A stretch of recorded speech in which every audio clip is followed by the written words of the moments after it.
Get it sorted. Well, I think we should have a white van man session. Oh, white van man. I think people tune in for the white van man Yeah, session. people who haven't tuned in, they don't know. If people aren't familiar with this, the Sun runs a column every day which is asking some punter from the street their views on the week's big events, and we just thought, why not hijack that idea, but apply it to Karl Pilkington. Carl? I've seen much news again this week. You've not seen much news? Don't worry, I'm sure you have an opinion on it anyway. Just give us it from your heart. So, Gladiator. Okay, so, well, on the subject of Gladiator, what do you make of Russell Crowe's appalling behaviour at the BAFTAs? This is, I heard a bit about this. This is, when he got some director or something, because... Director or producer and threatened them, because they cut his bit, didn't they? Yeah, they cut a poem that he'd done during the acceptance speech. I watched it on Sunday night. Sure. I didn't realise it wasn't live, to be honest. Yeah. But I quite liked the way it was to the point and didn't mess about. He went up, he said thanks. So you're saying that he shouldn't have beaten up the director? Is that what you're basically saying? It's a bit over the top. You thought so? I mean, if you didn't have time, if you really, I mean, what's the poem got to do with the film anyway? He was an awards. So do you think it's ever justified to beat up a TV director if you're a major Hollywood star? Depends what he's done, but I mean... Right, what would he have to have done, Carl, for it to be fine for him to then beat him up? The thing is, right, forget all the beating up. At the end of the day, it was a awards thing for a film. The poem had nothing to do with the film. Yeah. So go up, collect your award for that thing. And if he really, really wanted people to hear about this poem, he could have photocopied it and left it at the entrance and said, on your way out, this is a really nice poem, pick one up. No, but the thing is, he knew it was televised, so he knew by saying that poem once, he was reaching 5 billion people. That's a lot of photocopies. Do you see what I'm saying? I'm not saying he was justified. It wasn't a poem award. If it was an award show for poems, you'd say you can't cut it out. It'd be like doing the top 40 and then going, number one's good, but we haven't got time for it. But it's a films thing. Okay. And he went up and he got the award for the film. Which film was it for?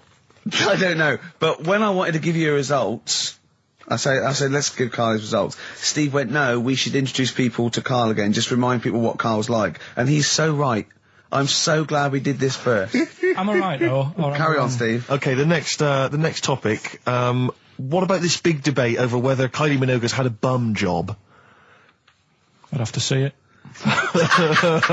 Next. Okay.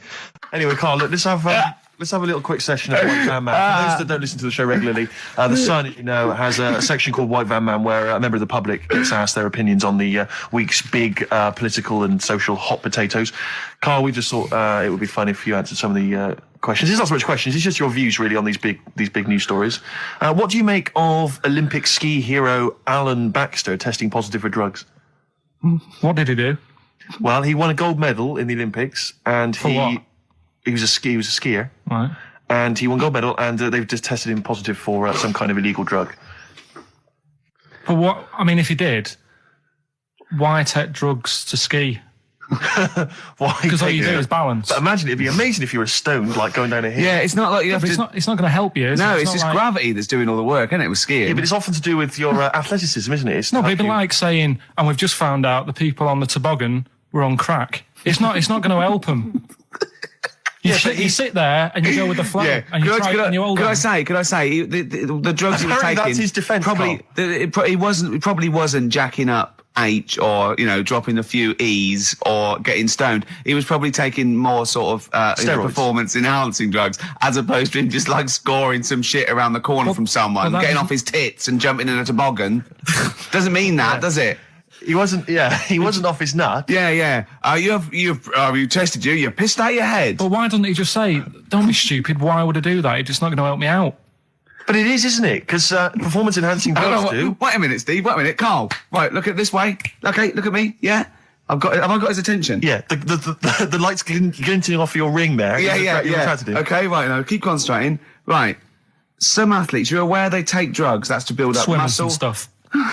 Yeah, swimmers. For example, runners, yeah. Not only do they help build muscle, right, but they can actually, give them a boost performance, right? They're sort of like steroids and all this sort of stuff, right? So that's the sort of thing we're talking about, okay? Right. So again, he wasn't on a bong would that help before. You? What? Why would that help you when all you've got to do is balance on skis? Not when you're at the Olympic level. Yeah. There's a lot to do with, your body and your legs. It's practice, isn't it? It's like, if you've skied for years, then you've got good balance after a bit. Oh, do you know what, Carl? Do you know what? You've made a mockery of drug taking. Well done. Right, next one, Steve. I hate this. Okay, what about the fact that the pension crisis is going to force Britons to work into their 70s, Carl? You might have to carry on working into your 70s before you can claim a pension. I think it's a good thing. Because you see a lot of old people who look bored. Okay.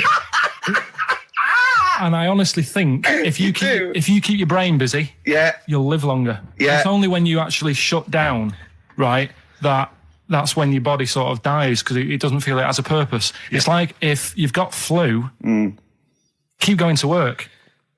If you have a day off, you just feel worse. You'll mope about at home. Doesn't do you any good. What about where do you draw the line then? What if you say lose a finger? Pop into work? Depends. If you can't concentrate because it's painful. But what if you're a typist? You're not going to type as many words, but you'll do more at work than you would having a day off at home. Sure. Okay. Right. Steve, it's time for White Van Karl. We should definitely get some jingles. I think the show sort of lacks jingles, I think. Yeah. Noises. Yeah. Funny sound effects. Yeah. Wow. Yeah. What's Mr. Nosy Neighbour interested in? Hello, what's going on here? Oh, we should definitely get some pre-recorded comedy noises, Carl, for next week. That's my job, but unfortunately I'm busy reading about Hitler.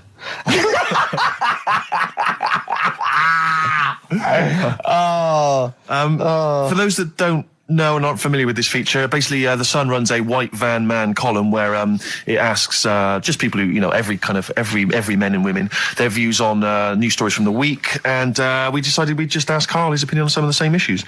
This week... Not like us to rip off another idea and just use it for our own... No. No, but this time... The White Van Man in The Sun this week is Herbie Crossman from Harrow in Middlesex. Herbie. And he's asked his opinion, Carl, and what's yours, on pop idol Will Young admitting he is gay. Come on, Carl.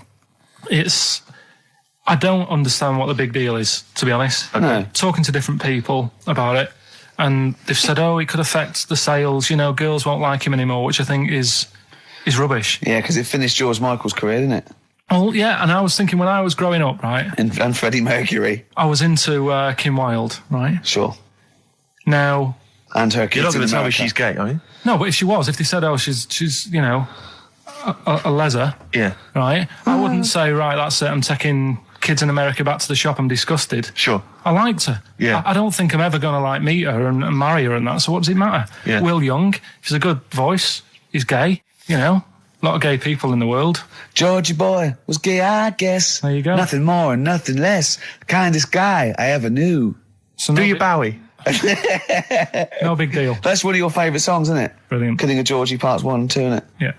Okay, what do you say to the fact that a judge has decided that we, the general public, have a right to know about stars' flings? Basically, this is an excuse. This is basically saying, should papers be allowed to print tittle-tattle about celebrities? Oh, this is... Providing it's proven true. Oh, this is something about, isn't it, a Division 1 football or something? It definitely had a Premiership football, had an affair. And it is true, but he's trying to keep privacy. And the judge said, well, it's not for us to censor the press over things that are true. Right. It's up to the general public to either boycott or not, that publication. What do you think, Carl? What about all this, exposing, going through the, the bins of celebrities? It's not right, is it? But no. People are interested in it and buy the papers to read it. Do you know what I mean?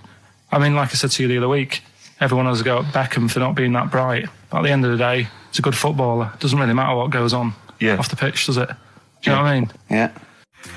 Express 2 featuring David Byrne, Lazy, XFM 104.9, 1:45. I'm Ricky Gervais. Whatever. See, you're eating a biscuit. I can't believe it. Are you bored with this already? Do you know what? MTV called me last week. They called me again yesterday and said, when can they come down to do they're coming down next Saturday, by the way, to do a little screen test for you.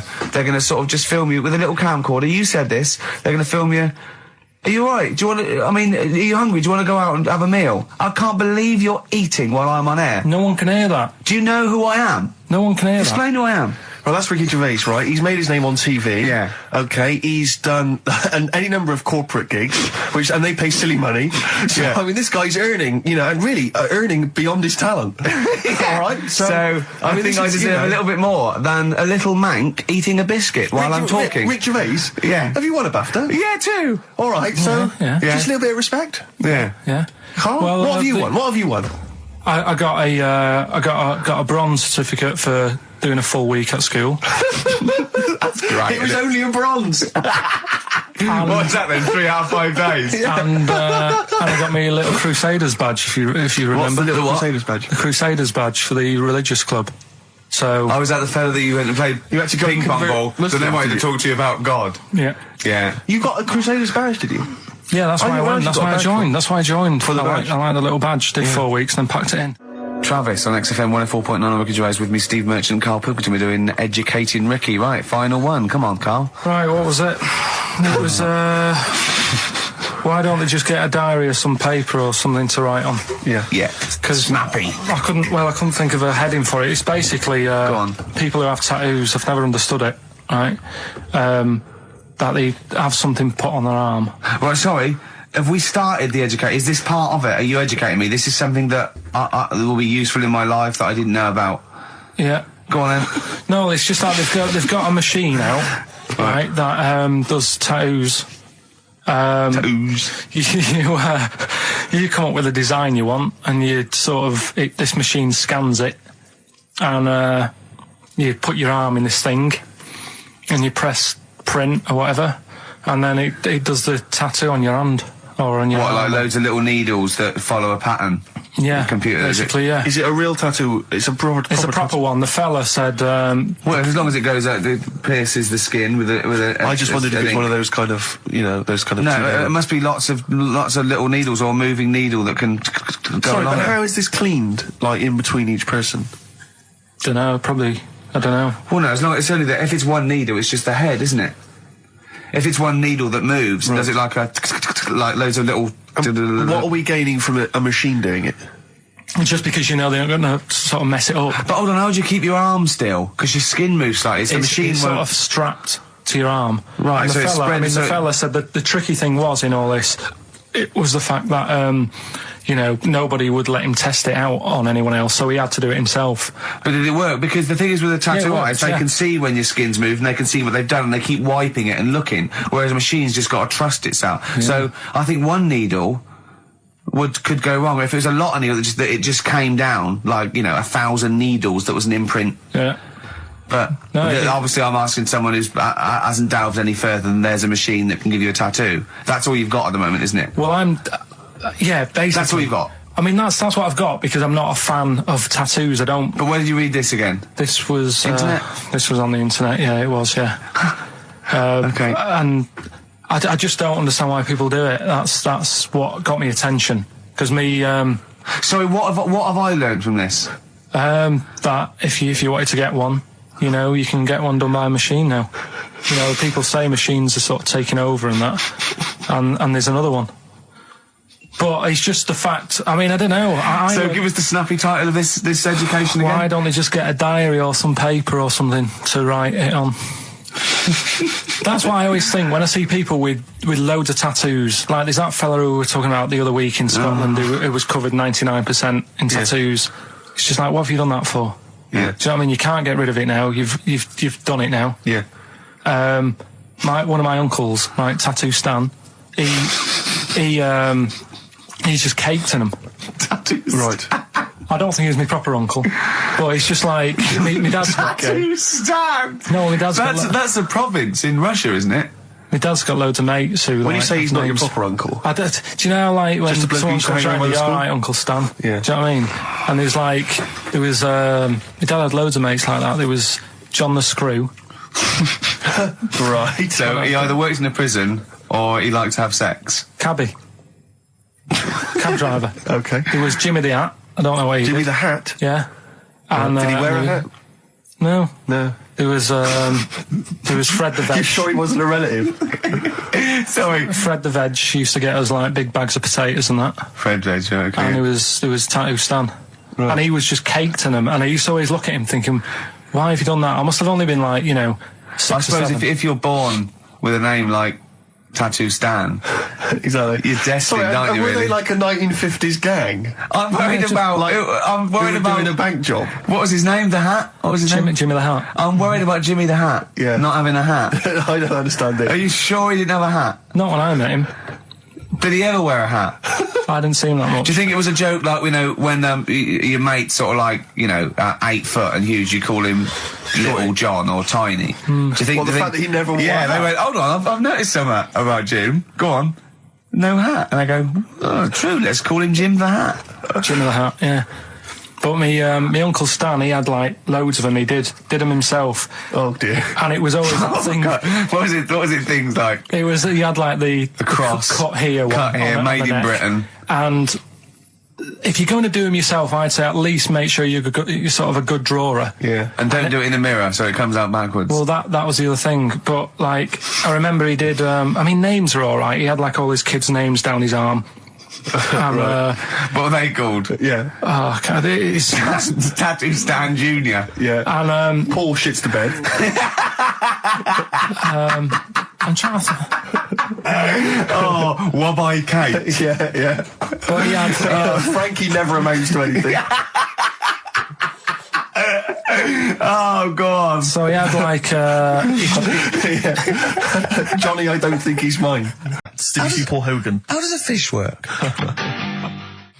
Darkness, growing on me, XFM 104.9. I'm Ricky Gervais, with me Steve Merchant and Karl Pilkington.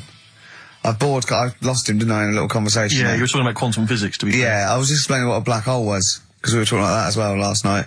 And just halfway through, he just went, yeah. Put his headphones on. Brilliant. Yeah. Oh, the thing about Karl is he speaks with such authority about things that he thinks he knows about. Monkeys. And when you try to explain to him about stuff, you know, he goes, no, of course ghosts exist. And you try to explain to him why it's conceivable they don't. No. He can't be bothered with that. Yeah, you did all your learning at about 12, didn't you? Yeah, but I'm still picking bits up now. Said without irony. Oh, brilliant. What have you learned recently? Anything interesting recently you've learned? Darwin. That's why I was asking you about him. Right. Yeah, Darwin. We know what you did, didn't you? I don't know what he did. I just read the other day that they've got a treatment for whatever illness he had. I thought it was a bit late. Can you imagine that, saying that to his family? What did Darwin do? I don't know. You were just trying to explain it to me, but I'm busy doing stuff, aren't I? I can't take it all in whilst I'm sorting the ads out, putting CDs in. You know what I mean? Ticking off the knob news. No, but he formulated the theory of evolution based on natural selection. Yeah, but wait, though.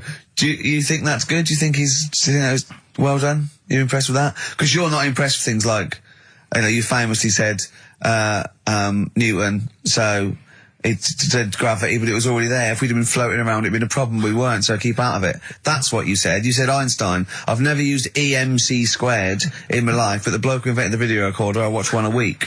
So I wonder if you're impressed by Darwin formulating, I think, the most important scientific theory since Newton's laws. Has it made a difference? Or whatever he said, would it have happened anyway? You can't do that. You're not allowed to say that. You can't say, oh, well done, I'd have found it eventually anyway. You can't do that. You've got to give people their due, do you know what I mean? But now it's difficult to find stuff because there's less to find out now. It's not a competition. But on what scale? On what scale are you looking at? Why do you mean there's less to find out? Well, now, I mean, they're bringing stuff out that, do you know what I mean? It's just... The iPod. Well, yeah. Sure. Didn't see the point in that, No. the iPod. Now, what he was saying is, if you send a man to the moon, right? Yeah. He was saying to the fella in the rocket, it would seem like 20 years to him. Yeah, not the moon, but yeah. No, it was. That's what it said. It said the moon. Well, it wouldn't, because it's only about... No, but listen. So it took 20 years to the fella, yet people who are on the Earth, it would seem like 2,000. Yeah, because time is relative, not... I don't... What do you mean? Right. Well, listen, the fact is that it's tending towards the speed of light where it really makes a difference. They've even done it with atomic clocks where they've sent one up, even in Concorde, and it's like 0.01 of a second difference. What is the watch? Yes, yeah, because greater speeds. But why does speed affect how a watch works? Right, I don't think this is a conversation. Look, speed is... Sorry, See stop. what I mean, though? Just See stop what for I a mean, moment. Steve? See what I've done? I don't think this is a conversation to be had on a Saturday afternoon on a radio show. But I'm just saying, though. It's not me, is it? It is you. You went quiet, Steve. No, because you're having problems. Because I'm not going to be able to explain it to you. I will explain in to a you light, frothy way. It's speed equals basically velocity equals distance over time. When velocity doesn't change and nor does distance, time has to. That's his theory. Yeah. Well, we just got. What's your point then, Carl? What's your point? I'm just saying. Because you don't understand it's worthless. I was trying to explain to Newton that basically formulated, the laws of the universe, the 3 laws of the universe. Even playing snooker, I'm trying to drop something. I was going, well, equal and opposite reaction and all these sort of stuff, right? And he was going, what did he do apart from the apple on his head with the gravity? And I went, well, what do you mean? And he went, well, why was it a problem? If we had been floating round, I'd have called him in. But since we're not, we don't need him. Yeah. That's what he said. Play a record. You're a buffoon. So there's these 2 new kinds of frogs, you said? You're joking. What? And a monkey had a hat. The monkey had a voice. I Believe in a Thing Called Love by The Darkness on XFM 104.9. Last show. Possibly the last ever show. It's up to the K-Man. Little Pilky. Baldy Pilky. Little Whingy. Dimmo Manco, as he's called, his Latin name, Dimmus Mancoid. All right, Carl? All right?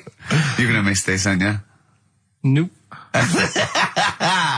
Right, Steve, something they do now, right, they've got to do by law when you're buying, right? I was looking at one in London, right? It's haunted. They've got to tell you now. Right, don't talk shit. I'm telling you Play now. a record. I'm telling you now.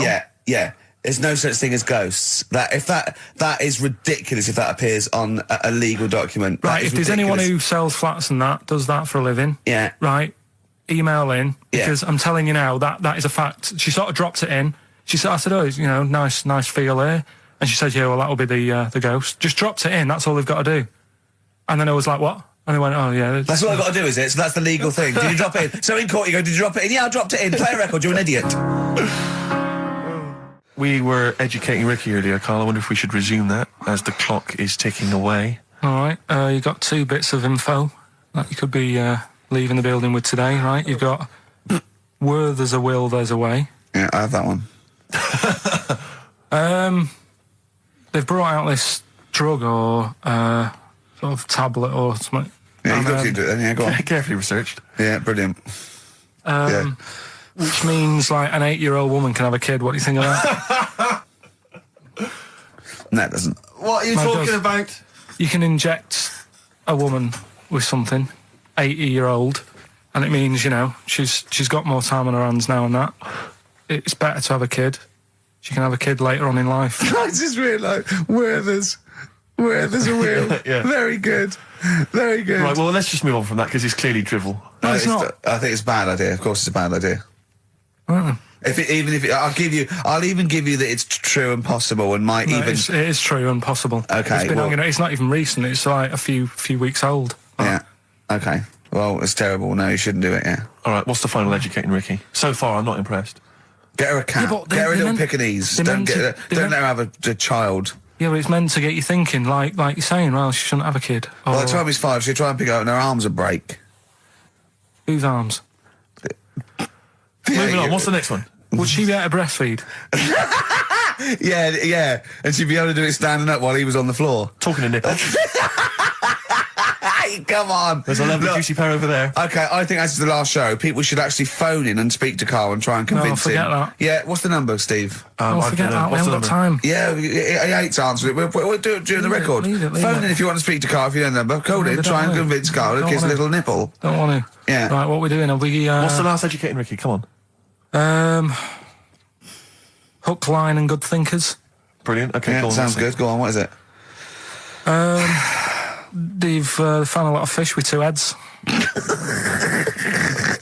What do you think of that?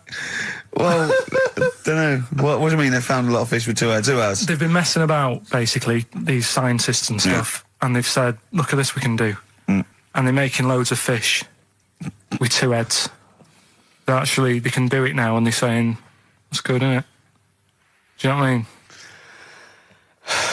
All right, play a record then. Yeah, but what do you think? I think if they can do that to fish, they should try and do it to you, and then at least you'll have 2 brains to work with. Yeah. And we might... Arguing. I'd love you arguing with yourself. and you end up you're walking on the street, but you're just headbutting each other, just cracking heads Imagine in the the middle. squeezing fun you'd have, Rick. I wouldn't know what to do. I'd bang them together. It'd be like one of those knackers you used to have at the playground on the string. I'd just whack them together. I hit your head on the window, didn't I, to see what the noise meant today, didn't I? Yeah. Just if I had two heads, right, would I be able to sort of do shifts? Do you know what I mean? Say if this is a start or something, they're trying it out with fish and that with two heads. You'd be two different people. You can't think like you're one. It doesn't make sense. If you had two heads, you'd have two brains. You'd have, you know. Well, that's all right. But say if we did the same job, well, we'd be doing the same job. Yeah, you could. So you could say, right, you work through the night. You'd take it in turns to do your job badly and moan about it. Yes, it'd be fine. He's giving it some serious thought. I know, yeah. And so's his other head. Yeah. But also, they're saying there's like a fish shortage, and I was wondering whether they're trying to make that better. Do you know what I mean? So Yeah, they do like as the head is the bit you throw away, it'd be perfect. no, but when they do a head count like they do, that's what they do. They do like They count fish. They get a fish. But okay, just end the line. 1, 2. I think you'll find we're 1, sir. Don't answer back. Rick, I should just point out that I feel... Don't answer back. Come on, I think Karl has... Is that what Suzanne did when she brought you in? Ricky Gervais, Steve Merchant, and Karl Pilkington. Not done a lot. Maybe you should earn your money as you get to Mondays off for this 2 hours of nonsense. what are you on about? I've done loads of stuff. Yeah. Well, same old, same old. Yeah. Let's have something new, something fresh. Well, I've been looking around, right, on the internet for stuff. On the internet. Yeah. Your Bible, where you get all your information about the world and the universe and morality from. And you know, like how I always say to you, I don't really read that much of it. I just read the headline, Perfect. right? Yeah. Anna Nova have sort of nicked that idea to grab you. Nicked what idea? Well, to sort of get to the meat straight away at the top. Do you know what I mean? The headline to the story and everything. What? Right, these are But stories. the headlines already existed. That was why you thought that was a good not idea? like this, though. All right. Headline. Well, these are all headlines, right? Vibrating shoes could stop elderly falling. Do you know what I mean? Oh, God. You don't need... Vibrating shoes could stop elderly falling. Yeah, that's the story. You don't need to read on. That's what I'm saying. Well, Right, could you read that anyway? Can't be bothered. Read on anyway. Well, you have a look at that in a bit, right? All right, So, all like, right. it's So what interesting. this is frustrating radio if you're sitting at home. No, well, but it's not on. They've turned it off. If you want to know more, you know where to go. That's what I'm saying. That's what they should do in the news.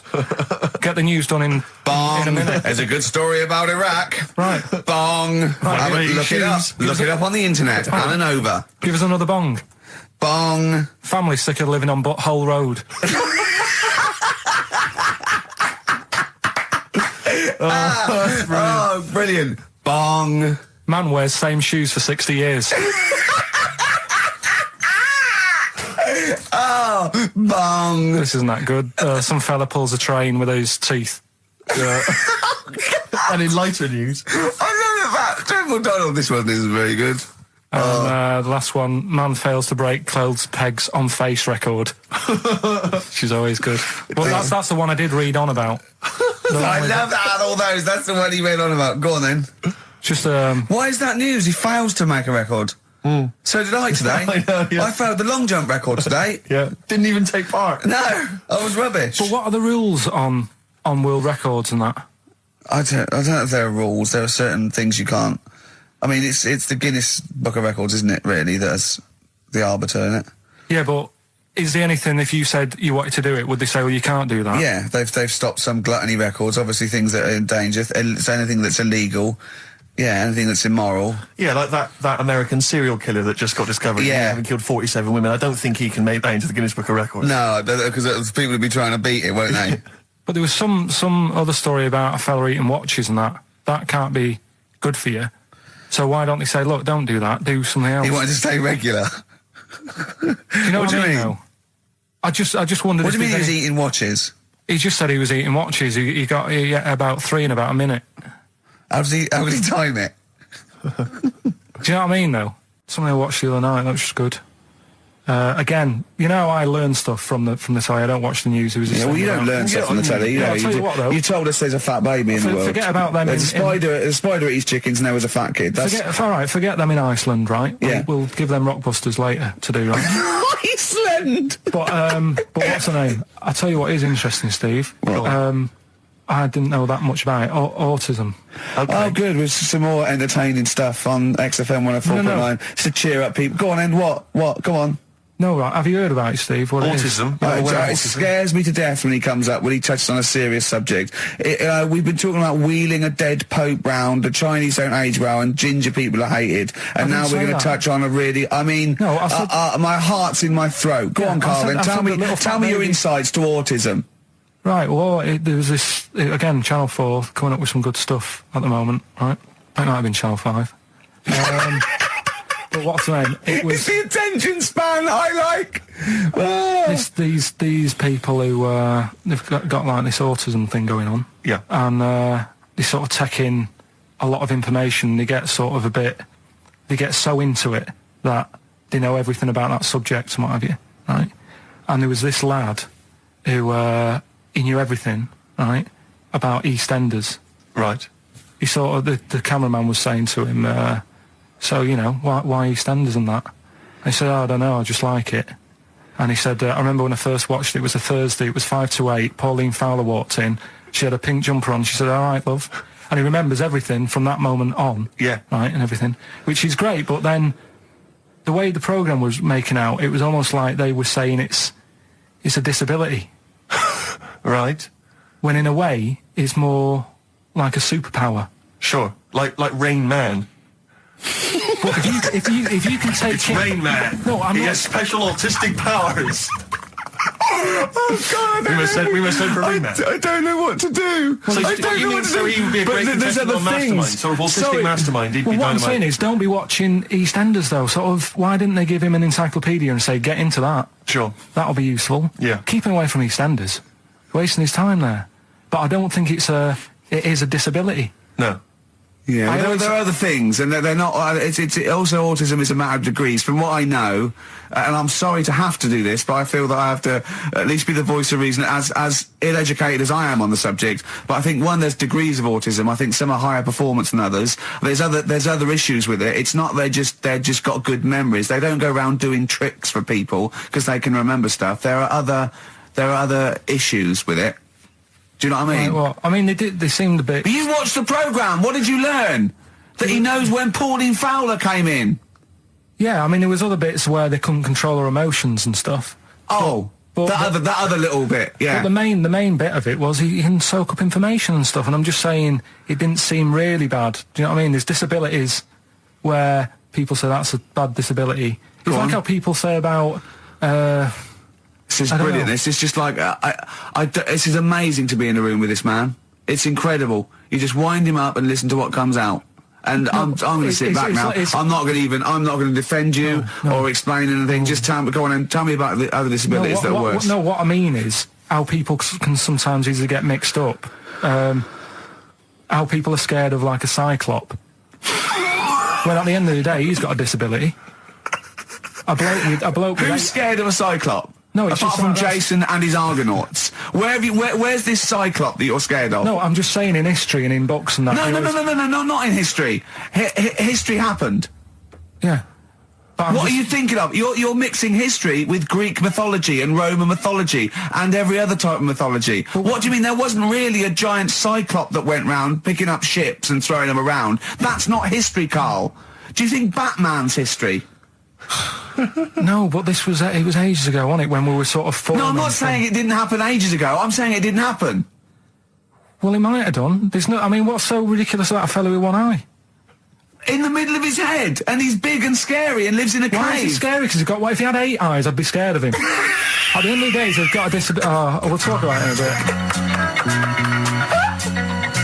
bit. 4.9, I'm Ricky Gervais, with me Stephen Merchant. It's the best of. You've been voting in all week, sending your emails, so here's the clips that you wanted. I'm a little bit concerned about your toilet discussion. What exactly is your point again? I was just a bit bemused. You see, it's a tricky one. All I'm saying is, right, there I was at the pub quiz. I go to the toilet, not thinking about anything. I try to go, right? There's a little gay fella next to me. I love this little gay fella. Now, the weird thing is, there's nothing stopping him having a little glance, right? Because he's allowed in the fella's toilet. Yeah. Now, I'm not allowed to go into the woman's toilet and have a little look round. Right. So all I'm saying is, should they have another toilet area? What, for gay people? Yeah. And so this would be gay men and lesbians? Well, Is that going to complicate things? I can only assume. To what point? I'll ask you a question, right? If you're intimidated, that's a shame. But most gay men aren't looking at your knob. You know that. what do you mean? I can only say that 99.9% of gay men who use a urinal standing next to what they assume is a heterosexual man aren't looking at his knob.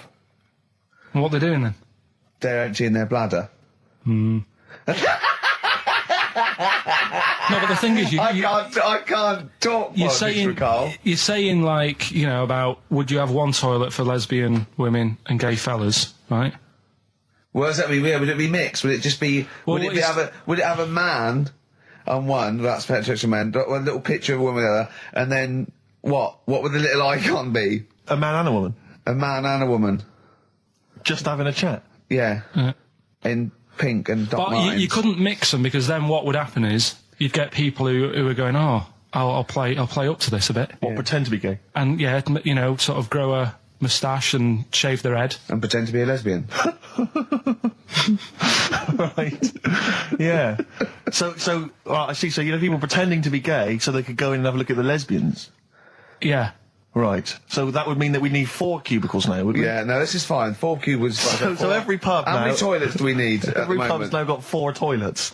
Oh, Carl, bisexuals. Yeah. Now, interesting. Bisexuals. How many toilets do we need now? Call the council. Do you use any? Huh? No. No, because they're interested in everything, aren't they? Because the little bisexual fella will be looking at your knob. Right. With them, Yeah. what you do, you just have a door, you open it, and there's one urinal there, so you can't get a queue. They have to sort of wait. I just thought that, well, why can't there just be a thing between the urinals so no one can look at anyone else's knob? Wait a minute. Just to go back to Ricky's point, what stops, even if we've got the toilet for gay men, what stops the gay men who want to have a look at your willy going in the regular toilet and pretending that they're straight? Most men don't Who is going to police this? wear gay across their No, head. exactly. They don't have a tattoo. There's no branding yet in the British house where they have to declare. So we're going to have to expand this. What So we've do all you- got to carry identity Do you know cards. you can see a gay, can you? Coming a mile off. No? No, I'll just hold it in next time. No. Can you tell gay men? Do you know a gay man? I'd say probably if you did if you lined some people up Yeah. and said point them out, I reckon I'd get. But hold on, we're not talking about people dressed in leather with the arse cut out and an handlebar moustache. Yeah. We're talking about, the everyday, No, non-seen. of course, no. Well, yeah, but I mean, suppose I put you in a room and there was 10 naked men, right? Yeah. And there's 5 gay men and 5 hetero. Could you walk along that line looking at those gay... Am I naked No, you don't have to be naked. Why would you have to be to naked? catch them out? Play a record! How would you catch them out? Don't go into it. Don't go into it. Don't go into it. Play a record. I was telling you about the woman over the road where I live. The one that walked around naked? There's a woman who walks about the flat naked, This right? is when Carl was watching a woman naked. Then she looked at... saw him looking. So what he did, this is the genius he did to get out of this, he pulled his pants down so he was naked too. His girlfriend comes in and goes, Carl, what are you doing? He went... I can't tell you now, but don't look out of the window. Yeah, go on, Oh, sorry. that woman, she's bought some blinds.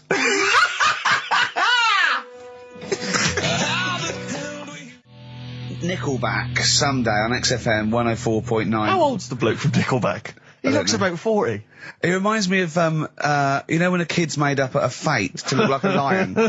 Do you know what I mean? It's like the Wizard of Oz lion. Yeah. But, you know, good tune. Not bad. I'll be controversial. I think rock rules the world again, Steve. Well, I'd hope so, mate. Do you know what I mean? Are we going to hear some rock later in the show? We're going to hear lots of rock. In fact, Excellent. I might even play a little bit of Rainbow. Blimey. Just to, you know, we've got the darkness, but Sure. I want to remind them where it all came from. Yeah. You've heard the Liz. Yeah, yeah. You're going to hear the bow. Cheers, mate. Thanks for that. No, just high five. Yeah. So, Carl. Keep it real. Here we are then. Oh, Back. incidentally, before we carry on, I just thought, it's weird, I was reading some of the fan emails and stuff we got, and one of the things a lot of people like, it divides the listeners, is your laugh.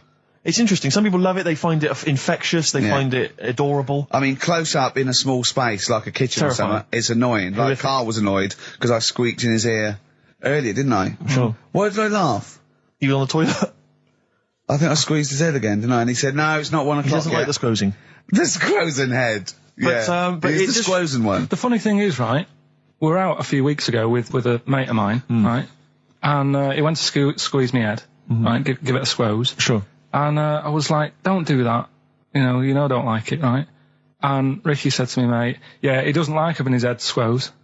As if it's like Marmite. As if some people love it. Yeah, yeah. And some people hate it. Sure.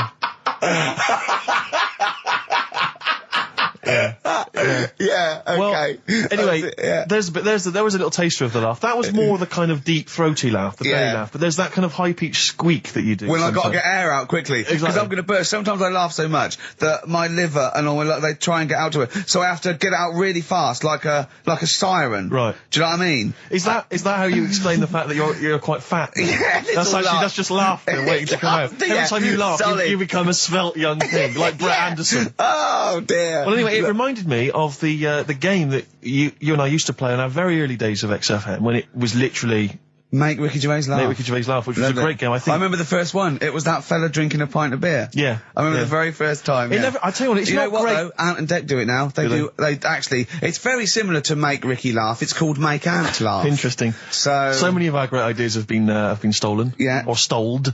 Stoled, yeah. And anyway, I was looking through the paper in the week, and there was Go a on. picture which which I think might be a Ricky Gervais, Make Ricky Gervais laugh. I don't know. And again, obviously, it doesn't really work for the listeners at home, but I'll try and do my best to describe it. Can we stop saying my name because it's like a Dave Gorman project? Can we just stop? It's getting. Let's say a word often enough, it doesn't mean anything. Yeah. Let's stop saying Ricky Gervais. Well, what we're going to refer to you as?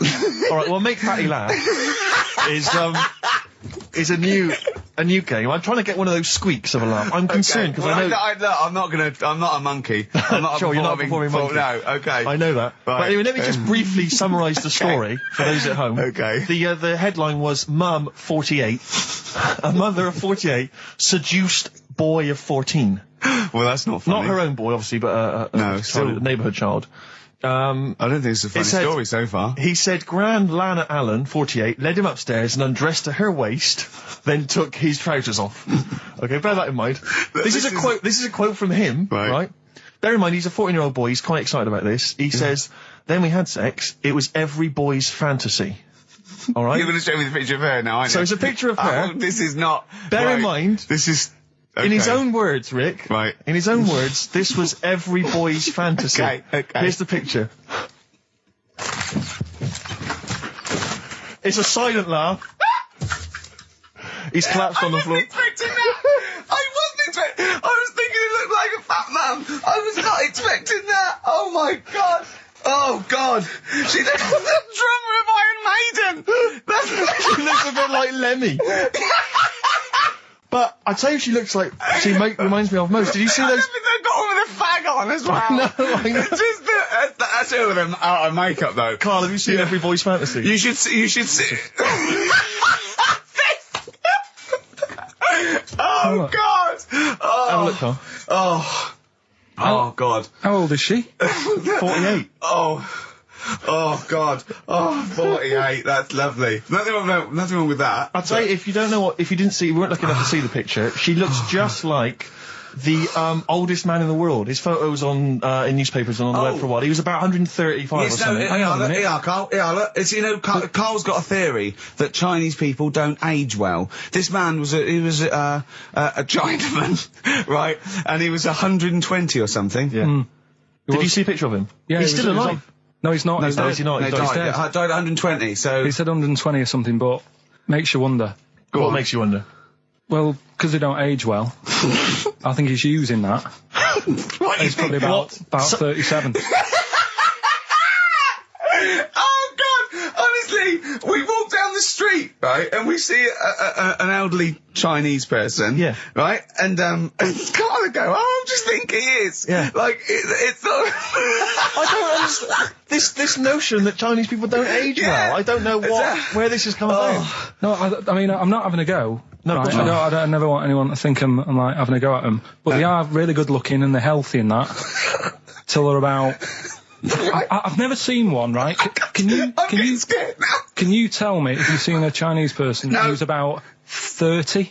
It's either 20 or 50. There's no middle ground. This is what I came back for. This is 2 hours of absolute drivel from the brain of Karl Pilkington. Let me just check something. So the Chinese gentleman who died recently was 130.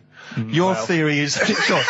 Your theory is that he's maybe in his late 30s, early 40s. Yeah. This is an elaborate conspiracy on his part, because obviously whenever they talk about the oldest people in the world, it is always a Chinese person. Yeah. Invariably. They do, yeah. I mean, they seem to win that Again. every year. Go on. So your theory is that in those small backwater villages in China... Ross McWhirter comes to a little village. they go, the Guinness guy's on the way. He goes, well, until recently, the oldest person in the world, how old are you? And they're so embarrassed, because they think they look about 120, they go, 120, they go, really? Go, yeah, can I have his birth certificate? No. In fact, I think this Chinese bloke it wasn't verifiable, the conspiracy, because he didn't have his paper. I said, listen, I used to run the desk in the old days, when I used to press the buttons and run the desk and everything, and now I said, listen, I've been on the telly, I do not press my own buttons. And Karl said, well, I don't really work weekends. And they went, well, you do if you want to keep your job. Absolutely. And we were lumbered with him.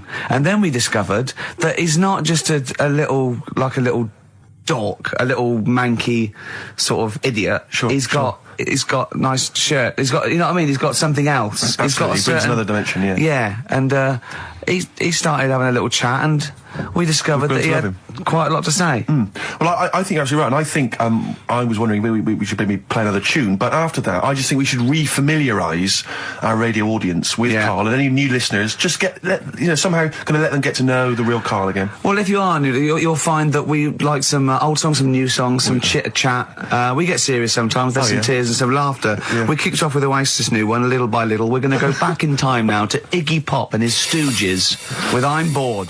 Coldplay and In My Place on XFM 104.9. I'm Ricky Gervais. With me, Steve Merchant. Hello Steve, there, lovely to be here. Yeah. Karl Pilkington there, pressing the buttons. Great to be here. Yeah. How long can you maintain it? I'm bored already. Yeah, already bored of doing that. Bored already. Every week you start it the same way. Yeah. That was not bad though. You actually grammatically made sense, which is really impressive. Yeah. Thanks very much. A rare treat indeed for Gervais. Some of the listeners have already worked out. Got nothing to say at all. Sure. Haven't prepared again. No. We did come in half hour early to prepare, but instead me and Karl were playing. You had to flick the football into the bin. Right. We had 5 goes each, or the world was going to end. Okay. And that took up. That took up a good 25 minutes. Yeah, I liked it when we came back, and then we started just trying to beat each other in the corridor, and I beat him. I scored a goal. He was gutted because he thought he fancied himself at football, and I beat him. And I was knackered and sweating. Yeah. As I walked back to you about 5 minutes ago, you were looking through the records. You went, and this was lovely, you went... Well, we've done the preparation then. Yeah. Like a sarcastic teacher. Yeah, like a teenager, like an annoyed teenager whose parents have embarrassed him once again. And you beat Karl, did you? Yeah. Because you're not... Yeah. I mean, you're not particularly... I'm not good at football, Well, you're not particularly nimble on your feet. Oh, come on. No, you're not. Douglas Bader is more nimble. I'm all right. I'm all right. But Karl's sort of... I think he's got more skills than me, but he hasn't got the aggression and the weight. Yeah. So I just pushed him aside. Yeah, good work. Yeah. Good work. I'm going on holiday. Are you? Yeah, I'm not here next week. What are you going to do, Karl? Are you going to do the best of or something next week, aren't you? Yeah, that's what we've got to sort out. Well, I can't sort it out. I've got to go to the airport. No, straight after the show you've got to do some links. No, I'm not doing any links. I said I wouldn't, so... That's what we planned. No, we didn't. I said I'd do some during the show, and then you I thought you were joking. I honestly can't do it today, so we do some during the show. What are you going to do? Just put the shows that we've done in this year? Sorry, guys, I hate to interrupt. This is the sort of stuff we should have been discussing when you were playing football. I know. Play what are you going to play? Let's have a bit of Foo Fighters. Okay. Let's just discuss this off there. Okay. 104.9 XFM. You all right? This is Karl, producer of Ricky Gervais and Steve Merchant. They're not about today. Ricky's on holiday. Steve couldn't be bothered. So I'm left here with all the DATs. That's a digital audio tape of all the shows they've done since they've been here over the last, I don't know, year and a half or something.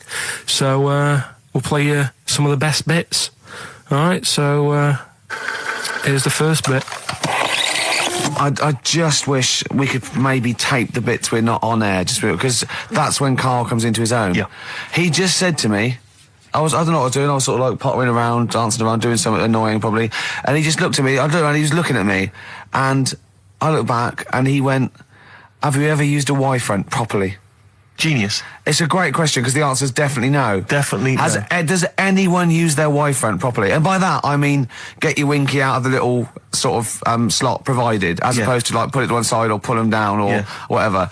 Has anyone used a Y-front properly? I don't think I've ever done it. I don't think I've ever done it. I've never seen anyone in a toilet doing it, Rick. We should be looking. I wish I hadn't said that. I caught ya. Really? Yeah. That's actually how you prove people are gay. Yeah. Get them into this conversation. Yeah. Yeah, it's a trap. Yeah, it's a trap. It was the trap. Yeah. I'm not gay, by the way. Yeah. You didn't prove I was gay. I double bluffed you. As I knew the old gay trick. I thought it was the old gay lord say no thing. That is another method. Yeah, there's innumerable methods of doing it. That's how Oscar Wilde was caught. Yeah. Yeah. What happened there? Well, the judge went to him, did you see that film last night? Gaylord say no, and he went no, and they went take him away. Yeah. Take him down to the cells. Yeah, take him to Reading. That's good, isn't it? On XFM 104.9. Brilliant. Great DJing there. Well, I haven't heard it before. Good, isn't it? Yeah. No, it was good. It was very good. It was very good. I was watching cable TV. I do a lot of that. And there's an advert I've noticed. It reminded me of the sort of adverts you used to see when I was a kid. It's one of those attempts to kind of educate young people. But doing it in... Yeah. Yeah. It's on MTV, but it's one of those things where it's clearly been made by people who are in their mid-40s. Who have never been cool. Who have never been cool. Yeah. Who've been working really hard to get into TV all their lives. And now are trying to appeal to, you know, funky and possibly wayward young people. Yeah. And it's kind of... Nerdy wows. Yeah, exactly. And it's a kind of stunning model, and two of her stunning model friends, but they're just a couple of average girls, you know, going about their business. And, you know, it says something like, it's all shot very funkily, like a kind of, you know, lock, stock and two smoking barrels kind of thing. And it's a girl, and she's just grooving along with her friends, and it's kind of like, the captions are things like, you know, Isabella's 17. She's cool, she's quite funky, she's got these great friends, and they're sort of hanging out, laughing. And she just pops into a tattoo parlour. Why not? Her friends are like, what are you doing? But she just goes in, you know, she has a tattoo done. And it sort of says, she's wild, she's crazy. You know, she lives life as she sees it. She takes every day as it comes. She's not tied down or anything. She doesn't smoke cigarettes. Yeah. So it just says, don't smoke cigarettes. If you think she's cool. If you think all this is cool, then you probably won't want to smoke cigarettes. Exactly. If you want to be cool, then like Isabella or whatever. Except the thing with that is that people watching that, the youth watching that will go, well, Bill at my school, he smokes and he's cool. Exactly. Yeah. Well, this is the problem with it. Yeah. It's not that the impulse is wrong. The message is fine. It's just this thing I can't imagine those things ever working with young people. No. With youths. It's like when you know, what was it? What it will do is that you'll get a lot of 13 and 14-year-olds sneaking out and getting a tattoo. Exactly. So the parents be going, I'd rather she smoked. Exactly. She might give that up sometimes. That's her life. She's got a spider's web on her face now for the rest of her life. Yeah, exactly. Yeah. But it's like, you remember that thing when they tried to get young people to vote? Do you remember that? Was it Rock the Vote? Was it called Rock the Vote? Was it people like Billy Bragg and people kind of... Yeah. I don't know who that appeals to. I don't know, you know, some youth is kind of smashing up a bus shelter, throwing bricks at old people. Goes, and what's that, Billy Bragg? Billy Bragg, yeah. I just can't, I don't believe it ever. I think it was Mick Hucknall was another one. What's that, Mick? Oh, dear. Well, I remember the ones where you just, if you were going to go off with a stranger, your cat went, well, don't. Yeah. Ask mummy first. Yeah. And I remember I was trying to jump in cars left, right and centre, but my cat, when I was like 5 or 6, would go, and I go, good point. Yeah. You're right, he could be a nutter. But I seem to remember the Charlies, the Charlie Says. It was Charlie Says, wasn't it? Yeah. Charlie Says. Charlie Says. I always find them really unnerving. He lived in that really eerie kind of world where you never really saw cartoon. anyone. Yeah, but it was very kind of, it was very eerie. It wasn't a very kind of comforting world. They hadn't spent a lot of money on the cartoon. No. But it was, I always got the sense with him that he was probably really quite lonely. But I like the fact is that And he had a cat, Mummy and the was cat so could talk. pleased. But by the time I came out, they'd gone off and I missed the picnic. But Mummy was so pleased that I'd asked her. She gave me an apple. No, I think and she said- Charlie got something he liked. He gets a fish, Yeah. right? I was thinking, an apple? No, I seem to remember it being that, I'll get an apple anyway. Get me some sweets. yeah, or a tattoo. I always thought there was a con when your parents got you some clothes you needed for Christmas. Yeah, I'm not falling for that. Exactly. I'd go, look, I'm getting the clothes anyway.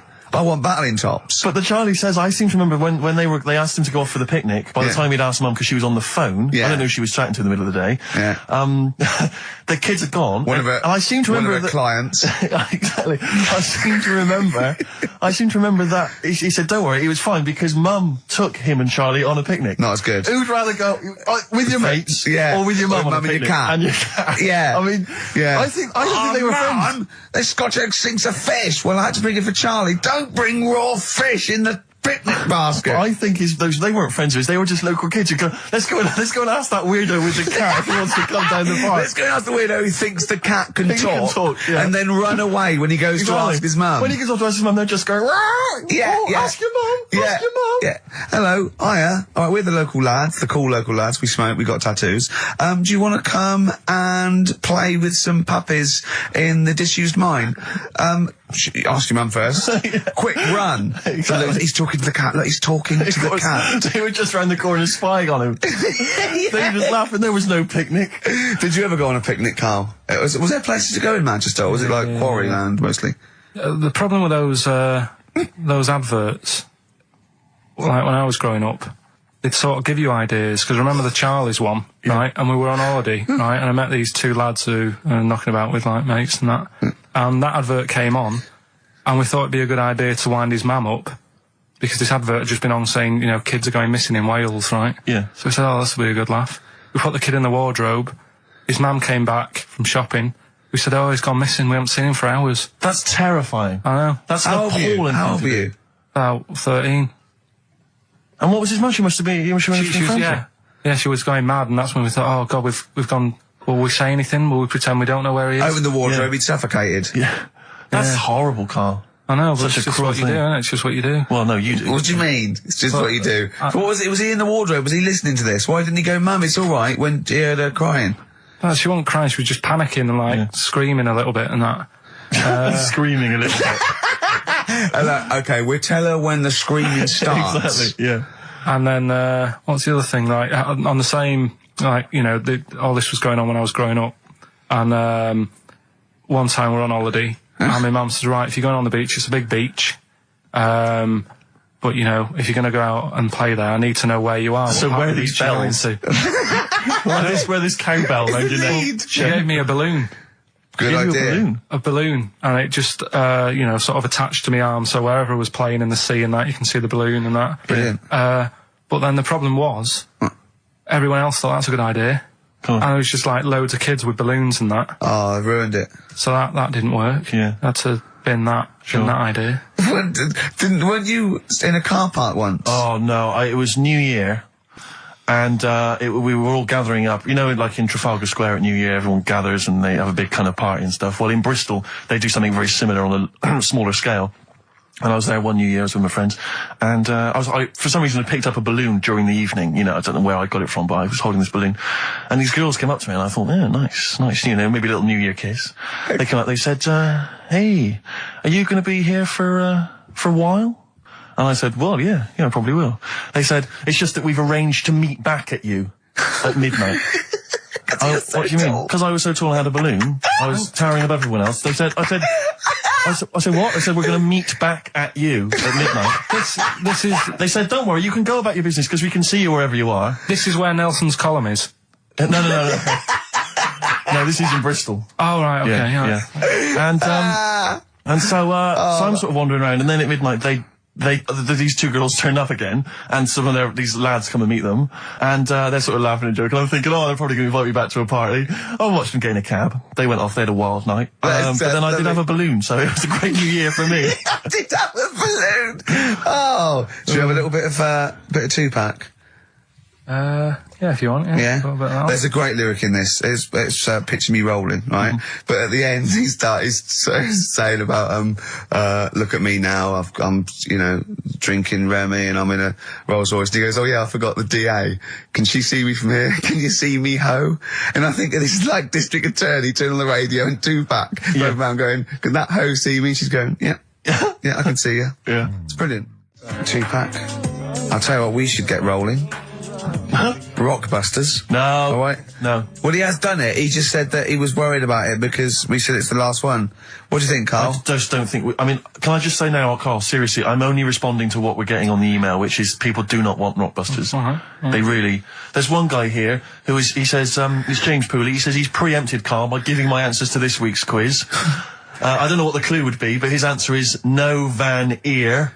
Nirvana. Yeah, good. Nirvana, yeah. That sounds like one. Number 2, he's just guessed. I don't know again what the clue would be, but the answer is Kid Creosote. Yeah, that's good. That's a typical Rockbuster. That is brilliant. That's a better game. And the last one is Harry Seacombe. Yeah, that'd be good. So, maybe we should reverse it. So people we have to come up with the clue for them. And we win the prizes. Yeah. Have you got prizes ready as well? It's all there, but... Oh, I feel sorry for him now. What the prizes would have been. I'd rather just give them away to the first person to email in, frankly, than have to go through the torrent of Rockbusters. Oh, God! Look at Carl's face! I wish we could... Oh, can't we get this on telly just for Carl's face? Hey, I'll tell you what we could do, Steve. You know, like Smiley Miley and that used to take the Radio 1 Roadshow out? Oh, man, that would be amazing. Come on. Should we take it out? Hello, Bournemouth. Yeah, how many miles have I done? Don't care. No, should we do this? How many miles have we done? Well, XFM's down the road. Yeah. 1. Yeah. Should we take it out the road just so they can see Karl Pilkington? To be fair, though, you're not really keen to leave W1, are you? Well, we wouldn't. Right, so where exactly would we take the roadshow? We'd do it outside. Outside the building? Yeah. Right, okay.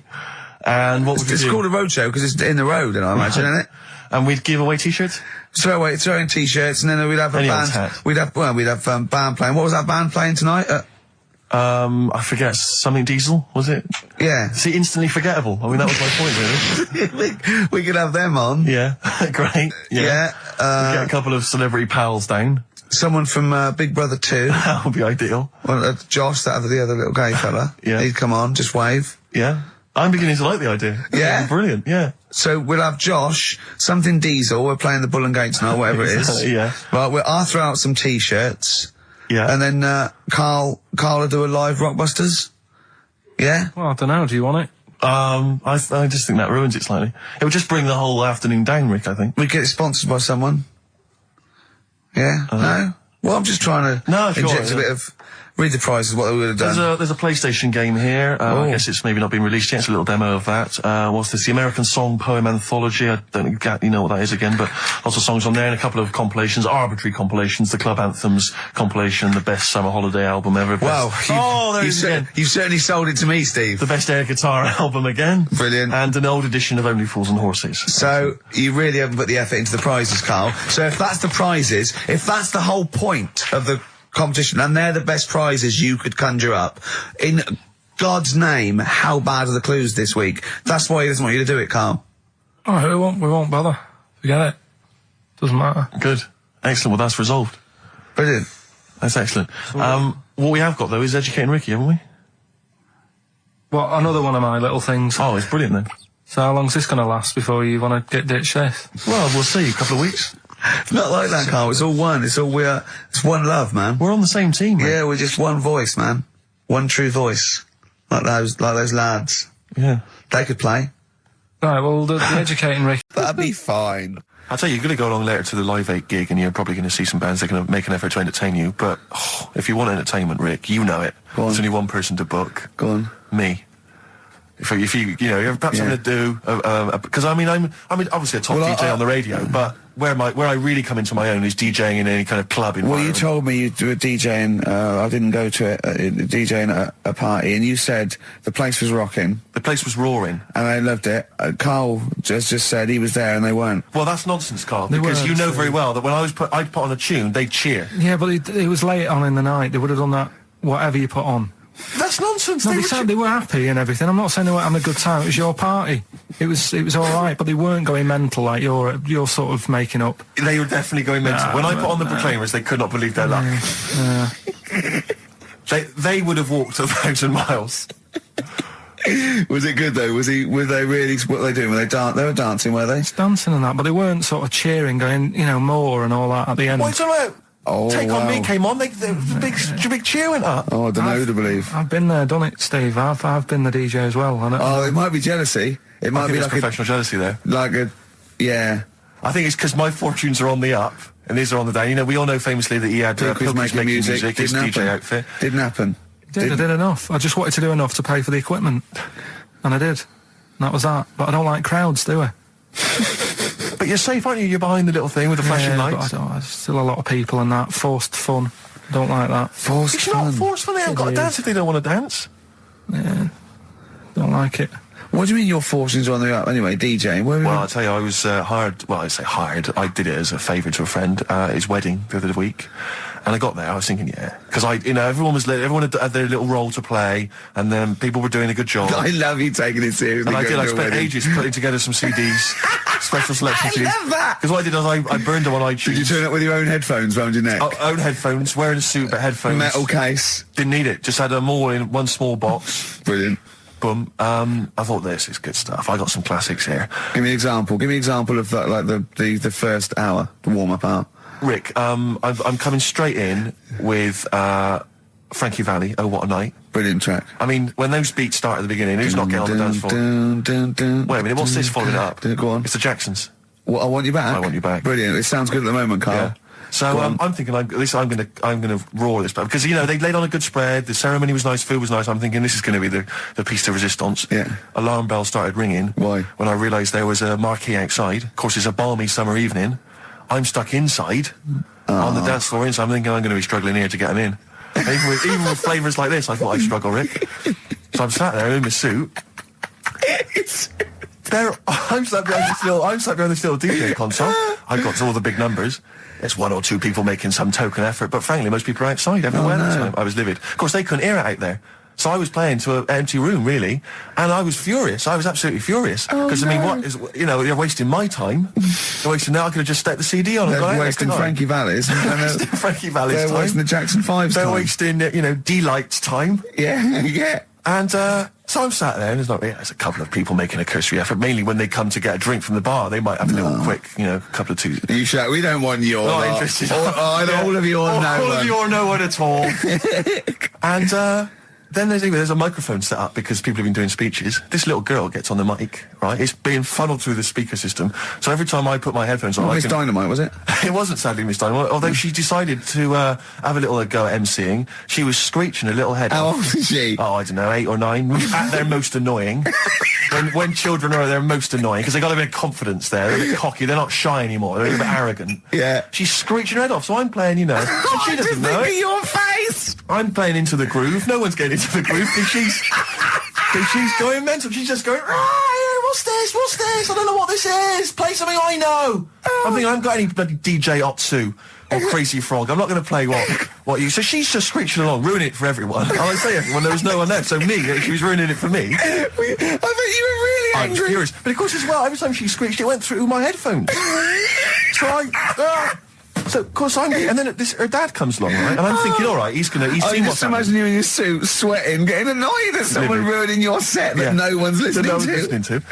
I think, her dad's coming over. He's going to put pay to this. He's realised that she's causing a disturbance. He comes over there, joins in. No. Sits her on his lap. He's just saying, she's having a well of a time. I'm thinking I'm furious. I'm thinking it's his responsibility to shut her up. He's not going to do anything. What can I do? I can't step in. No. And I know very well that if I interfere, he's going to say, oh, well, she's enjoying herself and no one's dancing anyway, and we'd have just got into a fracas. Yeah. And I didn't want to start a fight. No. Because I don't know, but he'd have knocked you out, wouldn't he?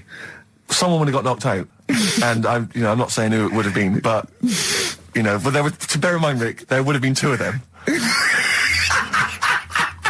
and so I didn't want to get into a fight with them, and anyway, so I'm playing. Anyway, so my friend came along. He realised what was happening, and I didn't have the guts to unplug the microphone because he'd have known. You see, Yeah. So I got my friend to do it when she had her back turned.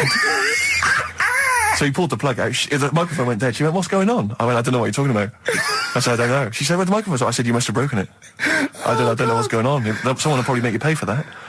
Anyway, at least we shut her up. That is great. But it really went from bad to worse. And there's that thing when you panic, you start panicking. So you're putting on a lot of flavours that you would have saved till the last hour. What are we talking? Boom, boom, shake, shake. Exactly, you're throwing him in early. Love Shack's coming on way too soon. Really? Oh, Love Shack before 11.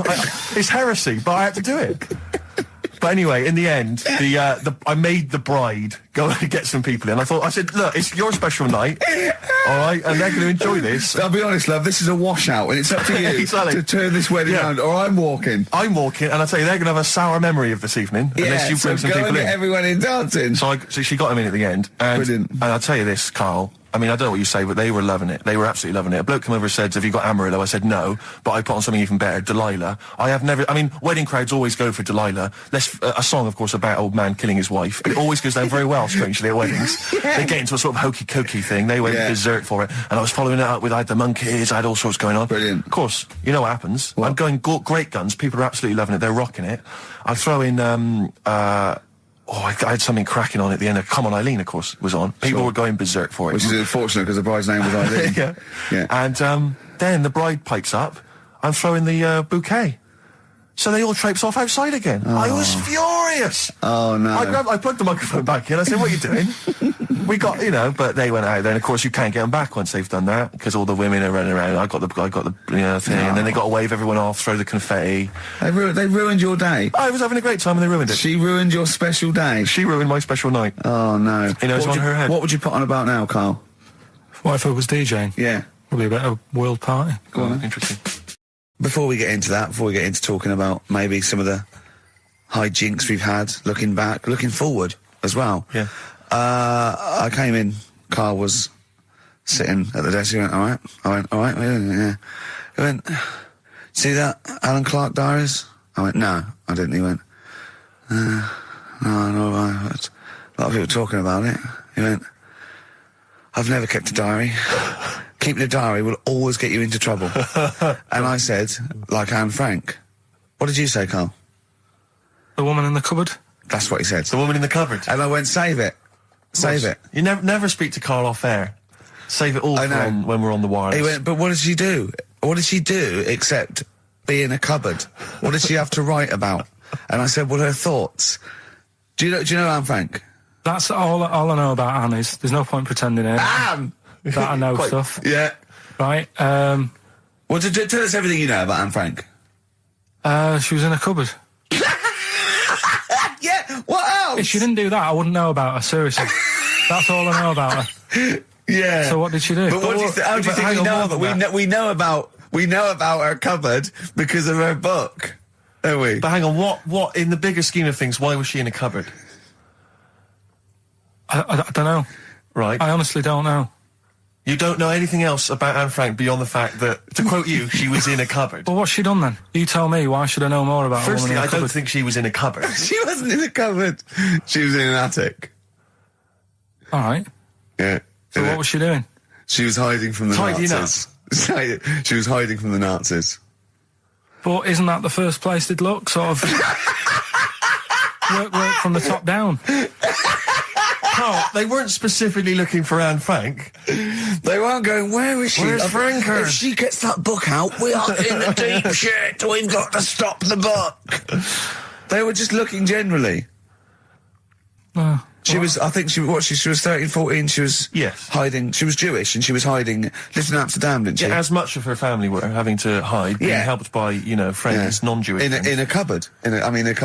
Cupboards, And how long did she sort of hide up there for? Until she was caught. Long enough to write a book. So she even got caught after all that? What do you mean, so she even got caught? We're talking about one of the great, humanist tragedies of our times, and you're going, she couldn't even stay hidden. What do you mean, didn't she get caught? No, I'm just saying, it's not a great tip then, is it? Do you know what I mean? She didn't do it well. She didn't hide and say, well, I escaped it. Her diaries are not a manual on how to hide from people. It's not how to win at hide and seek. I don't know anything about her, and we might be going down some ground that's a bit dodgy. I don't know enough about it. Maybe it's best just leaving it. All I was saying is diaries, do you know, what do you do them for? Have you kept one, Steve? Never kept a diary, no. Right. I can understand your fear that it might get discovered, someone might read it, find out all about your inner secrets. Of course, the good thing about you is you tell everyone what you think about them. Yeah. Yeah, but... Yeah, no one's going to find a diary and go, oh, God. Can't believe it. Carl doesn't like my haircut. Yeah. Carl thinks I look like Dave Hill from Slade. Yeah, I told you that, didn't I? Yeah, I told you that. Do you think they'll last, though, diaries and that? No, because they were a bit of a time killer, weren't they? It was something to do at the end of the day, whereas now there's iPods and that. Do you know what I mean?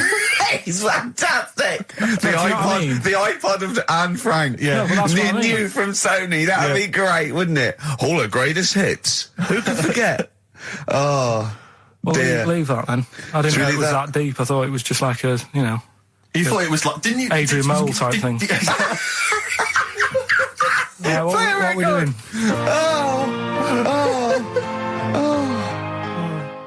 Since you've been gone, Rainbow. Since we've been gone, Steve. What's been going on, mate? Well, so much has happened, hasn't it, in the world? Politics and stuff. There's been an election and the like. I'm Ricky Gervais. With me, Steve Merchant, and our producer. I say producer. Karl Pilkington. All right. Yeah, very good. We've been away for a while. I think the last show we did was January 2004. Yeah. And nothing's changed. Nothing's changed whatsoever. Nothing's been mended. I'm pretty sure I threw that away in the bin before I left. Yeah, there are some of your old bacon rinds. yeah. The spare ribs on the floor. Yeah, nothing's changed at all. Oh, no, that's not true. The listenership has changed. It went down slightly, didn't it, on the last radio? Well, I don't know. I don't know. Is that what happened? Did it go down slightly, Carl? A little bit, I think. I don't think XFM gets new listeners because I think what happens is, because the reason it goes down just very slightly each time is that their old listeners die. Yeah. Definitely. Old Cure fans dying of... Yeah, smack addictions. Gout. Yeah.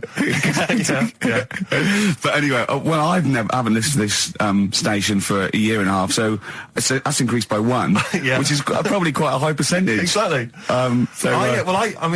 I suppose that my question, to you, Rick, would be, why now? Why have you come back now? I was a bit bored of sitting at home. Okay. Yeah. Because we're just here for 6 weeks. 6 weeks. Well, we're standing in for Adam and Joe, aren't we? Yeah. Yeah. How the tables have turned. I remember when they were standing in for us, but... Yeah. I don't know. But the only reason I'm here is because my housekeeper cleans between 1 and 3. Oh, right, that's a good idea. So I was got to get out of the house. And, Are they listening to XFM? Well, no, she doesn't speak English. I'm not made of money, Rick. Okay. If I can help out, a young immigrant lady, then I will do. And there are so many things I can do for her in so many ways. Yeah. But her, picking up my old tea towels and stuff is ideal. So that's why I'm here. But all I'm worried about is I think people kind of associate with the name Ricky Gervais. They associate a certain level of quality. Your live stand-up DVDs, there's a level of quality. You've put a lot of work into them. You've honed it. The TV work you've done, likewise. Should people expect the same from the radio show? Definitely not. No. Definitely not. Those things that, you sit down, we sit down, we write them for a long time, write them for a year maybe, then film them, and we worry about everything. This is, I'm not even sure I'm talking into the mic at the moment. I was actually doodling, as you saw there. Yeah. I'm eating a sandwich as we speak. Yeah. Although we do like music, that is true. That's absolutely right. Should we play some great records? Let's play a great record now. Coldplay, Speed of Sound. Steve, I know you like an insight to my musical taste. Always. But that's my favourite Coldplay track of all time. I just thought I'd just throw that in. Not a fan of clocks? No, I think I've overplayed Parachutes a little bit, but that's my favourite one. Like it. I'm afraid to say I'm a bit of a Philistine when it comes to Coldplay. That sounds the same as all the other ones. I'm sorry to say. Oh, you'll have to meet these boys one day. Yeah, and I'll tell them to their face. I don't care. A little bit rock and roll. I don't care. Well, I'm Ricky Gervais. That little funny little Wurzel type voice over there is Stephen Merchant, and with us our producer Karl Pilkington. Right. Whenever we say producer, of course, that is in inverted commas. Yeah. Done with the fingers. Well, he didn't have it. I wanted to play some off my iPod today to record it because they didn't have it here. It's a great track called Anthony and the Johnsons. He didn't even have the lead. He went, right, it's difficult. And he went, is it any good? I went, yeah, it's really good. He went, well, why haven't we got it here already then? Oh, that's the paradigm, is it? If XFM hasn't got it, it's no good. Four Non-Blondes doing well, is it? That's still in the cupboard, is it? Unbelievable. We're a little bit annoyed today, aren't we, actually? I'm really annoyed. Yeah. All that stuff we did last week, that Landau sent us some sparkling wine, and we thought, right, you shamelessly plugged it. Yeah. How many times you mentioned it? I About 20 about times? 20 times. Well, the finale was hitting Karl on the head with a cork. That's on the website, by the way. Okay. RickyGervais.com. Go there and see Karl being hit in the head with a cork, right? Yeah. We said, look, send us free stuff. We'll talk about it. Nothing. The cupboard literally is nothing. empty. The cupboard is bare. No one has thought. I tell you what, there's those guys from The Office. Yeah. I mean, let's be honest, Rick. We are taste makers. We're Yeah. opinion formers, you and I. Yeah. And you'd have thought if anyone was going to send us some free stuff. Yeah. You know, it makes me unbelievable. fume. And do you know what it is? It's because people, PR people and that, they've realised no one's listening. But not only are we going against all our principles and losing our dignity just for some free stuff. And integrity. And integrity, yeah. We're going against XFM policy because obviously they would have got thousands of pounds for Landau to be mentioned last week. come on, 20 times. No, it wouldn't. Thousands. It's 40 It's quid, isn't it? XFM, Rick. It's 40 quid. Yeah. For 40 quid for a 9-minute advert. Exactly. So advertise your quality stuff here. Yeah. Jeff's Garage. Cheaper than some other garages. Anyway, actually, if Did there we is play an a... advert once for a tattoo parlour? Yes! Do you remember that? I'm sure we played an advert for a tattoo parlour. What tattoo parlour can afford to advertise on a radio station? Unless it's a tin pot one like this. Oh, God. Oh, I've got some good music today, though, Steve. Oh, really? I hope so. I'll be the judge of that. Go on. Yeah, what have we got? AC/DC. Oh, Right. Do you know the monkey that went into space? Yeah. yep. It happened in 1958. Right. Now you know that. Yeah. Yes. What did he do next? What he did the do monkey do next? Yeah. One appearance on Celebrity Squares and it was, like, forgotten. Right. Yeah, cut a novelty record. Yeah, just like Rick Waller. I'll tell you what happened.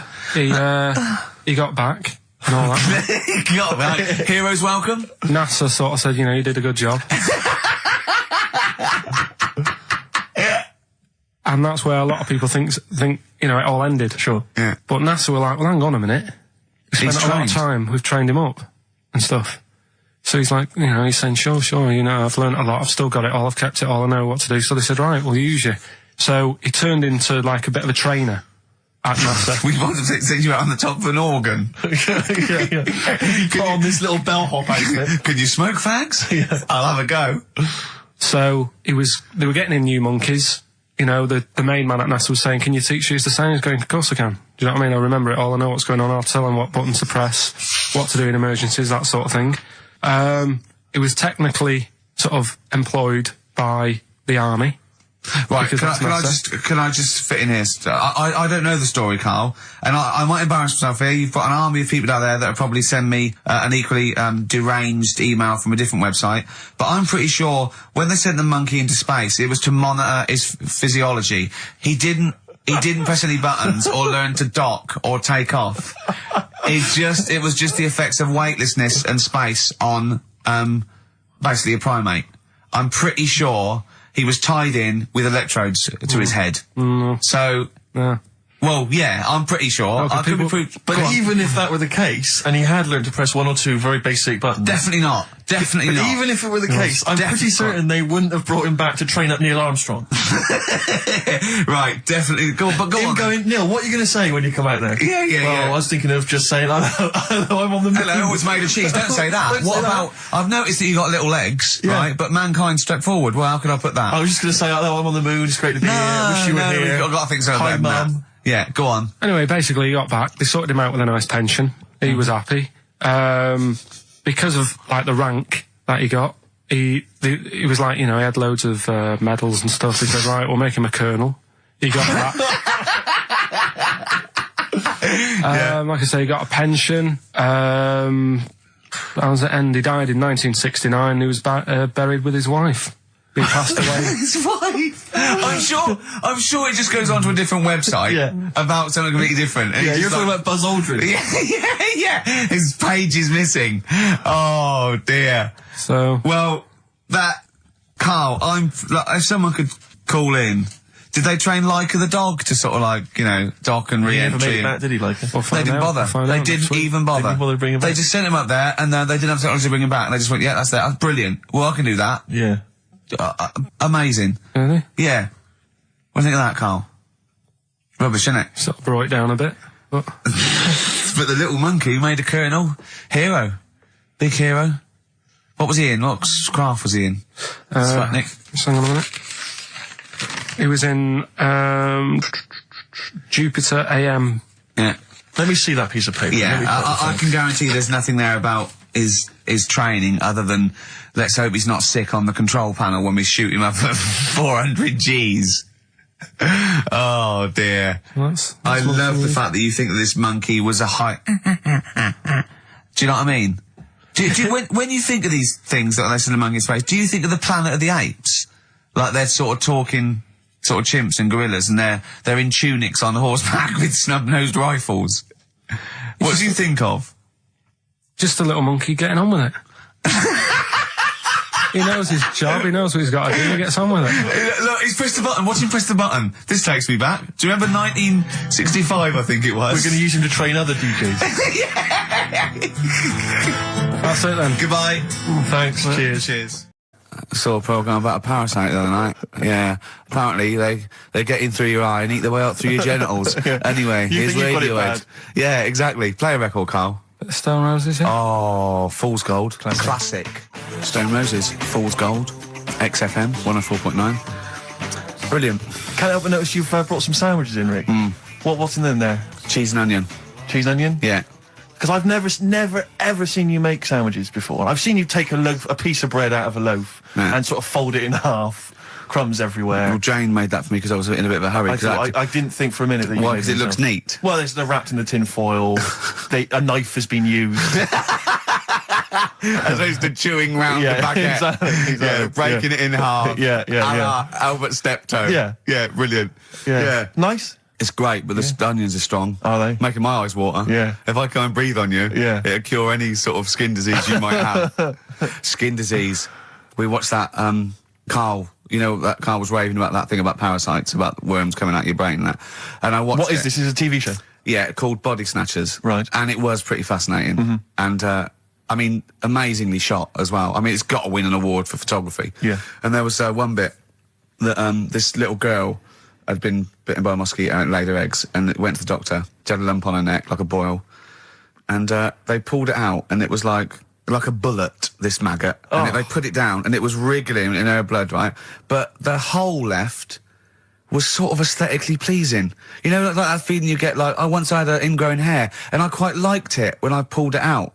And it's a perfect little hole. And I thought, I wouldn't mind having those as long as they sort of like healed over. What are you talking about? I don't know, it's weird, isn't it? But why would you want a hole in your body? No, it's got pulling something out, sort of like pulling something out of your body. It's I sort don't of know what you're cleansing, talking isn't it? No, but it's sort of like, I don't know what it This is it. You watch one programme recommended to you by Carl, you've turned into Carl.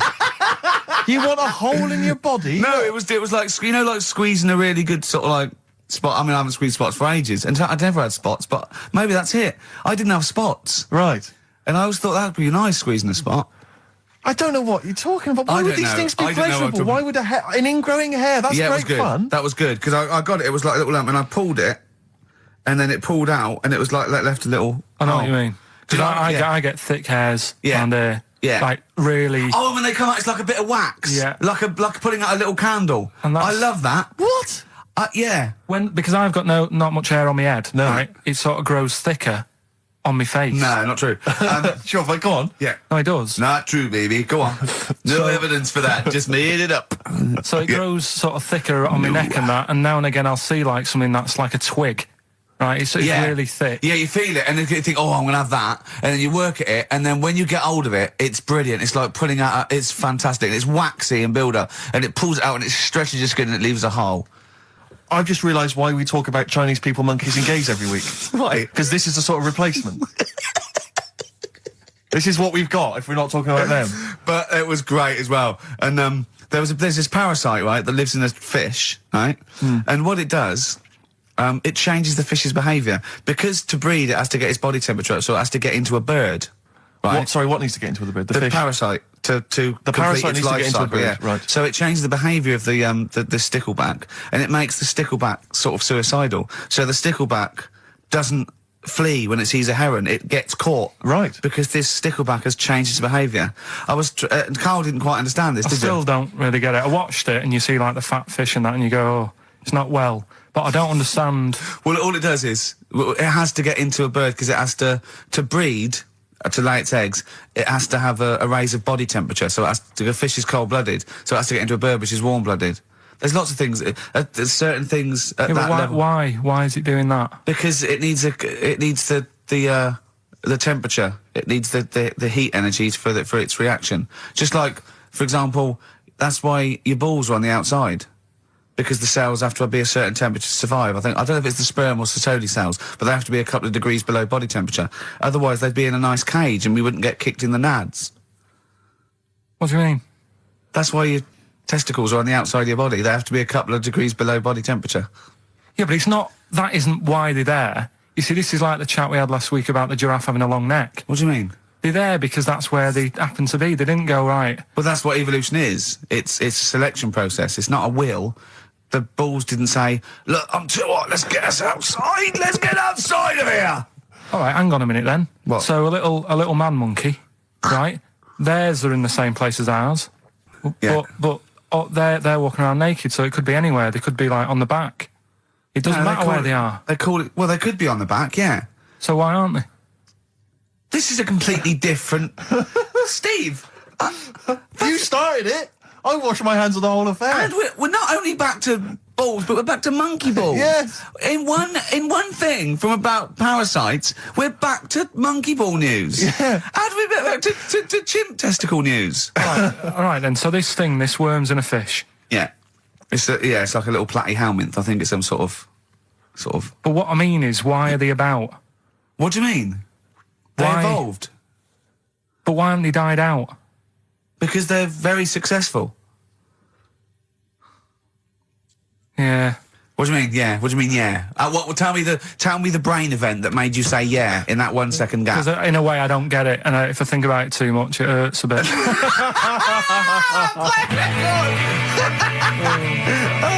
They've just been around for years, Carl. Yeah. Like Cliff Richard or something like that. Yeah. Roll Over DJ by Jet on XFM 104.9. I'm Ricky Gervais, with me Steve Merchant and Karl Pilkington. All right, Karl? Yeah. Bit miserable today, Karl.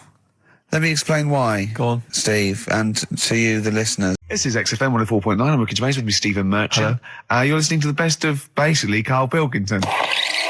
Check, because there are rules in place, aren't there? Yeah. There was a big bust up in the week. I'm only allowed to wind him up. I'm not allowed to wind him up socially now. I'm not allowed to... What am I not allowed to do socially? I think squeezing the head, socially, Yeah. has been crossed off. Right, okay. And I agreed to that because it got to a head where, Karl was really upset and he was thinking of just giving it all in, weren't you? Yeah. Yeah. Why was that? Because you were just winding me up too much. Yeah. I mean, do you want to bring it all up again? I don't mind. What was I doing? It was just... I should say now that there was a conversation where we were all sort of really walking on eggshells. It was frosty. It was a conference call, and Carl was on one end. And I'll tell you, I was very much a media. I was very much a UN mediator. What is it that? Karl? It was difficult to sort of keep it serious when I'm saying stuff like, I'm sick of you putting a Burger King bag on my head. Do you know what I mean? Yeah. There's a part of me that's like, I can't believe we're doing this.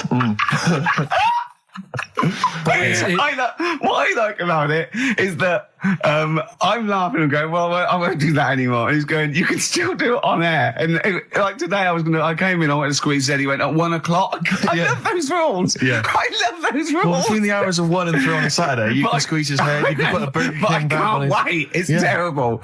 Oh, But dear. that all started last week as well, really, because I got in a bit earlier to do an edit for you on some track that had swearing in it, right? Yeah. So getting early, he comes in, first thing he does is go to sort of squeeze my head. And my reaction was, not now, do it later. As if it's all right to do it later. Yeah. So that's kind of what made me think this isn't normal. We should just point out when we say squeezing your head, what exactly does that mean? I put my hand on the front. I do 2 experiments, right? Yeah. One is the side, because you can crush an egg sideways, so I think that's more dangerous. Right. And I actually put my elbows out, and I press like a vice, and I really go for it until it really hurts. And the front one it shouldn't hurt so much, if my experiment's right. I don't know. Well, it was all this that sort of, built up. Sure. And the research that you're doing there, Rick, is that going to be available online at some point? Well, that was the problem. That's what I was saying to him, because it kind of started last week. Well, it's been going on since we've known you. Yeah. Hasn't it, really? Yeah, but I just upped it last week. It got out of hand a bit. I upped it to when I think it got to ahead on Thursday when I filmed it. That was it, yeah. That's right. I Yeah. brought in a cameraman to film me torturing him, and there was some people from the 6th floor being shown round. Yeah, some management and that, showing probably clients round, sort of, they've probably been on all the different floors, same what all the different radio I've seen stations Dr. do. Fox. This is XFM, the sort of this sort of noise going on. Yeah. You see them all look down and saying, don't do that, right? Sure. They might want to spend a load of money. Yeah, yeah. And he's doing that, he's wrestling with me, he's filming it. So that's when I just thought, Mad, isn't it? and then when we were having the argument on the phone, I was saying, has this been some sort of experiment? Yeah. He did. He said that, and of course I lost it. Yeah. But it's all good now. Do you want to squeeze his head before we play the next I record? won't at the moment, because we've got to get on. It's not right, and that annoyed me as well. Because I was trying to find out where he was going. I was filming him. I was going on waiting for Karl. Told Johnny he's meeting a mate at 6, which annoys me on 2 counts. And I'm just doing it to the camera. So I'm gonna follow him and just turn up and go, all right, where you been? But then when I came and he went, I'm meeting a mate, and he told me where it was. So I told him that spoils my fun. Of course. Because you'd want to just track him down. I don't want him to like it. Yeah. Which is pulled the rug under my carpet now that he's going to let me do. Do you know what I mean? It's just, it's a little bit annoying. Right, is this talking about diets and stuff, right? Go on. They've come up with a drug that, they tested it out on a mouse, right? They said, it's a problem that weight is a big issue in the world, and, a lot of people are depressed, and that, probably like Rick Waller. Well, right? I'm depressed looking at Rick Waller. Well, Oh. I mean, you could sort out Rick by, Jono is an old man, he's got loads of money. He's not old. No, but he's getting on a bit, right? He's about no, but my hang on a age, minute. What I mean is he does his own shopping, right? So I bet it's Sorry. hard. What do you mean? Because he's like, how old is he? 35. Right? He's got loads of money. He does his own shopping. So when he goes to the supermarket and he passes, the sponge cake section, it must be tough when you've got loads of money to burn that you go, just one more. Yeah. One more. Look, we are getting close to libel here, I think. No. But I'm saying how it is, because Right. I've tried losing a little bit of weight. Have you? And it is difficult when you're in Waitrose and you see a little chocolate muffin and you think, well, one more and I'll do without. Do you like a little chocolate muffin now and Well, again? yeah, right. Is that your favourite thing? So the thing chocolate is- and Let him muffin? finish his point. So the thing is, right, now with Rick, he lives at home with his mum. So why doesn't his mum just say, I'm going to buy less this week, and if you eat it all, you're not getting any more? Yeah. That's sort that Does out. he live with his Short, mum? sharp shot. I bet he does. I bet he does. 'Cause So he- you don't actually know if this is true or not. No, but anyway, right, so this drug they've come up with, They've tested this on mice, haven't they? They've tested No, I'm worried if they haven't tested it on mice. Thank God for that. It's definitely been tested on mice. Definitely. they fed a mouse a load of cake, Yeah. right, and it went a little bit chubby, and he said, right, stop a minute. And then they gave it this drug that makes you lose weight. Yeah. And its weight went down, but the only bad side effect was its eyes were popping out. Well, that seems to be fine then. Let's give it to Jono. There doesn't seem to be any problem. Oh, Rick should get some of that. Hey, Struth, Doc, look at these. Oh, Jesus, Jono, your eyes are popping out. That happened to the mice. Sorry? That happened to the mice. But what do you mean? That's the option. What do you mean that's the option? So I love the fact that your choice is either be like a fat, happy man who has the odd sponge cake. What albums am I getting? Is that good? Mm-hmm. Good, yeah. What albums am I getting from for working for this place for 6 years? All right. Ricky.Gervais at xfm.co.uk. Do you want to apologise once more for anyone you might have offended over the year? Yeah, like I say, I never want to upset anyone. We're No, just chatting about stuff. it's just chatting. It's from the heart. You see something, you say, "Oh, it looks a bit like so and so," or "Isn't it a bit?" You're not really, you don't really try and hurt anyone's feelings, do you? But I think most people know that. And I've got to apologise for laughing at anything you say. I actually can't help it. Again, it's not vindictive, but when Karl comes out with some of the things he says, I I mean, it's impossible for me not to laugh or react. So, have a Merry Christmas, everyone. Well, before that, Rick, is there some final, for the year, Monkey News? Tell you what, let's play a good song. Okay. Right, we'll have a bit of Monkey News, and then that's it. A bit of Amy Mann, then. Perfect. Brilliant, this one. I bought in Metal Christmas, is that all right? That's my only request from this show, that we do play Paul Di'Anno's version of Santa Claus is Coming to Town. The rest of it's over to you. Yeah, we're going to play some Christmas tunes, we're going to play some, our favourite hits of the year, but mainly, this is the rock programme. This is the rock programme. What worries me, Rick, is there's a lot of people who listen to our show and they're not regular XFM listeners. They just kind of crawl They're out not of their regular morphine people. stupid on a Saturday afternoon, put the show on. So they might not be familiar with the Ian work. Canfield is a young man. He's been in he's about 14. He's been in radio. It's weird, he's 14, but he's been in radio for 15 and a half years. He was weaned on the milk of Avant. Yeah. Right? And he's going to be the new rock god, aren't you? Well, I'm trying. Yeah. No DJ Canfield. Just go, yeah. Right? And over the 2 hours, I want to work out the 4 pillars of rock, right? I want 4 names, 4 pillars of rock, right? Huge rock pillars. And then I want the king who stands astride them like the archangel of metal. So we'll be asking Ian, every few minutes we're asking, right, who's your first pillar of rock? And then, keeping the one that stands astride them. Okay? And how many do we need? Well, we need 5 names then, don't we? The 4 pillars of rock and who stands astride them. Right, okay. Like the Overlord with these Axe Attack albums. Yeah. Yeah. This is Oasis. Christmas. I just wonder if there's one more contender. I don't know who this was, Ian, that phoned in with it, but possibly it's topical. Deathly Hem. Yeah. Deathly Hem. It's brilliant. Oh, it's Deathly Hem. Please welcome to the stage, Deathly It's Hem. Deathly Hem. Who's that? We've got to give it to I don't know who that was. Oh, well, if you came up with Deathly Hem, email again. Deathly Hem. It's the greatest name for the greatest rock band of all time. Will you please welcome to the stage, Deathly Hem. It's Golden Tonsils. Isn't it?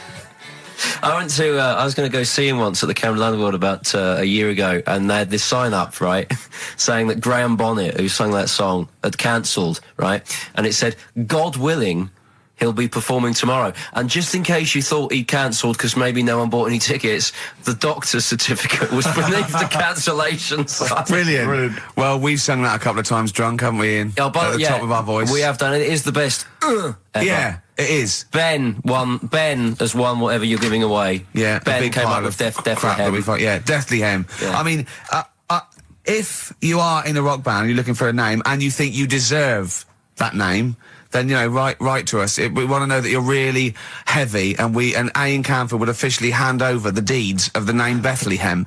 Deathly Hem? Deathly Hem, yeah. Deathly Hem. They only play at Christmas. You only play, like, big venues at Christmas, and it's all things about, like, fighting, like, good versus evil, and God versus the devil. And you got to write songs like that, yeah. Yeah. Deathly Hem on XFM 104.9. Perhaps that the debut should certainly be a concept album based on the Nativity play. Yeah, Brilliant. Yeah, that'd be just good. the whole kind of Old Testament in kind of rock form. Yeah, with it'd be extraordinary. It's the battle for humanity. Yeah, it's called Humanity Manatee, and it's a fight in the ocean of hell. Yes, sure. Yeah, sure. Yeah, I'd like to see a serpent. Maybe pictured somewhere. There'd be a serpent, isn't it? Track four. Track 4. Yeah. I think we should give massive props and suitable regards to Ian Canfield. He's come in, he's pressed the buttons. He stood in for an idiot brilliantly. He has stood in for the retarded. It's a shame that you've not displayed some of the usual incompetence that we've come to love and expect from Karl. It's a shame. Okay, well, you are the greatest DJ in the world, though. The way you sort of like drop press these buttons, but every time I've pressed a button off air, Ricky's been going, "Oh, what great DJ!" It's great because he ends it. It's just brilliant. I mean, we're lucky if we can talk with the mic on. That's the title, not talk over a record. We did some great links during the ads. Yeah, and of course, Jonathan Ross masturbating live. On air. Just looking back at some of the highlights of this You don't get that on Capital Gold, do you?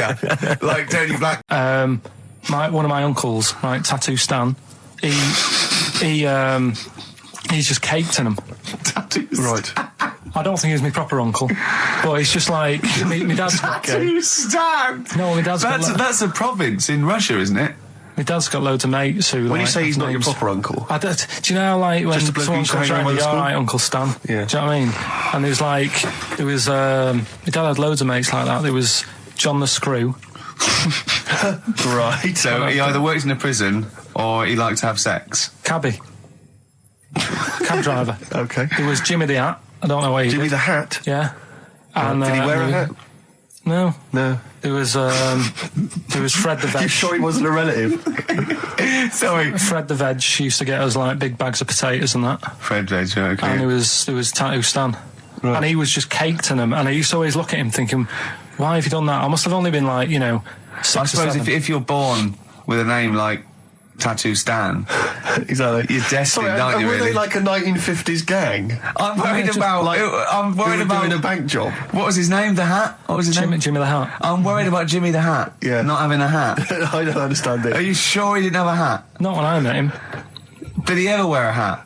I didn't see him that much. Do you think it was a joke, like, when your mate's sort of like, 8 foot and huge, you call him Little John or Tiny? Do you think... Well, the fact that he never wore Yeah, a they hat. went, hold on, I've noticed something about Jim. Go on. No hat. And I go, oh, true, let's call him Jim the Hat. Jimmy the Hat, yeah. But my Uncle Stan, he had like loads of them. He did them himself. Oh dear. And it was always that thing. God.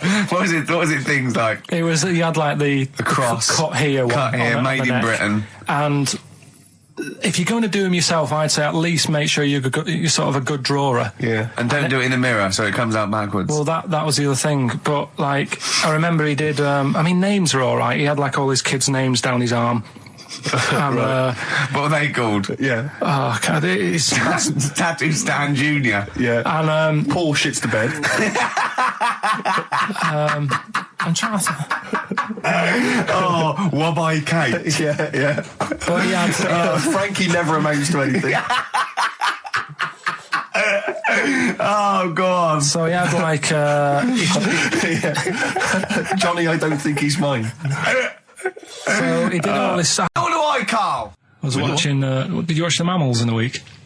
No, David Attenborough. No. I was thinking actually, right, all this MTV stuff, if there's one reason why I'd like to do it, Yeah. is I was watching Attenborough, the Mammals programme. I reckon I could do something like that. Right. And just have like me, instead of Attenborough, like a young sort of fresh person, Yeah. watching like certain animals and saying, do we need these? Do you know what I mean?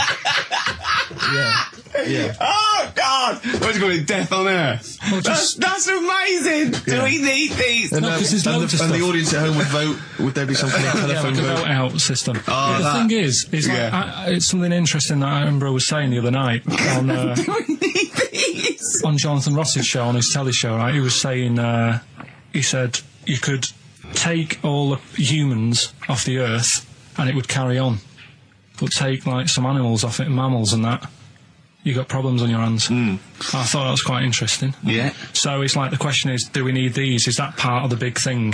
Right. Like jellyfish. Yeah. We've talked about jellyfish. Yeah. Yeah. So which mammals in particular were You talked about watching that that you Zoe Ball thought- show, haven't you? Hey? Which mammals were you thinking we don't need when you watched the show the other night? Any in particular that you thought they don't need them? They're not of interest. Well, I like whales, but I don't know what they do. And they're taking up quite a lot of room. Sure. But stuff like, Yeah. but like jellyfish, I looked into because Yeah, I well, was I know talking you about them, and they were saying they've got no eyes, no heart. There's something like 97% water. Yeah. They're blind, and they do about 33 miles a day. Right. So it's like, do we need them? Could we clear them out? Yeah. Well, the big net. That would be the programme. What? Right, we'll get rid of them. Next week we'll be looking at Rhinos. I think it's genius. Honestly, I think it's genius. And like going along, sort of like picking up sea anemones and going and just lobbing them into the sea. well, what do you think about MTV doing that? And then I just, in between the bits, Play music I videos? play music related relates to to it. fish, so I could play like Fish, Yeah. like Rock Guy, or the Animals, Rock Lobster. yeah, or what else could This I get could in run there? and run. What other songs have got animals in them? The Well, Monkeys, could play the Monkeys. Yeah, there's about 1 million, so let's not start this. No, but do you know what I mean? So do we need this? So MTV flies you around the world to the most incredible exotic locations. You sort of climb up a tree or whatever next to, I don't know what lives up a tree, some kind of rare parrot. You say, look at that, it's colourful, it's interesting. Oh, you like sloths, don't you? No, they just live up trees. But I'd say, do we need them? Why? Well, what do they do? What do you mean? What do they do? What do you want from an animal? Carpentry. What do you want? I don't like scorpions, right? Right. But then I found out they look after those monkey things. They're not monkeys, they're lizards. Well, all right, yeah, then lizards. They look after the lizards. So there's a reason. But do you need the lizard? Would be your next question. Because the local people made shoes out of them. But not when the scorpion protected them, they didn't. All right, we don't need them then. Okay. So ultimately, would anyone decide? I mean, do the animals kind of get a chance to mount a case for their survival? I mean, is there maybe someone that comes into their corner and sort of defends them? I'd have like a David Attenborough type character who says, well, they do this, and I'll go, yeah, but do we need that doing? Yeah. Okay. So what does an animal need to do in order for you to feel that it sort of gets a chance of life? I mean, like a pet, like an animal, like a dog maybe, or a cat, I mean, they give a certain affection to its owner. Is that a valid reason to survive? Not particularly for you. Not really. No, okay. I've been saying that, though. Blind people use dogs, so they are useful. So dogs are useful. Farmers Saint use Bernards, they often dogs. save people, don't they, in snowy weather? Cats. I'd have to think about it. Okay. Keep the mice down. Yeah, but you got rent-a-kill. Okay. So what I'm saying is something that will affect the world. Right. I think you'll find everything does. Except Carl. I'm not sure what effect he's having on the world. I'll tell you what, though, Steve, right? Did you watch the mammals? I don't care what he's doing. Well, basically, right, there was a load of hassle because they were using these monkeys in this Alfred's advert. Yes.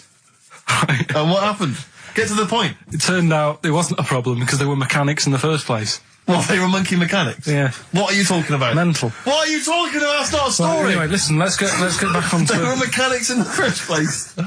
Right, listen. Right, so they're making this documentary. Right? And stumble across a little gang of... Come on! Just... Get on with it, please. Little gang of monkeys. That's the first time I've ever laughed. I'll hear that. I know.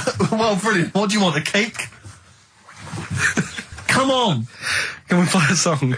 Oh, I don't understand what is wrong with you, you freak. It's making me laugh. Just tell us the story. All right, then. All right. So anyway, right, so there's this documentary being made. They found a little gang of monkeys. Right, play a song. I don't know what's going on here. I apologise. It's just if you were looking forward to monkey. Got to hide your love away.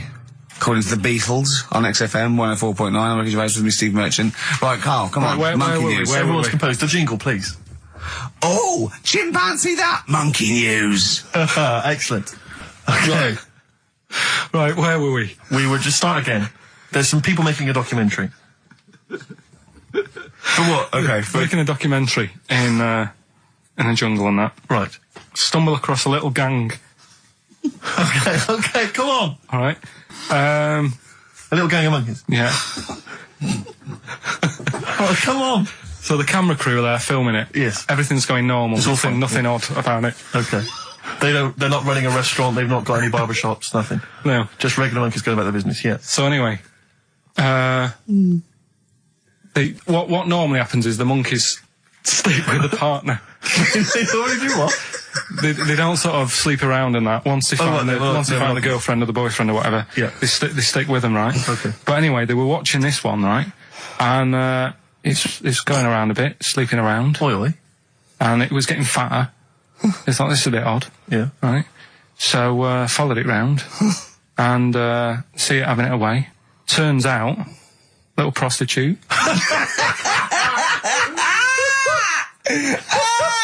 Oh, God! It's a little monkey prostitute. And it was getting fatter because it was charging them bananas. What a load of old rubbish.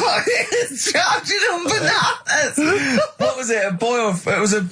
Woman. Little woman monkey. That's the most extraordinary monkey news I've ever heard. Oh! That is genius! Has this documentary been televised? I don't think it's been on yet. No. And that's all the information you've got? Yeah. And is that's one banana for everything? The half banana is for... Just oral. A paw job. Right. If you want full-blown monkey sex, it is 2.5 bananas. Sure. So, Let's just play a song. let's just play. All right, well, this is our penultimate show, so we're back next week. We're going to make it a barnstormer, I'm sure, lads. I want 100% behind it, 110% next week. All right, none of this giggling, none of this infantile giggling like two schoolboys. Right. All right, we're going to come back, we're going to have some quality monkey news next week. We're going to have all kinds of treats, I would have thought. Okay. Some great prizes. All right, are we okay? Yeah, We all best show. behind that? Let's make next week the best show ever. Good luck. If you miss it, then you miss out. We're ending with a track from a couple of years back. I think it was 92, 93. Dinosaur Jr. Start Chopping. Play that. Start playing. Forget start chopping. Start playing. All right. All right. See you next week. Yeah. Anyway, it's what everyone's been waiting for. For It's the what last Carl time. exists for the last time. It's monkey news. Play the jingle. Oh, chimpanzee that monkey news. Right, are you familiar with 100th monkey? Keep The what? talking. 100th monkey? 100th. Yeah, like as in like, or more than 99. 100th. Yeah. The 100th monkey. Yeah, are you familiar with that? No. No. Anyway, thanks. That was monkey we'll news. leave that Next then. week, Adam and Jet. What do you mean you're going to leave that? Well, I thought it was a popular phrase or something. What, 100th monkey? Yeah. What do you mean a popular phrase? What, why? What? Because you're going to do songs of phrase with it next week. We've said it once before, 100th monkey. No, it's just, it says the expression 100th monkey. Well, Right, do that's it anyway. where it What's the comes from. story? Well, it's from the 1950s, right? And the way that they got it because they were following some monkeys about, right? And they started Who was? Who was? It was. journalists Oh, yeah, why? Oh, yeah. just to see what they're up to. Right? Okay. So they're following some monkeys around, yeah. What was it? What, a documentary? Anyway, one of them Come on. Come on! washed some potatoes. Right. Okay. Right, let's leave that. Right, let's leave that one. Come on! A monkey washing potatoes?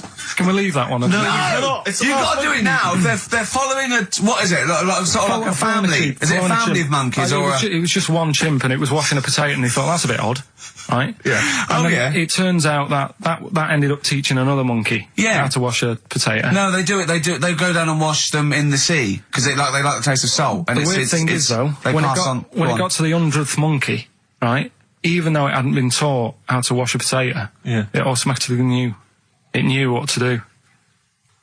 What do you don't know what mean? you're talking What do you about. mean? It was in them. It was in them that they knew that when they get a potato, they had to wash it. That isn't the monkey news. I'm just saying that's where the expression comes from. But you don't even know the. I think that my new TV is too big, Rick. I said that I know, when he I don't know bought what it. I was thinking. But I can't believe it. He talked about this buying it. He's got a bit of cash now, of course. And what is it? 42 inches? 42-inch plasma screen. What did it cost you? $3 or Oh, something? don't tell me. That's Wow, huge. it's 3.5 ridiculous. grand. £3.5 big spender.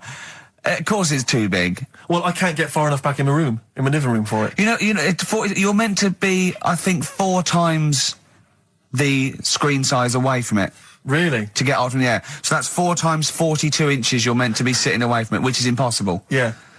Well, I'll have to just get friendly with the neighbours. Yeah, watch it through a hat. If that's the case, though, aren't you better off just getting a portable? What? I don't understand that rule. What are you saying? Well, you're meant to be 4 times the screen size away from the TV.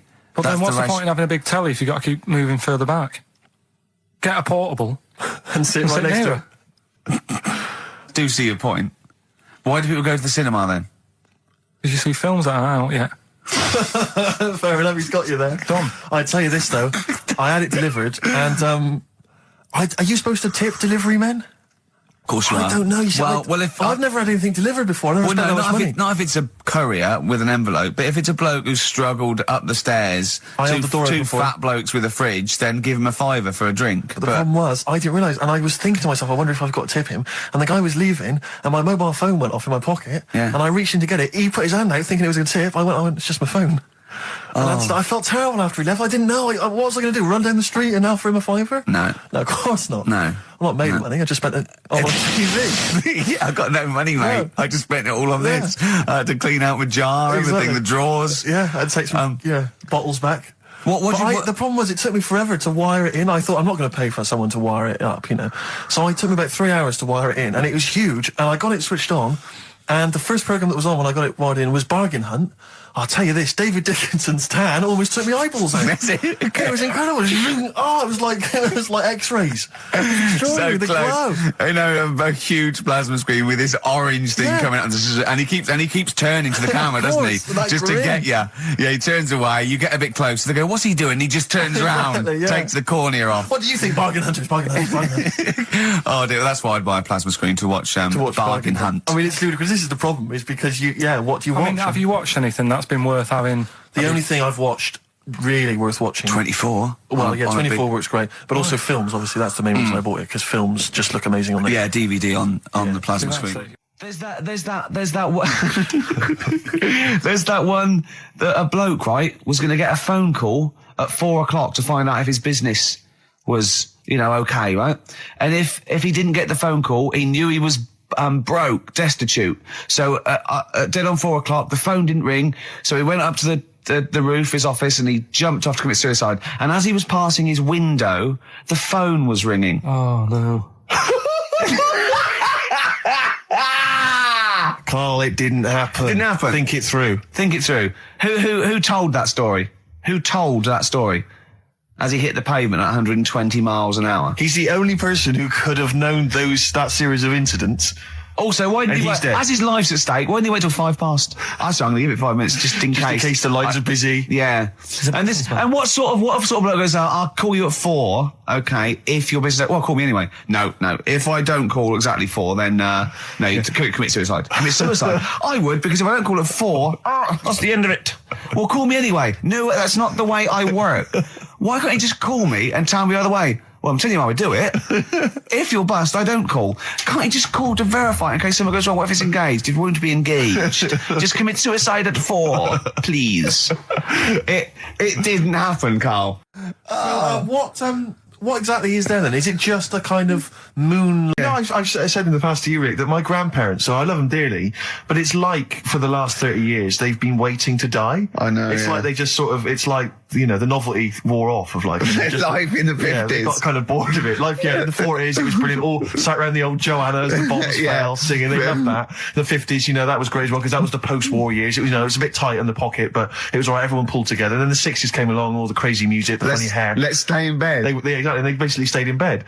And it was one Christmas when my grandmother said to my dad, what do you like for Christmas? What do you fancy for Christmas? And this must have been, I don't know, 20 years ago. She said, what do you fancy for Christmas, Ron? And he went, well, I could do with a nice big kind of warm winter overcoat. She said, don't worry about that. Don't worry about that, because your father will be dead soon. It's what you can have his. Meaning my granddad. Well, to be honest with you, my father's still waiting. Which is good news. Good news for my grandfather. Less good news for my dad. He's freezing. He's freezing. He finds out, how is he today? He's fine. Oh, okay. Oh, I'm freezing. It's such a weird mindset, that. I think that to me is what sums up people from that older generation, the 40s and 50s. And it seems to me that you've got that kind of mindset. It's like you were born in the 30s. And whenever you talk of your childhood, it's like you had like a big potato to take to school. And a hoop and a stick as a Christmas gift. The other thing is, I think that that sort of generation, it seems that the man is dependent on the woman. As a total dependent. Oh, absolutely. If she dies, he's done. Yes. He's done for. Just pine away.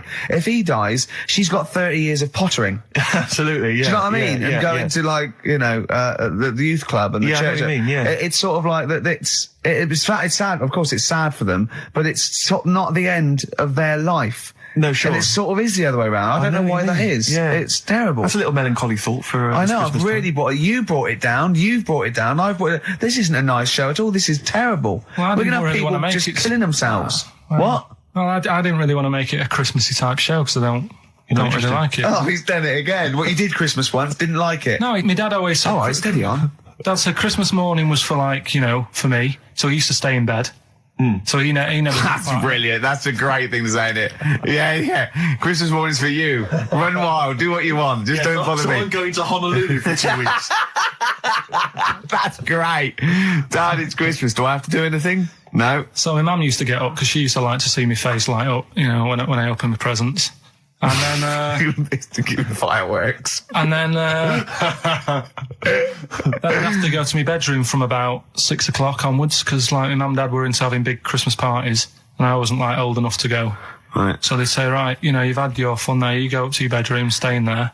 Really? Yeah, I remember one year, right, I got a train set, that's what I wanted. Yeah. Right? It's brilliant. Playing with it all day. I thought, I don't mind about the party, I'm happy staying up here, playing with this. Brother comes in, he's had a few, right, he's going, yeah, I'll give us a go on your train. How old is he? He's a bit older than me, so he might have been like, let's see. Well, let him be 18. Yeah, probably about 18, 19, And how old something were you? like that. I had a train set, so I don't know, about 14. something like that. Yeah. Right, so I'm playing on that, loving it and stuff. And then he comes in and goes, oh, give us a go. He turns the transformer up to like 14. He went really fast for about 5 seconds, broke it, and then he went back downstairs. Wow. So Christmas, I hadn't even got to Sounds Christmas like Day. the Conservative government with British Rail. Satire, that is. Rick, I just thought that there's satire. It's If there's any saying- satirical it's- shows listening or it doesn't work. It magazines, doesn't work in any way because there's the analogy falls down No. apart from there being a train. think it through though. British Rail was trains, Yeah. and the government broke the trains in many. Well, they didn't break them, like not officially breaking them, but they kind of. It does work. It's perfect. Oh, I'm pretty pleased with that. And I can't. And no one's asked him to be on. Have I got news for you? It's weird, isn't it? 'Cause it- it's strange that when Yeah. you've got a satirical mind that's as quick as that. Yeah. All And right. he's broke your little train set. So what did you do? I just like watched telly and had some sausages. I bet you were happy with that, though, weren't you? It's a bit annoying though, isn't it, when your main present of the year's been broke. and then, did it ever get it fixed? No, that was it. Put away. I'm intrigued why your parents wouldn't let you come and join in the festive fun. Was it like really debauched down there? Was it like eggnog everywhere? And Well, no, but I mean, that's fair enough. 6 is a little bit early, but I just think, you know, if you're a kid, you know, he had his fun, put him to bed at 8, maybe. And do he you think won't. so on Christmas Day? I thought that was a day for family. Well, not if there's a party going on. and Well, then don't have the party on the Christmas Day. is Well, my point. that's another option. Yeah.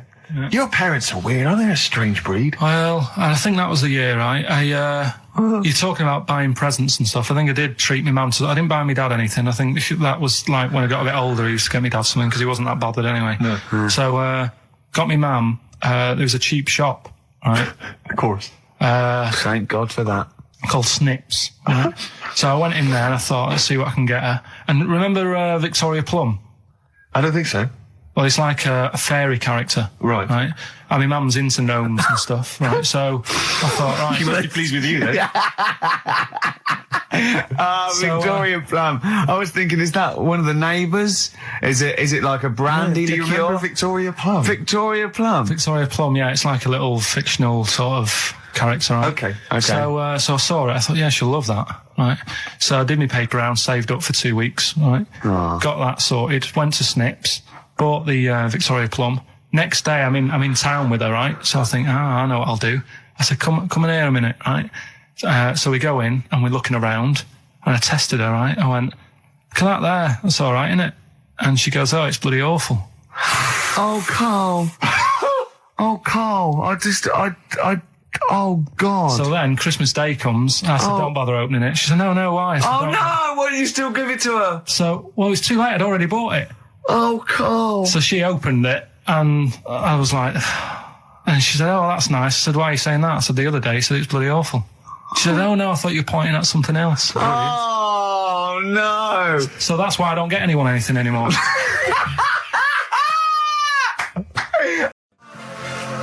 Lou Reed, with a little help from David Bowie there in the background. Satellite of Love on XFM 104.9. I'm Ricky Gervais, with me Stephen Merchant and Karl Pilkington. Now, Steve, you know how Karl won't do anything outside his jurisdiction. He moans about stuff. Whinges He's got constantly. one job. We're doing about 5 things in the week. Always plate spinning. We just turn up and he's always available. He moans about it. He goes, oh, lucky you caught me, right? He's chatting. He's one of those people that whinges enough and people think he's overworked. So he got Mondays off, right? He's just a whinger. Yeah. I haven't He got won't- Mondays off, though, have I? Yeah, well, anyway, 2 hours on a Saturday. This is what the phone message he left me Wednesday on my mobile. But I just is chatting about certain things that are going on at the moment. What he does need to know. Duncan, who mentions, is my agent. And, you know, you'll understand a few other things. But this is the sort of message I get from Karl, right? Whinger. Old messages. Alright, 12:10, Wednesday. Just getting loads of people calling me all the time about Yesterday, DVD's signing for BBC London. I don't work there, but I've been dragged into that. I've got a woman on leaving a message from Talk PR going on about, do you want to go and see Pop Idol again? Right? They're just saying you and some listeners can go. So I'm sure you'll love that. I've got Jim Benner wanting you to introduce the tin buckets at the Astoria. So can you just let Duncan know that I'm doing his job whilst he's sat on his arse with his thumb firmly up his arse? Can you let him know that I'm running around like a here sorting shit out for you? Alright, see you later. Message left So, at 12. do you know what I mean? I know, but that's the kind of phone message he's leaving. Do you remember who he was before you? But he's even annoyed that he gets a phone call. I remember he got a phone call for you to do a voiceover and didn't pass it on. You missed a voiceover. That was thousands of pounds. No, I did pass it on though. I told you. You I said a you woman. said someone had phoned. Yeah. That's not good enough. But who's that? Well, she didn't say, and I didn't ask. But Of it's course not my she job to do said. it. She didn't say. Rubbish. So you didn't take the number down? Just when she went, oh, can you tell Steve to call me? And you went, yeah. Yeah, well, I just thought you'd know her already. I should have known. It was a woman, so I should have known. He's having a go, you see?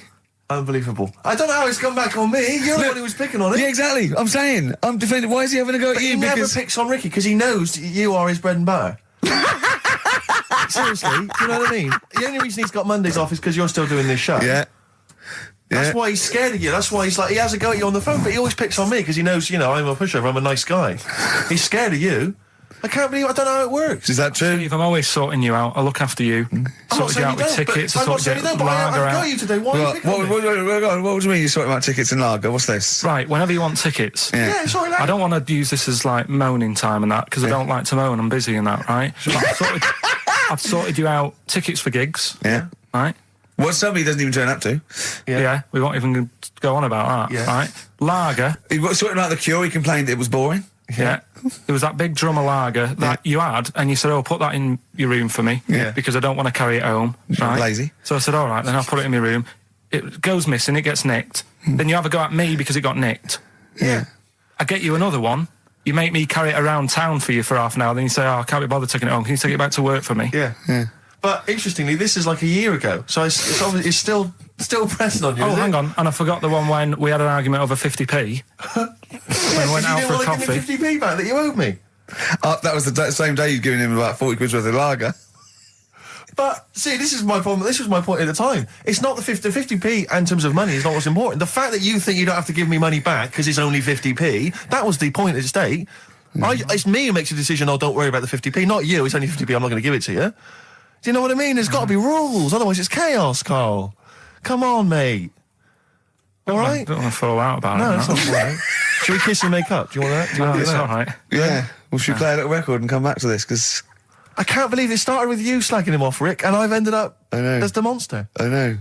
Bit of R.E.M. Out of Time by Blur. Luckily, we're not out of time. Got another hour and 25 to go. So it's not over yet on XFM 104.9. I'm Ricky Gervais, with me Steve Merchant and Karl Pilkington. We've had quite a lot of emails, as ever, Rick. I should just say, because we're very It's a lazy. much listened to show. We're very lazy people, and we rarely reply or read out the emails. But we I do never read the emails. Absolutely so never read I them. rely, if I haven't replied to them, or my mail, well, Steve opens my mail and reads my emails. So if I haven't replied, it's just because he hasn't passed it on to me. Yeah. Okay. But I haven't passed it on to you because I know you'll never reply. Sure. I'm just cutting out that. But I just want to say thanks for the emails. We do read some of them, and we do appreciate the fact people send in jokes. I appreciate it. I love it. Yeah, But we've had to do anything towards it. Sure, we had an email from Jack. He just said he missed the last 2 weeks' shows. Has he missed anything? Not really. No, it's the same stuff. Same old I rubbish. think last week Carl was having a go at Chinese people not aging well. He had a go at the gays, and he came up with a ludicrous story about a monkey that was impossible. Yeah, So I exactly. don't think Jack's missed much. Go on. No. We've just had an email from the Pringles people. Oh, right. Good, because it's finally started to happen. I hear these stories about people getting given cars and Armani suits and trips abroad, and we haven't had no, but finally people are starting to, realise what we're doing, our impact on society, and we've got a whole box of Pringles sent to us. Not on those little tubes, the proper tubes, the foot-long tubes. Yeah. So... and what have they said? Well, the Pringles guys they want have them said, back. No, they've said they like the show, and if you want more Pringles, give them a call and they'll send you I more want Pringles. more Pringles. Yeah. I bloody love Pringles. Yeah. Pringles are... The thing about Pringles is, they're they're Moorish, right? Yeah. But how would I put it? You know the sort of thing when I open them, Yeah. and by that when I pop, Right. yeah, I have to eat the. Well, right, okay, how can I put this? When I pop, I can't stop. What do you mean? I don't. Well, when I pop them open, I can't stop eating them. Right. open. When you pop, you can't stop. Yeah. Yeah. I think that's because of the chemicals. I think that might be the reason. But they're good chemicals. They're good chemicals. They're the chemicals. best chemicals. Pringle chemicals. They're not bad chemicals. Like Lovely. you're using chemical so warfare. yes, I want some more Pringles. Bob Dylan, It's All Over Now, Baby Blue from 1960 something. Bit of trivia for you, Steve. Go on. That is the last record we ever played on the old XFM before we were fired. I bet that was a moving moment for about 8 people. I just thought of something. You know that thing we did about, they said that we just cared about the money, selling it to America? Yeah. If we cared about money, Yeah. would we be here now? Do you know what I mean? Absolutely, I know. think this proves that we don't do things for the money. Exactly. Jesus. All right, Carl? Couple of emails. Monkey Matt's emailed us. Who? Monkey Matt. Oh, Matty, yeah, go on. Yeah. He says... How's the Monster? He's all right. He says, Carl has missed a cracking headline from The Sport. Hide-and-seek champion found dead in cupboard. I hope it's real. I don't know if it is. I doubt it. Feeder. Do you know what? I'm annoyed at now, right? We've got another ad break coming up. How many ad breaks have we had in this show? I know. Carl, how many ad breaks have we had in this It's show? only about 3 an hour, 3 or 4 an hour. 3 or 4 an hour, so about 3 minutes. So 20 minutes. 20 minutes is wasted on shite. I mean, apart from the stuff we talk Well, about. it's funny you should say that because someone said to me last week that they felt that there were more adverts now on the show than there used to be. Are there more adverts Rick, in this I think, show? though, I think just checking some of the emails, I think that's because people are requesting them. They find them more entertaining than what we're giving them. But can't we sort this out? Well, don't go on about it. No, can't we though? Why can't we have less? Why have we got so many? Is it? It happens, doesn't it? Well, no. You can't listen to radio in after every record. It's bad enough trying to keep them listening with the rubbish we come out Yeah, with. we've got Rockbusters here. Let's get them back. Right? 4.9. Email in where Lanzarote is. I don't know if it's Italy or Spain or Europe or maybe Africa. You know, these are the sort of things. These are the reasons I come into it to at least learn something, innit, Carl? We've stopped educating Ricky, so I've stopped learning. You know, about things like the woman who ate mud all her life. We've had a lot of emails, Carl. I don't want to sort of put a dampener on your Christmas, but a lot of people have been slagging off Lanzarote. One of them just said, well, one of them just, I don't know if I can find It is Canaria, isn't it? It's It is one of the Canaries, isn't it? It's a volcanic island covered in volcanic dust. It's very windy, so you have to dig a hole to sit in on the beach, and there's hardly anything to do. That's from Mike Godham, and he says, unless you like quad biking, well, you know, you've seen what happened to... No, Ozzy don't Osbourne go this week, quad so don't do biking. that. Not with your little head. There's no protection at all, is there? I don't know what you're thinking. I don't know. At least Rick Mann and Ozzy had lots of hair. Yours would be like Humpty Dumpty. It would crack like a little egg. And then we'd seen, there's no kings or kings horses. So, Yeah, well, they couldn't do the job anyway. No, if you remember. shouldn't really send them. They're not really qualified. Horses not equipped to put send back an a egg medical man. man like Neil Fox in Yes. to mend but not eggs. some kind of military horse. I bet he's had the egg on his face a few times, hasn't he? What, Foxy? Yeah. Most of the series are Pop Idol. Right, Carl. Lanzarote, good or bad? Well, you got to give it a go, haven't you? Yeah, well done. Give everywhere a go. Exactly. That's what I was saying. You know, don't just take the word for it. I mean, if it had said an Ananova, Lanzarote shit, he'd have believed it. Sure. You know, if he'd have overheard it in a pub, Yeah. Lanzarote a crap, he'd have believed it. He'd have seen it on a website that was mainly concerned with monkeys and witches, he'd have believed it. Yeah. As it is. Everybody raves about New York, and when I went there, I thought it was rubbish. Well, you're an idiot then, because that is possibly though, the isn't it? greatest city in the world, Subjective. along with London. Subjective, though. That's why they have holiday programmes and that, innit? So you see it and you decide for yourself and that. Yeah, but you saw Venice on a holiday programme, as you put it. You went there and you went, it was rubbish, full of black bin liners. Well, it is. Right. Didn't they show them? It stunk. Didn't Judith Chalmers say that? It stinks here and there's loads of rubbish everywhere. No, she didn't. Did she mention that? Oh, that's what I mean. So it depends what you want from holiday, doesn't it? Well, yeah. But So, you're an idiot if you don't like New York, so next. Anyway, come on, break up, guys. Kiss and make up. Yeah. Carl, we've had an email. Some old Rockbusters. Someone's emailed in. They wonder if you can get some of your old Rockbusters clues, your old genuine Rockbusters clues. I know Rockbusters has come back. Well, of course today he can. It's the way his brain works. Well, indeed. But I think you'll Maybe you can also enjoy the challenge, Rick. Yeah. And you at home. I remember them as well, because I remember how angry they made me. Here's some old Rockbusters. That army's got some nice trenches. DW. That army's got some nice trenches. DW. No, Dandy Warhols. that one works. It's not bad, is it? That's why I didn't get that one, because it worked. Yeah. Yeah. Okay. She's only got one sticker left. It was actually he's only got one sticker left. Oh, okay. He's only got one sticker left. Oh, the band His Last Sticker. Exactly. With Justine Fishman, yeah, His Last Sticker. They were brilliant, weren't they? What happened to His Last Sticker? Are they still going? He'll strap some chocolate to your feet. That's A. A band or artist. A. He'll strap some chocolate to your feet. Go on. Aerosmith. I don't know really what that means, but... And finally, you'll have to... Aero Cobbler. Yeah. The well-known Aero Cobbler. And you'll have to stick her in the oven. AB. You'll have to stick her in the oven. See, he thinks blacksmith means, like, just shoes. Like, it's not the smith. It's the smith part. A smith is just a right, isn't it? So it doesn't... I don't know... Aerosmith. What does that mean, Carl? What does that mean? Come on, you'll have to stick her in the oven. AB. Yeah, I know that one. Yeah? Yeah. What is it? But it doesn't work. Apparently it does. You'll have to stick her in the oven. AB. Single or artist. What, Anita Baker? Anita Baker. Why you have to stick her in the oven? I need to bake her. Oh, I need to. But why didn't you say, like, you'll have to get his hair cut and put a nice white chef's hat on? That's Anita Baker. See, that works. That works, Carl. I need to bake her. Doesn't work. It is shite. Okay, well, listen, before you judge, listen to today's Rockbusters. Okay. They're here with us now. Here's Karl Pilkington. Brought He's it got back just for Christmas. Brilliant. I've only got two really what? because I was trying to work one out before, right, in my little room. Yeah. I was looking at different band names, thinking, what can I do? Yeah. Couldn't concentrate because Ricky was in there trying to spray deodorant all over the place. Right? Well, you should have done them yesterday. You should have shut me out. Right. So there's just two. Brilliant. Well, Okay. I've kind of got an idea for the third one. fine, I'll yeah. have a go. Yeah. Right, so anyway, the first one... Should we play a record and come back to this? 'Cause We'll it's do been- it quickly, yeah. we'll do it quickly. No, play a Alright, record. It's then. rubbish. Yeah. Rubbish. Libertines. Useless. Give me the gifts. Let me have a look what prizes you've got. Libertines, Don't Look Back Into the Sun on XFM.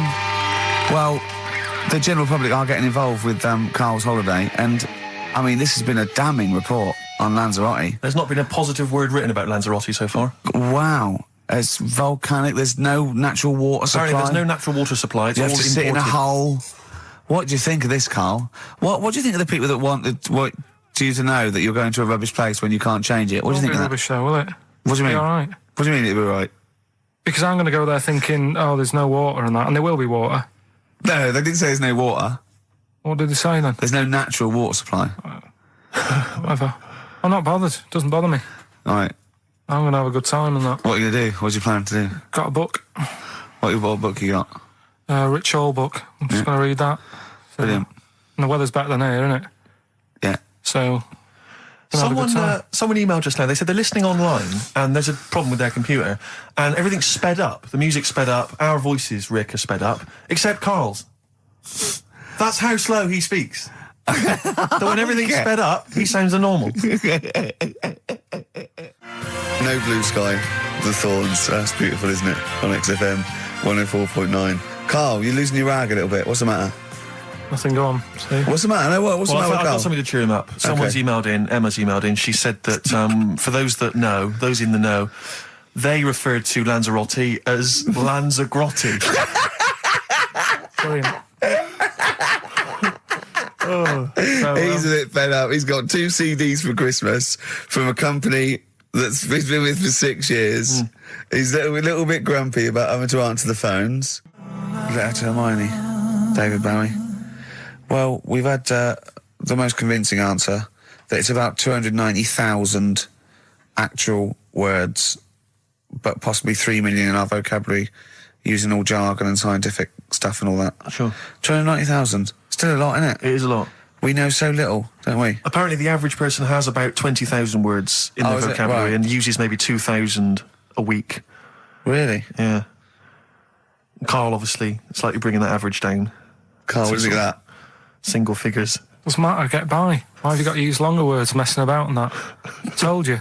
That word about old, anti-dipuian or something. Just say old. That's a bit old, isn't it? That's a bit anti-dipuian and that. What's the point? Yeah. Get to the point. Sure. Busy.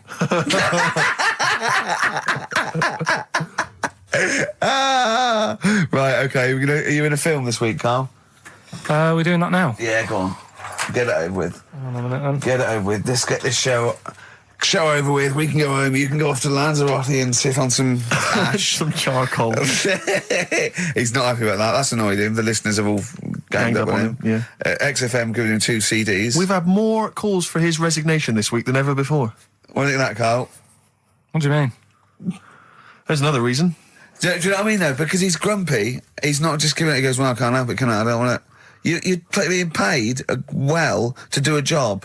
People have tuned in to be entertained, to have good songs. Me and Steve are working I'm pressing here. the buttons. I'm paid to press the buttons. That's what I'm doing. Has every CD started on time? Then Yeah. why would they give you Monday off if you just paid to press the buttons? Don't get every other Monday off, do I? So have you stopped doing that now, have you? Well, yeah. Why? Because there's work to do in that. But I'm not moaning about it. Let's get on with it. Blair on XFM 104.9. I forget the name of that track, but it's good. Good song. Thanks very much. Oh, good song. Yeah. Oh, right. I just thought you were complimenting giving me. his opinion. Right, Yeah. go on. The what? Are we still on the air? Yeah. What are we doing? Merry Christmas. We got someone on the line. Oh, right. He's here. Who's that? Ricky, It's yeah, go on. it's Jonathan. How are you? Good. It's only TV's Jonathan Ross. Ross, turn your radio down, you idiot. I'm here. I like to. I haven't got a radio on. What are you talking about? We can hear the feedback. Well, I haven't got it. It's not my fault. It's your incompetent radio station. And also, didn't you hear? We said don't call in. We don't want to speak to the listeners. What's I'm not a listener. I'm a visitor to your shores. I'm special. You know that full well. I know you're special, right? Yeah, exactly. What have you got a name for the band? Yeah, you ready? Yeah. Blump. B-L-U-M-P. I tell you for what, you can't have a normal word. If it's the monolith band of all time, if it's the big, you can't have a regular word. It doesn't make sense. How can you have a regular word? All these ideas you've come up with are rubbish. You need a word which only stands for that one thing. No one's heard it before. No one will use it again. Blump. I can't help but feel that that's a more appropriate name for maybe one of Ricky's bands. I love seeing that picture of him in that band. You see it everywhere these days. He was like a girl. He was like a little girl in a suit.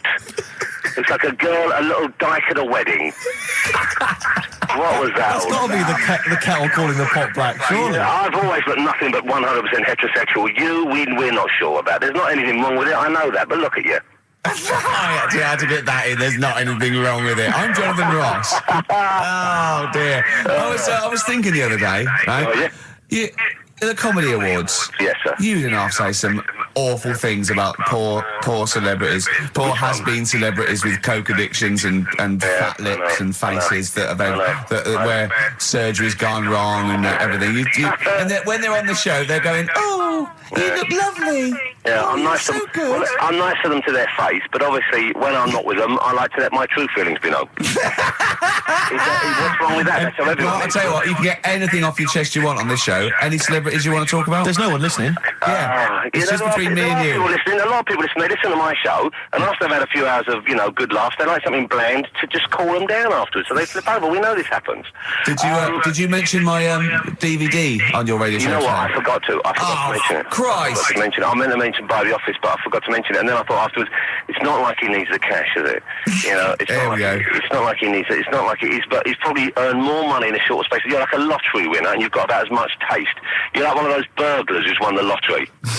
I am. I'm dressed like an Albanian window cleaner at the moment. Burglar from Reading who won the lottery, and now he's fritting it away on what? I do feel sorry for my neighbours. I've moved into a really nice place. Now, I feel like it's the hillbillies. No, it's nice he's moved in though, because it's nice. He's given them something to sort of talk about behind your back. You've Right. united the whole block. Right, go and play with some Japanese wind-up toys now. I'm Ross. going home to play Mario Double Dash with my son. It's going to be a good afternoon. I phoned you once after I finished my show. It was about 5 minutes past 3. Yeah. And I don't mind if I said, how you doing? You went, it's brilliant. You said, this is what you said. You went, everyone's out. Jane's taking the kids out. I've already masturbated twice, and I'm playing with a new Japanese toy. I'm masturbating now. Play record! Yeah, Kings of Leon, Wasted Time on XFM 104.9. Sorry, I was sidetracked there by just some of the band names. And now listen, I want to put in 2 of my own. I want to win that pile of tat out there, right? I've got 2 names here, okay? We should just remind people in case they've just tuned in. Oh yeah, Ian Canfield has chosen his mega band of all time. He's got Keith Moon on drums, he's got Lemmy on bass, he's got Keith Richard on guitar, he's got, who have you got singing? Robert Plant. Robert Plant. And their manager is Vance. But he needs to announce them at Wembley Arena. They're already sold out. They're at number 1 in the album charts. They're the greatest rock band of all time. And I've got 2 suggestions. Okay. What about this? Please welcome to the stage. Tungsten lung hemorrhage. Yeah, good. Yeah? Please welcome to the stage. God dildo. God dildo, interesting. Nice juxtaposition there of God, the almighty creator, and a dildo. Nice use of some contrasting imagery there. Yeah. Powerful and topical. Tungsten lung hemorrhage. Yeah. We've had a couple also on the email. People didn't really include their names, but who cares? Please welcome to the stage, Balls of Steel. Balls of Steel, yeah. And we've had like Brain Hammer. Yeah. Brain Hammer's good. I Lots like of Brain Hammer. brain-related stuff. Quite liking the idea of tumour fish. Tuna fish. I like. Tuna fish is very good. I like tuna fish. I just wonder if there's one more contender. I don't know who this was, Ian, that phoned in with it, but possibly it's topical. Deathly Hem. Yeah. Deathly Hem. It's brilliant. Oh, it's Deathly Hem. Please welcome to the stage, Deathly It's Hem. Deathly Hem. Who's that? We've got to give it to I don't know who that was. Oh, but, well, if you came up with Deathly Hem, email again. Deathly Hem. It's the greatest name for the greatest rock band of all time. Will you please welcome to the stage, Deathly Hem? Cheering breaks, mind over money, XFM 104.9. I'm Ricky Gervais, Stephen Merchant, little Karl Pilkington. Yeah. A couple of emails. Different people have visited various tourist attractions. Oh, yeah. Let me see who's this from. I'm not quite sure. But thanks very much indeed for it. So, there's a link here. It's apparently in Devon. Barometer World. Brilliant. It's the world of barometers. It was established in 1979. And By one bloke who had a lot and thought, I can charge a quid for this, definitely. Here's the Out of his own house, probably, converted back scuttle. Exactly. Yeah, that's not a euphemism for a sexual act. But look at the webpage here, Rick. There's a picture of a beautiful barometer being held by a beautiful lady. Lovely. Who's definitely his daughter. Yes. Definitely. Come on, Kathy. Oh, that. Dad, no. Come on. Undo your top a little bit. Dad, definitely made to do that. Yeah. Oh. That slight look of I hope no one I know sees. Yeah. Just checks out Barometer World. Barometer World. Yeah, that's available. If you want to check that out, www.barometerworld.com. That's Now, all the... barometers, do they work? They're to do with checking, is it the air pressure? Well, everything. But I think that's what it's based on, isn't it? Sort of low and high pressure, so it's going to rain, it's not going to rain. Yeah.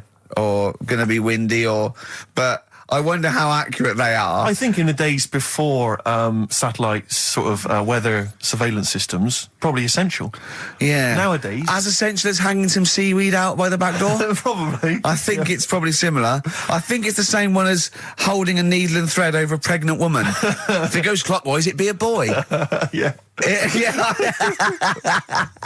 The thing about a barometer is how far into the future can it predict? Exactly. How do you know? If it's a case of you may as well stick your head out the window to see if it's raining. Exactly. This barometer goes, oh, it's going to be windy and rainy. When? The barometer goes, soonish. Yeah. So I can't say, but it will, well, within the 7 days. I don't want to be the- specific because you'll have me. Yeah, You'll yeah. I don't want to. But I mean, I'm just a barometer. I'm not really a I weather can't person. analyse the information. Yeah, brilliant. What's in there? What's happening in there? What chemicals are being affected? How does it work? I have no don't idea. know. I assume it's probably something. Wait a minute, let me that's- email Barometer World. What could it be? It could be quite interesting. It could be mercury that's based on a sort of temperature. It goes up with. Oh no, it's not temperature, is it, barometer? It's pressure. So it's probably just very fine. It's like a fine, very, very fine needle, isn't it? What you got for us? I just thought we ought to maybe go through some of the emails. I mean, I don't want to query the calibre of some of the emails we get sent on this show, but here's a typical one, Rick. Go on. There's no name, it's just from Glico, that's his email address. It's just a question to you, Rick. Did I see you walking around Marylebone High Street last Sunday? Yes. Okay. Well, I don't know. Well, I mean- I was in Marylebone High Street last Sunday. Yeah. Yeah, but did you see Glico? I didn't see Glicks. Okay. I didn't see the Glickster. But All right, this is one from M. Ricky, what do you think of Richard Bacon's show? I can't decide if he's better than you. Nor can I. Any thoughts? Nor can I. I can't help her out on that one. Sure. That's a really personal thing. She's got to dig deep. She's got to look at both of us. She's got to find out what she likes. Yeah. And then whether I provide more of that than Baker's. Yeah. I mean, you know, Baker Foyle's brilliant. Yeah. I'm not going to put myself up against him. So I can't help you. Next, Steve, next. Well, there's a lot of emails last week which were saying how much they enjoyed the Christmas specials. Thank you very much for that. That's very flattering of you. Cheers. There was also a couple. There was one that it was a guy. I'm sorry that I think I might have deleted it. But, I should have sent a reply because there was a guy from Canada saying if there any chance you're around in March, whether you could pop in and have a surprise birthday dinner for his wife. Oh, God, why don't you keep that? I know. Sorry Well, about that. I can't let it go now, can I, you idiot? Okay. So, I really apologise for that. Yeah.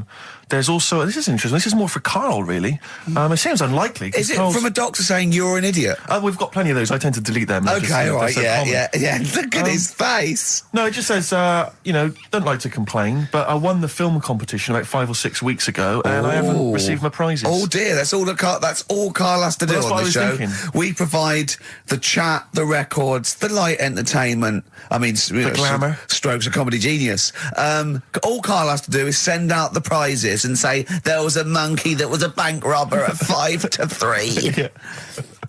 What's your Karl. excuse, Karl? Do you remember her winning? I've got all. Well, you calling her a liar? Well, I am because I don't remember ever seeing. Right, he's calling her a address. liar. So, Joanne Ogden, you're claiming, is just making this up. She sent this in on a whim, trying to fool us and get some cheap tat. Wow. I don't believe that. I don't believe anyone would lie to try and get Knowing Me, Knowing You on VHS. I really don't. Well, I'll look in the records because we keep all the details. So, do you know what I mean? Right.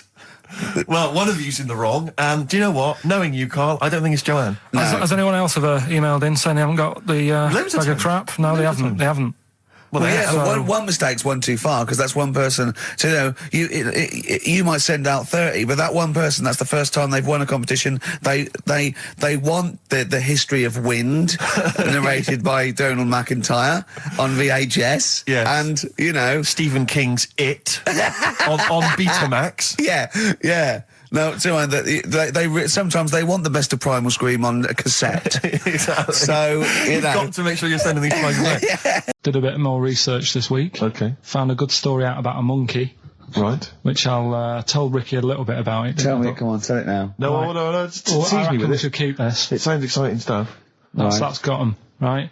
Tell us about this monkey, Carl. You're going to love this one, Steve, Go on.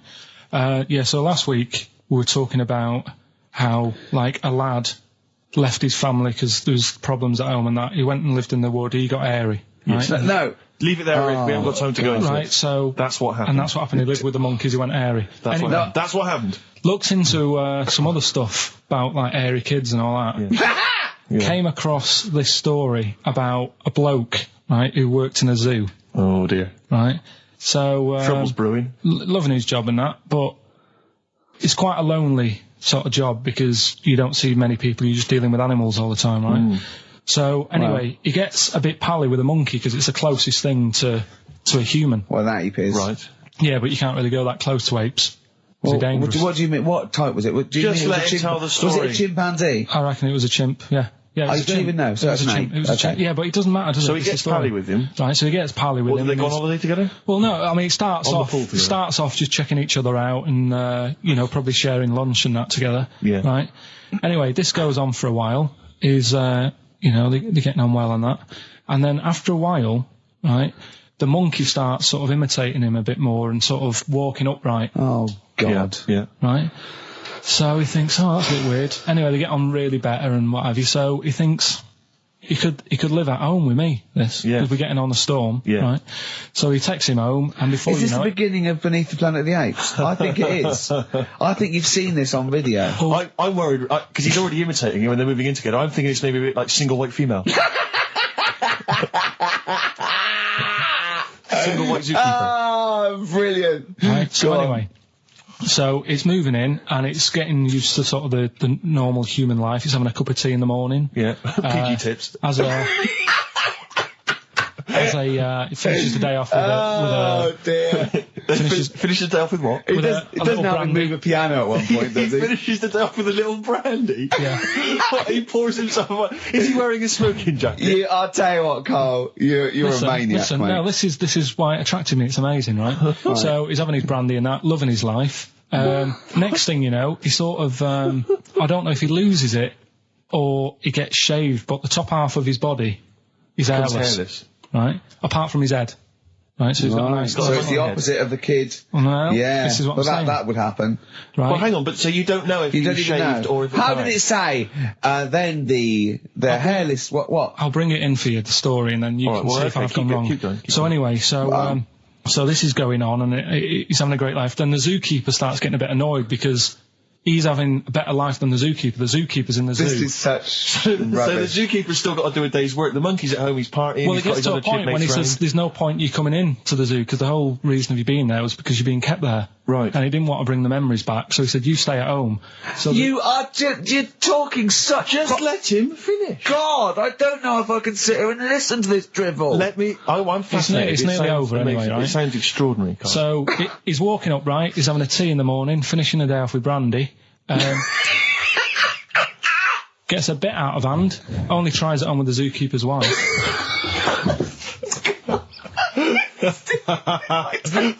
Make him go away, Steve. How does he do that? Well, because he's around humans a lot, he becomes a bit of a charmer. And, But what is it that he could do to seduce her? Pick fleas out of her?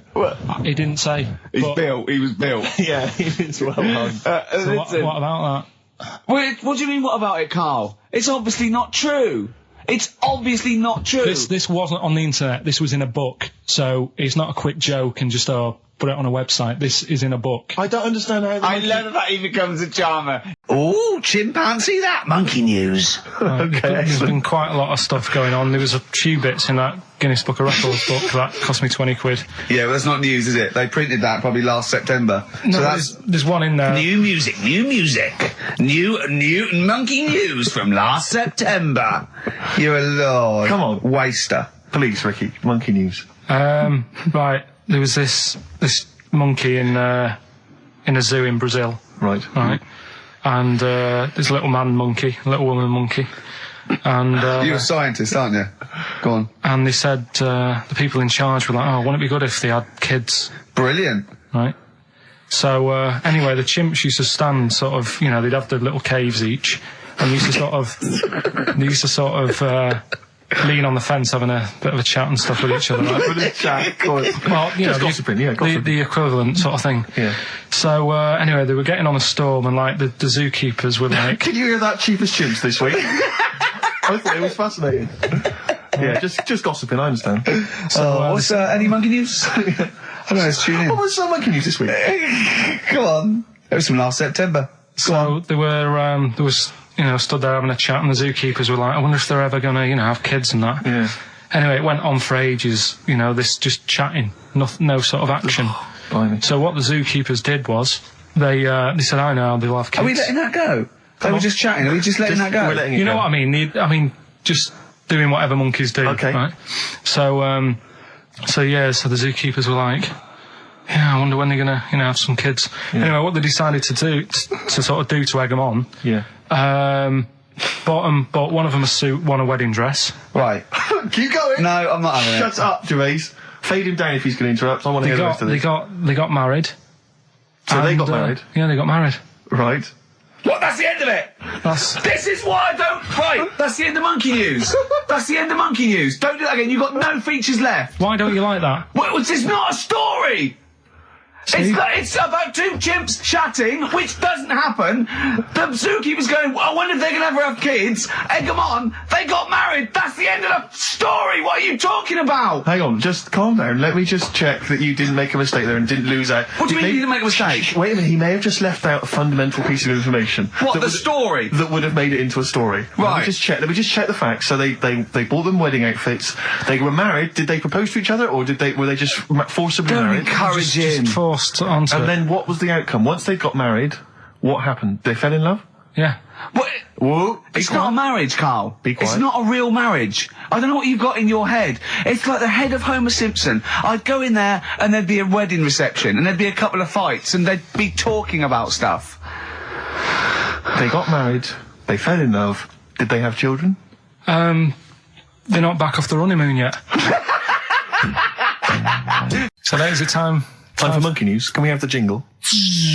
Oh, chimpanzee, that monkey news. I love the jingle. Right, well... Can we play that jingle once more? Yeah. Let me cue it up.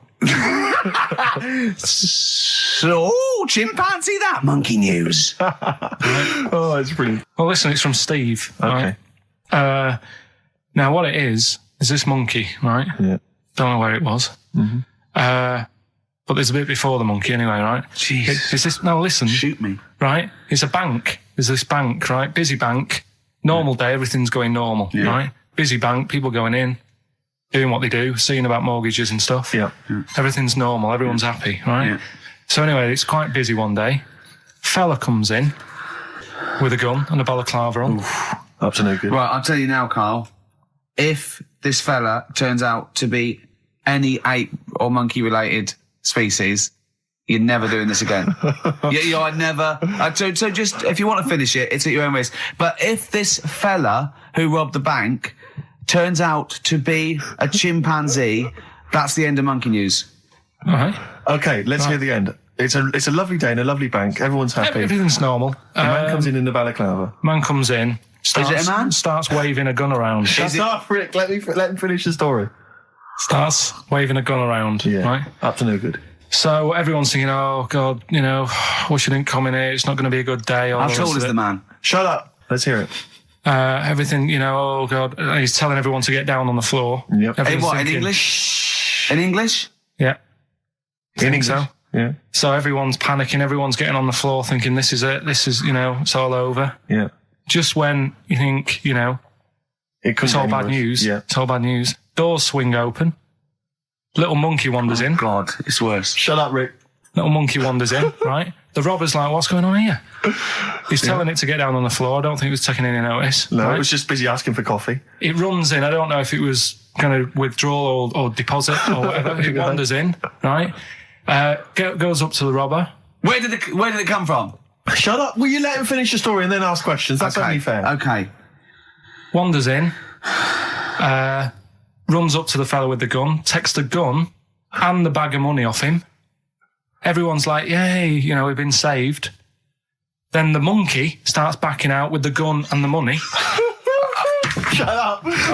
Sit down and I'm having this. And Here's the end of the story. It does a runner with the money and the gun. No one's seen it since. You are an idiot. I mean, you have said some stupid things in your time. What are you talking about? It's a story that happened. No! What are you talking about? What do you mean it backed out? It came in, was it an accomplice? Was it an opportunist monkey robbery? What are you talking? Think, Carl. Think. I know it's mad. That's the idea of monkey news. We're telling people how monkeys are pretty, they're mental. They're up to no good. What do you think? They've never seen the monkey since. What, did he ever get a getaway car? Waiting. Did he swing his way to freedom? Where was this? There's no details. Don't talk rubbish. Well, yeah, Steve emailed it in. He's got it off the net. And the funny thing is, can I see it? Have you got the information there? Yeah, the funny thing is, it wasn't just him who sent it. I had that a couple of times. So a few people obviously read the story and said, that'll be good for monkey news. It doesn't say anymore. It doesn't say if he went off to Spain. It doesn't say, if he's on Crime Watch. Yeah. It doesn't say any of that. It's just saying that's what he did. That's the story. And that's what monkey news is about. I've heard that they're making a movie version with Phil Collins. So I look forward to that and Julie Waters. So that's this week's monkey news. If you've got any, if anything's happening don't bother. in your town. That's the end. No, that is the end. That's the end of monkey news. No more monkey news. This is bit of Queen. It says it here in this email, Rick. It's got to be true. Right. So that seems well. Oh, chimpanzee, that monkey news. Right. Now, before and again. Go on. Oh, chimpanzee, that monkey news. Brilliant. Right. Right. Before I went away, I told you about Alfred. He was the monkey where there was a robbery going on in a bank. And then he nicked the robber's loot and backed out with a gun. Yeah, He sort of stole. He robbed the robber, didn't he? Yeah. Did he take his gun as well? He took the weapons. He took all the weapons. There was like a couple of robbers. He managed, because they were so amazed that a monkey was coming in. It was like, Don't talk shite twice. right? Anyway. So anyway, got a follow up to that. Okay. Now, what was that monkey's name? Alfred. That was Alfred. So anyway, because a lot of people wanted to know, well, you know, what did he do? Did he go off and have a holiday? Did he? No. Right, so the follow up is, what happened is the monkey had the guns, had the cash, which was $250,000. Sure. Right. It went back to the zoo. Right. All right, Carl, you're talking shit. Ricky, I get angry with you when you won't let him finish his monkey news. Right. Can we just get out the official Imagine thing? if people were interrupting Trevor McDonald. It wouldn't happen. I want to make sure I don't get anything wrong. No, of course not. So check the internet. So the monkey goes back to the zoo, right, where all the zookeepers come out and go, get him. He's got the guns. Yeah. He hands out a couple of guns to his mates. What? Right. His monkey mates? His monkey mates. So they've all got a couple of guns each. Oh, Carl, Steve, I can't, mate. I cannot Just stand let it. me- Honestly, I want to scream. Please, I really get annoyed with you. They tried to do him a deal. They said, how about if... I'm going. Tell him that. I'm not going. No, I can't. Step out for a moment. Okay, we'll just do it. Look, don't listen. Step out, and I'll paraphrase what I hear for you when you come back in. Step out now, please. I need to hear the end of this. This is monkey news. This is important stuff. Right. Ricky now has left the room. He cannot bear to hear, which is surprising to me. Right. So anyway, so yeah, they've got the money, and they say to the zookeepers, how about we give you some cash? Yes. And they go, Sorry, hang on. Sorry, the zookeeper said that to the monkeys. yeah. Right. No, the monkeys who have got the £250,000 Right. say to the zookeepers, we'll sort you some money out if you let us go. Sorry, Right? the monkeys say to the zookeepers, we'll give you some money. Yeah. You don't see any problem with that? Right, listen. Okay. It's nearly finished. Right, I'm listening out there. This is ridiculous. Go. What do you mean the monkeys say? What do you mean the monkeys say to the zookeeper? They were probably holding the money out, like kind of going, look, we'll do your deal. Right, okay, come on. And what happened is, I think they were happy with that. I think they left, and that was that. They wanted to get out of the zoo because they didn't like it in there. There's the thing. Right, I don't... Just have a look. Right, Carl, think. Right, how did they get out in the first place, this one? Just let Steve have a... So why did he go... So he went and robbed... He thought... he knew there was going to be a robbery that day, did he? He might have been getting some money before they went to escape, and then that happened and they had more money. They might have been withdrawing some stuff out. What do you mean? No. If he was planning on leaving the zoo, he's going to get his savings. What are you talking about? Long time ago, right? Yeah. In the, olden days, yeah. in the Amazon jungle. Yeah. Right? Yeah. Little family of monkeys in there. Mm-hmm. Right?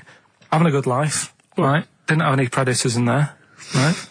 So, they were loving it. Yeah. They had a load of food around them. They had loads of banana trees. Yeah. Right? No, I don't think so. No, they do. Sorry. Yeah. Everything's going great. So, they're happy in that. They go to bed. Okay. Wake up in the morning, load of bananas gone. Oh, hang on, interesting. Hold on, wait a minute. So... Either your dad's been around, or... This isn't the great Amazon banana robbery, is it?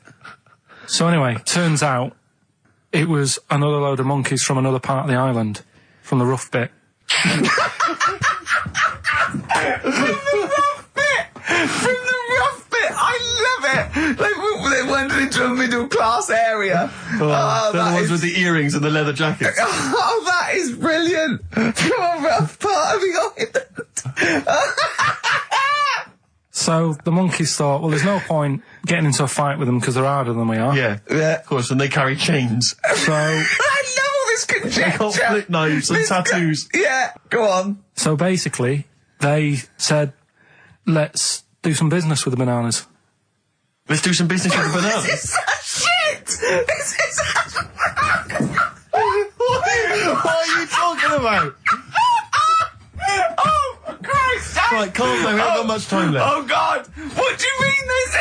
Forget it. No, don't forget it! Carl, do not press seriously. that! Switch the record off. Switch the record off. Christ. Switch the record off, Carl. What are you talking about? What did they do? Oh, Let's do business with the bananas. yeah. So they said, well, rather than them coming robbing them, we'll flog them. So that put a stop to it then. The monkeys came. They didn't have money. They said, give us some bananas. And it says So what, they exchange bananas for bananas? For berries and nuts. So that's where the phrase monkey business comes from. Little business to set up. Right, there, God. That's the end of that as well. So that's the end. That is a shame. That's the end of Rockbusters and Monkey News. He's given me this picture, Carl, which he's got from a magazine. He loves you. He And I have to thinks say, I think this... I just looked at it then. Obviously, it's not going to mean much to the listener. Oh, this is but it is self-indulgent, currently but available. I think it's in the current edition of Bizarre magazine, so you might want to buy that. It's and you not can have horrible, though, is it? There's a certain grotesqueness about it. Oh, But I just think it's a deformed person, isn't it? Well, to a degree, but I think what it's going to do for Carl is give him, I think for you and I, Rick, we're going to see his face Light up. brighten up, like opening a wonderful Christmas gift. Do you know what? I think I've seen this. Is this the one with the kid with the big head? I'll be honest with you, Carl, it is. Have you seen it already? Yeah. Let me just show it to you again so you can kind of highlight it again. I haven't seen it. It's like... yeah. We shouldn't be laughing at that. No, but that is like the kid who I went to school with. That is the same. That can't be the So same. do you recognise him? Seriously, that is the same thing he had. I mean, I have to say, it does I'm look not like sure. it's been computer generated. It's so odd. Yeah. But look at the child's face. I Look know. at his Well, reaction. Don't take another photo of me. I'm not sure this is right. Well, the thing is, right, you were just saying about what are you, about Christmas. That's the funny thing, right? Because in our house, there's no one who's religious, right? No. My dad got annoyed when I went to church that day. He was like, what are you doing that for? Of course. I went to see a gig in Liverpool. Remember the band The Christians? Yeah. He thought I'd join some club. Yeah. I said, I've been to see The Christians. He was saying to me, man, what's he doing going out with them? Yeah, yeah. And then the other thing is, because I'm not christened or anything, my mum used to say to me, don't tell anyone that, because there's witches and stuff. I want to go back and see his upbringing. I just want to go back and see him at 7. One day in the life of Carl, age 7. Just to have 3 ghosts visit him tonight. And take him back through time. But we could go with him. We can be some of the ghosts. Yeah, the ghosts of Christmas past. Remember this? That's incredible. Because don't tell me what. Just say so she wasn't Christian, but she thought maybe someone could take your soul because you weren't christened. It's like, there's cults and that, isn't there? And if they find out you're not christened, then... Right. I don't think they care. I don't think a lot of cults care. Well, but what can they do if you're not Christian? I don't know. I just said all right because then through that time there must have been a time when. But hold on, now they know. Yeah, but I'm older now, so I'm all right. She used to worry about me playing out on the street. Oh, she was worried about whether you were naive and stupid and easily led. Well, yeah. No. Good point. No, you're right now. Yeah. So, yeah. Good. Rockbusters. Rockbusters. We'll tell the prizes, Steve. Yeah, we have have Christmas got some, gifts. This is Christmas gifts. I don't know if you'll receive them in time to actually pass them off as gifts. I wonder if I can tell that Ross Noble story that he told us. I don't know. We'll have to discuss that when the record's playing. Okay. All right. Okay, so you heard a track from it just then. This is the XFM Christmas album. I think that's been knocking around here in the office for years, hasn't it, Carl? Or is it new this year? It was brought out about 2 years ago, Okay. but Christmas songs are Christmas songs. timeless. Yeah, it's not bad. There's Scott bands on there, like the Dandy Warhols, the Webb Brothers are on there, Drugstore, Bell and Sebastian, Flaming Lips, all sorts. So we've got that to give away. We've also got this Smashing Pumpkins compilation, which we seem that seems to be knocking around for weeks. Another one of those 50 years of the greatest hit singles. I don't know, Culture Club's on there, Queen, obviously, I've just seen the cult film. Yeah, the cult film will come back to shortly. This, I think, is one of the most exciting gifts. If you have a video player and you want to get trimmed, then surely Big Brother 3 champion Kate Lawler and her cardio combat video, in which I think she uses kind of, I don't know, military kickboxing training to get you trim and taut and looking as good as her. Then you can get that as well. We've also got a exclusive 7-inch single from the White Stripes, a kind of Christmas single. Is that from them? Yeah. That must be quite rare. That's probably the only thing. That is rare. That is worth something. And the current Badly Drawn Boy album, Have You Fed the Fish, which I think is slightly mediocre. They've gone up, actually. I think that the level of prices there has gone up. Not a bad selection, but here is the big movie. And actually, I have to say, this is not a bad one. No, it's not. Again, it's not terrible at all. It could be worse. It's James Caan in the original Rollerball, not the disastrous remake that came out recently, but the DVD version of Rollerball. So that's there as well. So something fairly interesting. That's worth winning. Right, come on then. Let's do Rockbuster. Well, will we play a song to give people time to get a pen and paper and that? Yeah. Yeah. So we're doing it next. Yeah. Vines. was Jackson on XFM 104.9. Ricky Gervais with me, Steve Merchant, and Karl Pilkington, the man of the moment, with his Rockbusters coming your way with all those great prizes. Yeah. Right, we're doing it now? Yes, sir. I noticed Heat magazine sort of put a bit of a spanner in the works. Why? Because they were saying, I'd say, well, I'll stay at home. Yeah. And that's the point I'm getting at. Yeah. Right? If you can't do anything for them, let them enjoy their life. Yeah, a Rubik's Cube. Right. Well, me and Carl went out, right? With me and Jane, Carl and Johnny and Gigi, wasn't it? Gigi, Is it important who went? No. Okay. But we're walking on the street. Carl was there, though, and he can back me up on this. We had a curry. We were walking back, and this little funny homeless fella, didn't he? Mm. He, I got to tell it before I go, didn't he? Yes. He came up to me, right? And he recognised it.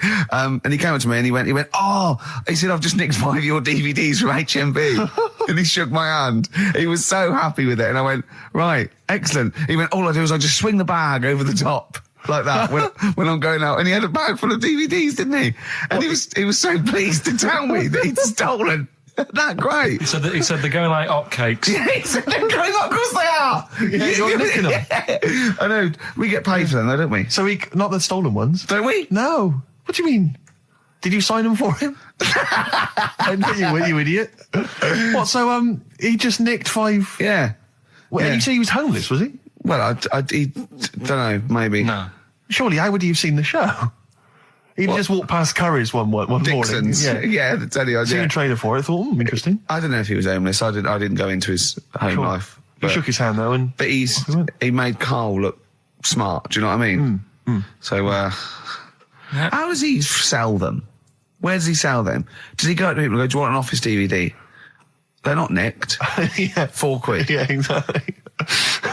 Are these stolen? No. No. They've still got the tags on them. Well, it's like those people who, those cab drivers that you'll meet at sort of 3 a.m. who've just got a car, Yeah. and just went out with a car, Yeah. and just I'll pick people up and charge them. Yeah. I got in one once. I said to him, the guy just pulled up. I said, he said I was in like East London. I'm going back to North London.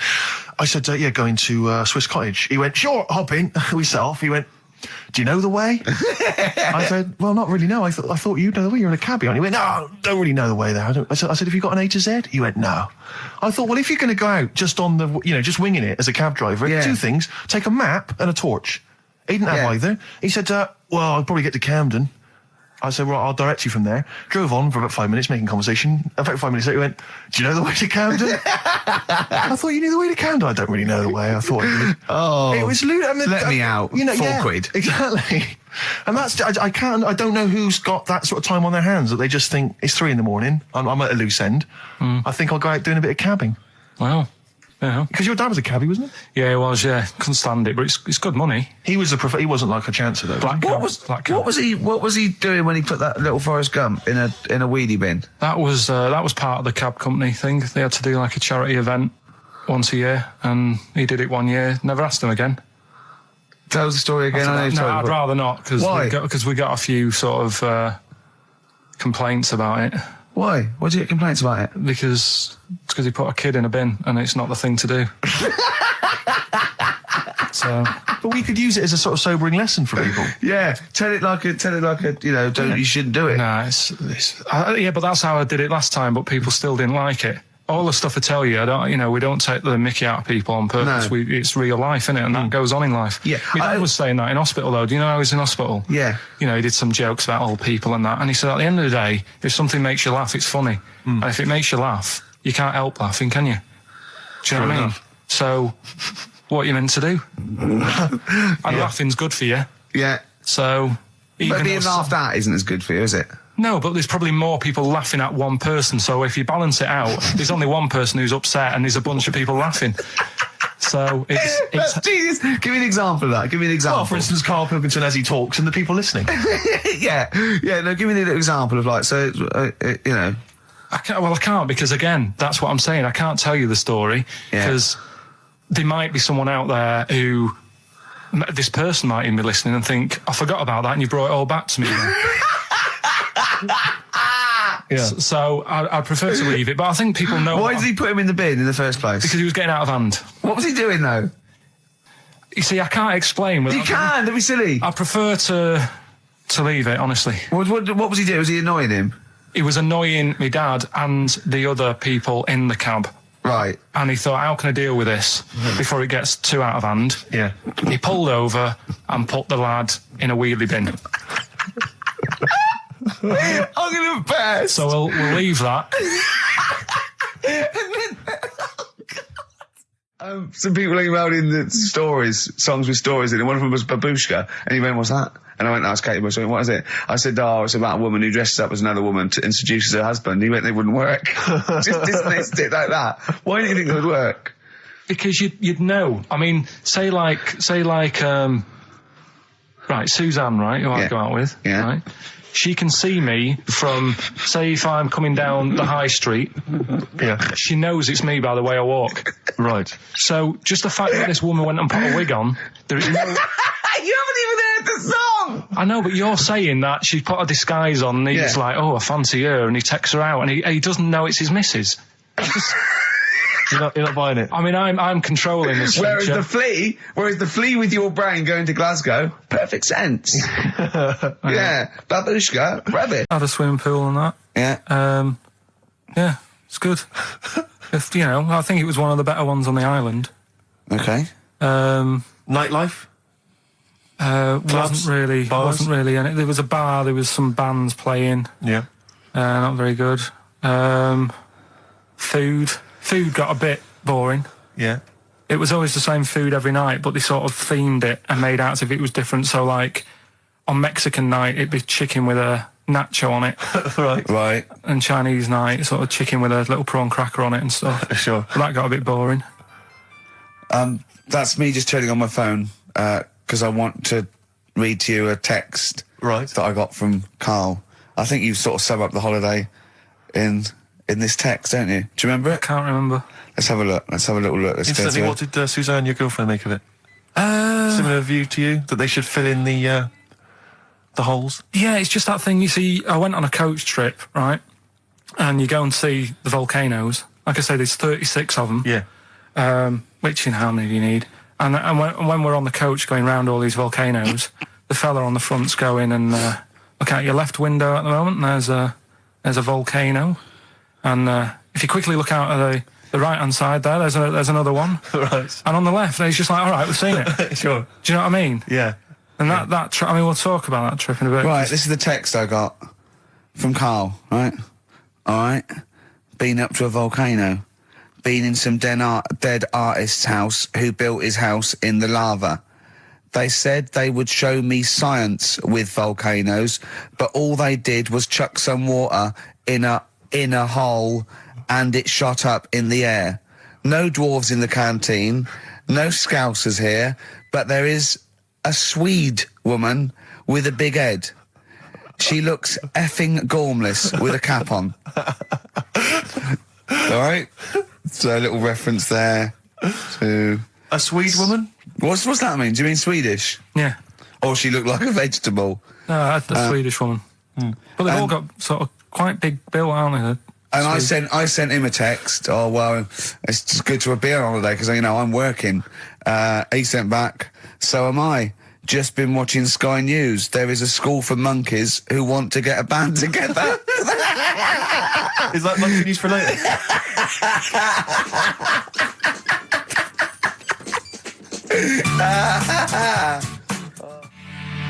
Oh My Corazon by Tim Burgess. I can't get enough of that. I love that chorus. On XFM 104.9. Ricky Gervais, Steve Merchant and little Karl Pilkington. But it was a nice holiday. Yeah, it's all right. It's just, I went there to relax and that. Exactly. Did a little bit of that. Trying to think of some new, features and stuff. Sure, always working. 3 holidays a year, Jesus. Oh, not really 3 or 2. It's all one big sort of like work thing to me and Steve. 2 holidays, isn't it? Work hard, you need the holidays. So, yeah, the things that annoyed me was like, you get bored sat around the pool after a couple of days. I'd read my book. Yeah. There wasn't much going on the... Not even any crabs to throw sand at, was there? No crabs or anything. They wouldn't bother with Lanzarote, right? So decided to go on a little trip. That's when I saw the volcanoes and that, 36 of them. So we go on the trip, and the thing that annoys me, it does happen every holiday that you go on. If you go on a sort of a package thing, they have these trips, right? And you pay about 40 odd quid, and they give you some wine, so it make it feel like you're getting your money's worth. But how many of these trips have you been on then? Loads. Probably about 12. More holidays than I've had. Go on. So anyway, so you're on the coach, right? And they take you for the volcanoes. They took us in the middle of nowhere. Yeah. Right. There's nothing else around there. Sure. It's like I say, it's like Mars, but with holes in the ground. Yeah. Right. And they sort of drop you off, and they go, right, everybody, see you back here in an hour. There's loads of volcanoes for you to look at, and a coffee shop over there.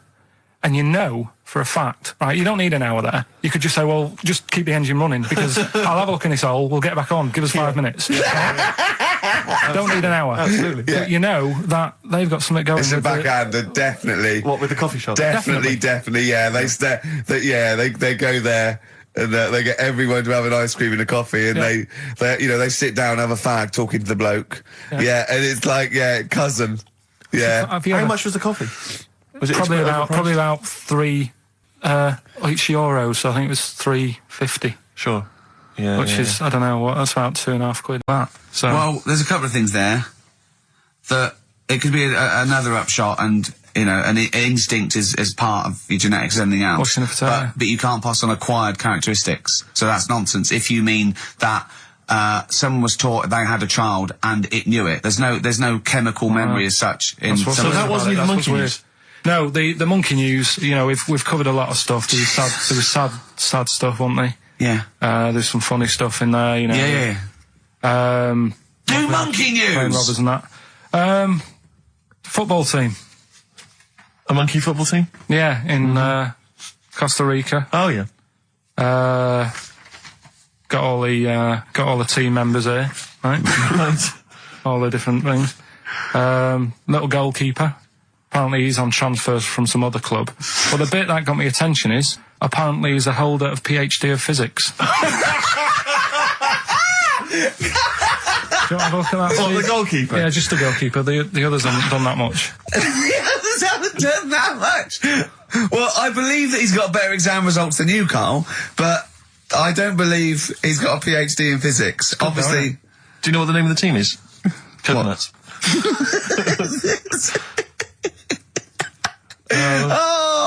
So if the Telegraph are listening, that is the sort of quality entertainment you get. Well, you don't anymore. Let's just put a song on then. Yeah, that's the end. Goodbye, everybody. Have a lovely summer. Yeah, the rest of it. And we might see you in October. We might not. It's up to Karl Pilkington. Chances are slim. So call 0207 766 6000. Ask for Karl Pilkington. Or email him. What's this? This is Tim Buckley to end with. I think you'll enjoy this. It's called Once I Andrew Was. Phillips. Call Andrew Phillips. See ya. Where's the monkey news? It's been a bit quiet, hasn't it? I've been... What, in the last 3 months? Okay, there was something that I found last week about one that was in an old people's home. It escaped from some zoo. It was wandering about. It was enjoying itself. And then when it got to the night time, it was like, oh, what am I going to do? And the first place it came across was like this old people's home. Yeah. Went in there.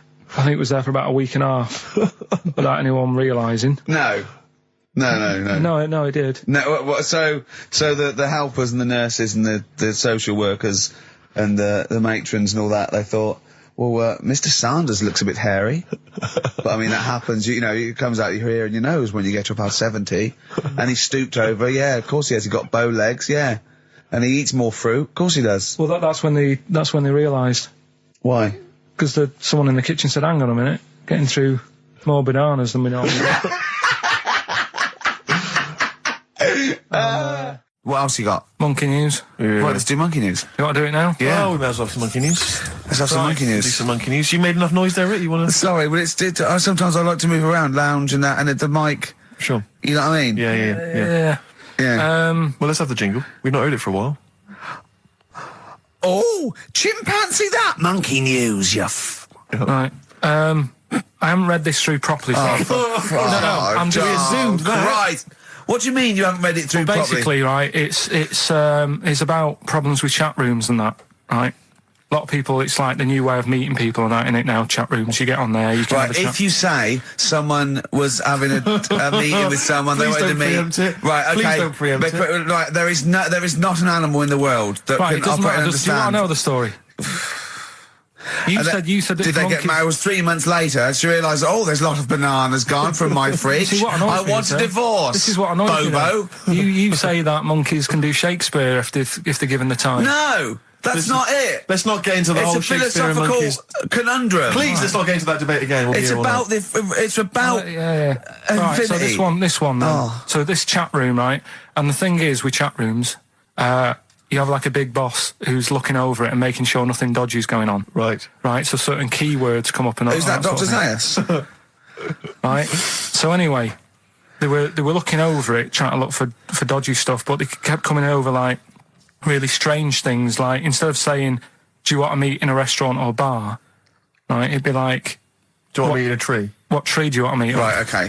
Are you sure That's the end, yeah. I'll see you later, Seriously, mate. 'cause that's gone. I'm just going to listen to the end of it anyway. You're an idiot. You're an idiot if you believe that shit, honestly. No, I'm just telling you what's online. Let's hear the rest of it. How you're nearly you're ill. You're nearly okay, well, I don't know the PC term for this, so I really apologise. You're nearly retarded in some aspects. Instead of sort of saying wear something sexy, they'd say make sure you bring plenty of bananas. Right, you're like talking absolute. Okay. Are you making up the monkey news now because you can't find it anymore? And instead of saying should we get married, they're saying how swollen and red is your arse? You stupid fool. No, that was me. Mark Ronson and Ooh-wee on XFM. Well, what a great show. Mm-hmm. We've had... Informative. It's been fun. We've learnt some, haven't we? Yeah. What have we learnt? All sorts of stuff. We've learnt that Carl is an idiot. Yes. That he believes that monkeys can get on That's chat more of a sites. confirmation of... It really, we yeah. We always suspect it, but that's... I just read a little email from someone who just said that in Northern Ireland there is a town called Muff. Is there? Yeah, it's worth knowing. Yeah. What else we learned? Monkey news. No one's got anything like monkey news on radio, have they? Think of that as a boast. Yeah. No one has got anything like this gout. Yeah. You call that a boil? Look at that and look where it is. Yeah, exactly. Brilliant. But that's how proper DJs fill up their time. They don't talk about monkeys and, and all that kind of drivel. Oh, do you think monkeys are drivel, Carl? We'll still be doing a bit of monkey news. It doesn't matter how much you have a pop at it. It's coming up in a bit. Yeah. Got some good stuff this week. I know it's been a bit dull. Last 2 weeks. Well, no, it's not been dull. It's been totally untrue. As ever. Bordering on the impossible. I mean, monkey dating, saying, what tree are we meeting in? You believe that sort of drivel. So, I mean, oh, God. Jonathan Ross told a story about a chimpanzee once. It was about, but it was about how it escaped from the zoo and it jumped on a bus. All right. Okay. Interesting. Funny. I did that one. But is there possibility in that one being true? I did that one. I think you said something like he drove the bus or he was conducting it. Or I think you said he took it to Spain. Do you see the difference? It's that little stretch of credibility that means it's all shite. How is Jonathan Ross? All right. Is he? I wondered how long it would take before his name popped up. Have we got monkey news? Have we left monkey news behind? Monkey news! Come on! What happened? You can't offend monkeys. I'll tell you what is annoying. What? Steve's told me about a film that is about a monkey going off with a woman. The Charlotte Rampling thing where she... It's a film called Max Mon Amour. Yeah, she has an affair with a monkey. Go on. Yeah. What happened? You wouldn't like it. We can't go into it. You wouldn't like it. You wouldn't like it. It's not like it's weird and you wouldn't... Carl, it's not like a nature programme where he wears a bowler hat and can talk. Okay? The nature programmes that you seem to see. Yes, I'm trying to think. I haven't seen that one. No. Yeah. Come on. Do monkey news. Well, monkey news this week. Play the jingle. Oh, chimpanzee, that monkey news, Right, it's about this monkey that was knocking about in the 1950s. Right. It was known in the sort of LA area, right? And apparently, Again, I haven't really checked all this out. I've just picked up bits that look interesting. Yeah. Wore a golden mask and like a cape and a leopard skin belt and stuff, right? So people didn't know that he was a monkey. Of course they didn't know, yeah. They thought it was this bloke who's going around and he was helping out crime situations and stuff. Right, you're an idiot. So this disguise, that you see a 3'6" bloke with arms the length of his body. No, but that's the funny thing, right? They sort of thought, it's a bit odd, he's stocky, yet extremely flexible. Yeah, and hairy, because he only wore a white mask and a belt. And a distinctive jawline and stuff. And then, right. apparently, like, he used to sort of get to his... Nothing we say gets through, does it? You've decided you can picture this monkey going around solving crimes, and it's... telling you. Let him finish the story. Time's running out. So it sort of get to its crime by, like, swinging from the trees and stuff. Of course it would, yeah. But people just thought it's a normal fella. Of course. Then what happened was... This is the bit that's going to annoy me, isn't it? He helped some fellas out, like, and for a reward, they were like, do you want some money? You've helped save our lives during a crime and stuff. Do you want some money and that? And he just went straight for the shopping bags, got a couple of bananas and apples, right? And as he was bent down, looking into the bag, getting the bananas and apples, they pulled his mask off. Little monkey. So he wasn't allowed to work for the police anymore? It ended there. Sure. Weird, isn't it?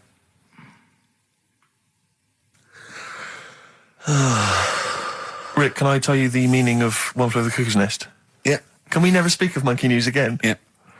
It comes apparently from an American children's nursery rhyme. 1, 2, 3, 4, 5, 6, 7. All good children go to heaven. Some fly east, some fly west. Some fly over the cuckoo's nest.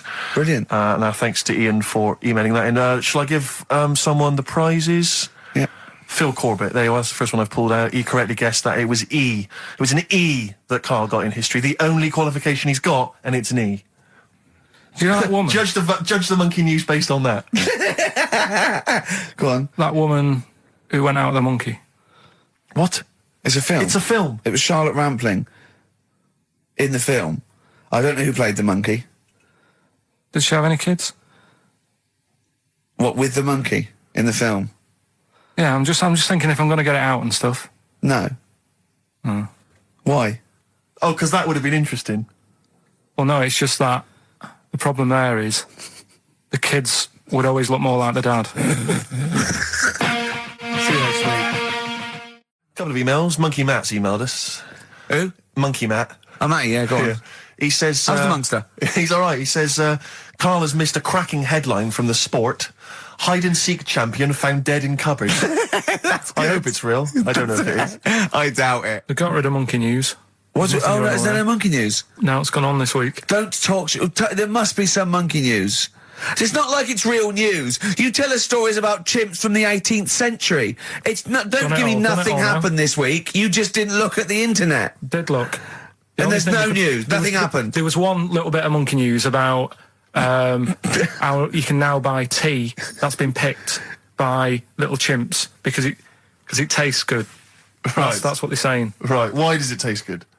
What do they do to it? I don't know. It just annoyed me. Is it those chimps from the PG Tips act? Well, that's the annoying Are they thing. dressed up, having funny conversations? Well, like that's the in a house thing. somewhere? Everyone made a fuss about, that's cruel, making them pick a piano up. Yeah. If I was a chimp, I know what job I'd prefer. Sure. Do you know what I mean? Doing removals rather than standing in a field picking tea and that. Yeah. I love the fact that he probably thought that was a documentary. Yeah. He thought it was a trailer for a Channel 4 programme. All right, we'll be back next I've week. got a little treat for them. Right, that winner of the DVD, watch the behind-the-scenes... That was an episode of Lassie. What's the Littlest moral? Hobo. What's the moral there, Karl? What's that telling? What's that explaining through analogy? Sort of, don't forget the old. Look after old people. I remember there was one I heard once about a young boy who got trapped in a lake inside a cage. But he loved his trainers so much. He wasn't going to get them wet. But even though he had to get out there, and even though he thought that was the important thing because it's material value, he actually drowned, and the trainers were no good to him then. That was Bowie and Waterloo Sunset. Love that. Love the original. Love Bowie. Bowie was my gig of the year. These are my singles of the year. These are our clips of the year. I'm Ricky Gervais with me, Stephen Merchant. We're just picking some lovely little bits and pieces. Do you remember when we talked about this?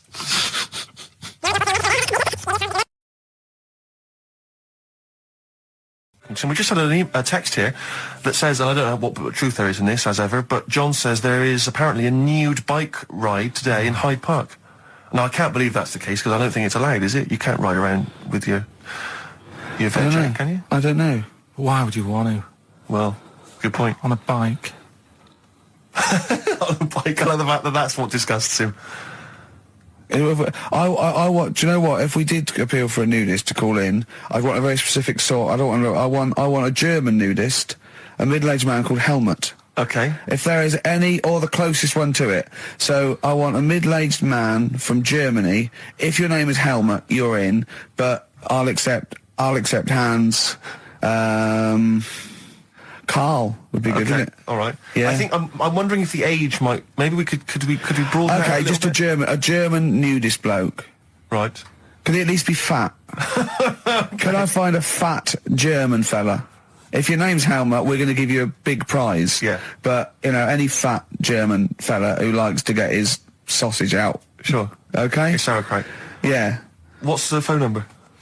0871 222 1049. It'd be good just to get an email or a text with a contact, wouldn't it? And then I can just call them up in the week. Sure. And 83936 is the text number. I don't know what our audience demographic pans out like, Rick, but I'm suspecting that's probably a fairly small fraction of our listenership. I know, but, you know, there must be someone out there, if you know a fat German who likes to get his tackle out, a phone's going. Straight away. Just answer it, Carl. Just answer it. Just potluck. it could be anything. Well, just see what it is. To be fair, it could be a nutter. But just say hello. Just tell your turn. It's not straight away. He'll stay there, won't he? He'll stay there. Well, answer it. Answer it. Leave it. Answer it. Oh, you see this? It's gone. It's gone. There you go. He bottled it. So, just as well. Well, you took too long to answer it. There's a vicar in Australia who started sort of doing his services and all that in nude. Hot, isn't it, out there? Yeah, Where'd but you get the churches aren't. Churches are pretty cold. It was on some website. Of course it was. Yep. Just saying about a vicar and that who's there's a lot of nudists and that who want to get married. Do it, you know. Don't mess about with the wedding dress and that. Just snip up. Cheaper, isn't it? Well, I suppose it's so. I suppose if you believe in God, you believe that that's the way to be in it, because Adam and Eve and that. Yeah, but then in Adam and Eve, the shame made us dress up, didn't it? Yeah. Eating the apple and things. Yeah, but God didn't want that, did he? No, he wanted to see it all. He was loving it. He was having a whale of time getting a life full of all of that, and then the snake said, cover yourself up. Stitched him right up. What exactly is there then? Is it just a kind of moon-like kind of surround with just kind of dust and rock? That's exactly what you see. I was there when the Mars thing went wrong. Yeah. I would have just sent a camera crew there, filmed a bit of that, right, and say, here we are, this is it. Yeah. Ignore the little coffee shop in the background. Yeah. Right? This is Mars, because that's where it's like just loads of dust. Yeah. Holes everywhere. Tidy it up. Little round-headed aliens complaining. Yeah. Whinging. Just like Mars. Yeah. So is there any... What's the best bit about the holiday? Come on, pretend you're Judith Chalmers. I have been doing. I would have done all. I would have said that. Don't bother. Well, I mean, the hotel was good. Yeah? That was all right. What was that like? It's all right. Just, clean. That's all you want, isn't it? See, that's not quite what Judith Chalmers does. She doesn't go, what's the hotel like? All right, yeah, clean, innit? All right. What was it like? What was it? 3-star, 4-star? Did it have a swimming pool? What was the room like? I had a swimming pool and that. Yeah. Yeah, it's good. I think it was one of the better ones on the island. Okay. Nightlife? Wasn't really in it. There was a bar, there was some bands playing. Yeah. Not very good. Food got a bit boring. Yeah. It was always the same food every night, but they sort of themed it and made out as if it was different. So, like, on Mexican night, it'd be chicken with a nacho on it. Right. And Chinese night, sort of chicken with a little prawn cracker on it and stuff. Sure. But that got a bit boring. That's me just turning on my phone, because I want to read to you a text that I got from Carl. I think you sort of sum up the holiday in this text, don't you? Do you remember it? I can't remember. Let's have a look. Let's have a little look. Instantly, what did Suzanne, your girlfriend, make of it?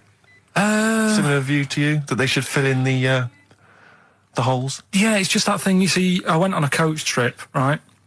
And you go and see the volcanoes. Like I say, there's 36 of them. Yeah. which, how many do you need? And when we're on the coach going round all these volcanoes, the fella on the front's going and look out your left window at the moment, and there's a volcano.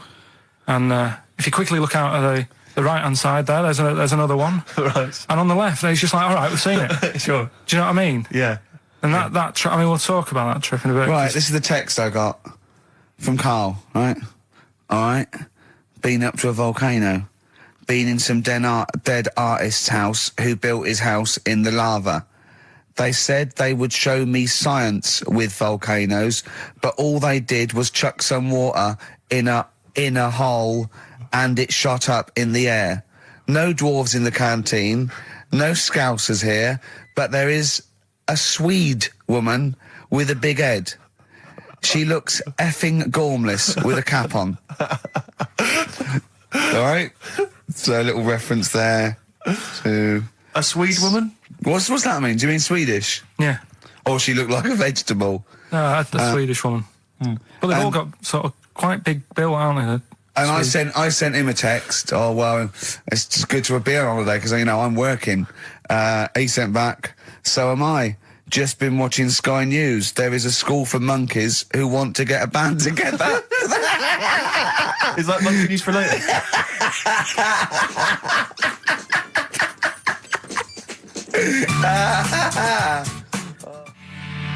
Oh My Corazon by Tim Burgess. I can't get enough of that. I love that chorus. On XFM 104.9. Ricky Gervais, Steve Merchant and little Karl Pilkington. But it was a nice holiday. Yeah, it's all right. It's just, I went there to relax and that. Exactly. Did a little bit of that. Trying to think of some new, features and stuff. Sure, always working. 3 holidays a year, Jesus. Oh, not really 3 months. It's all one big sort of like work thing to me and Steve. 2 holidays, isn't it? Work hard, you need the holidays. So, yeah, the things that annoyed me was like, you get bored sat around the pool after a couple of days. I'd read my book. Yeah. There wasn't much going on the... Not even any crabs to throw sand at, was there? No crabs or anything. They wouldn't bother with Lanzarote, right? So, decided to go on a little trip. That's when I saw the volcanoes and that, 36 of them. So, we go on the trip, and the thing that annoys me, it does happen every holiday that you go on. If you go on a sort of a package thing, they have these trips, right? And you pay about 40-odd quid, and they give you some wine to sort of make it feel like you're getting your money's worth. But how many of these trips have you been on then? Loads. Probably about 12. More holidays than I've had. Go on.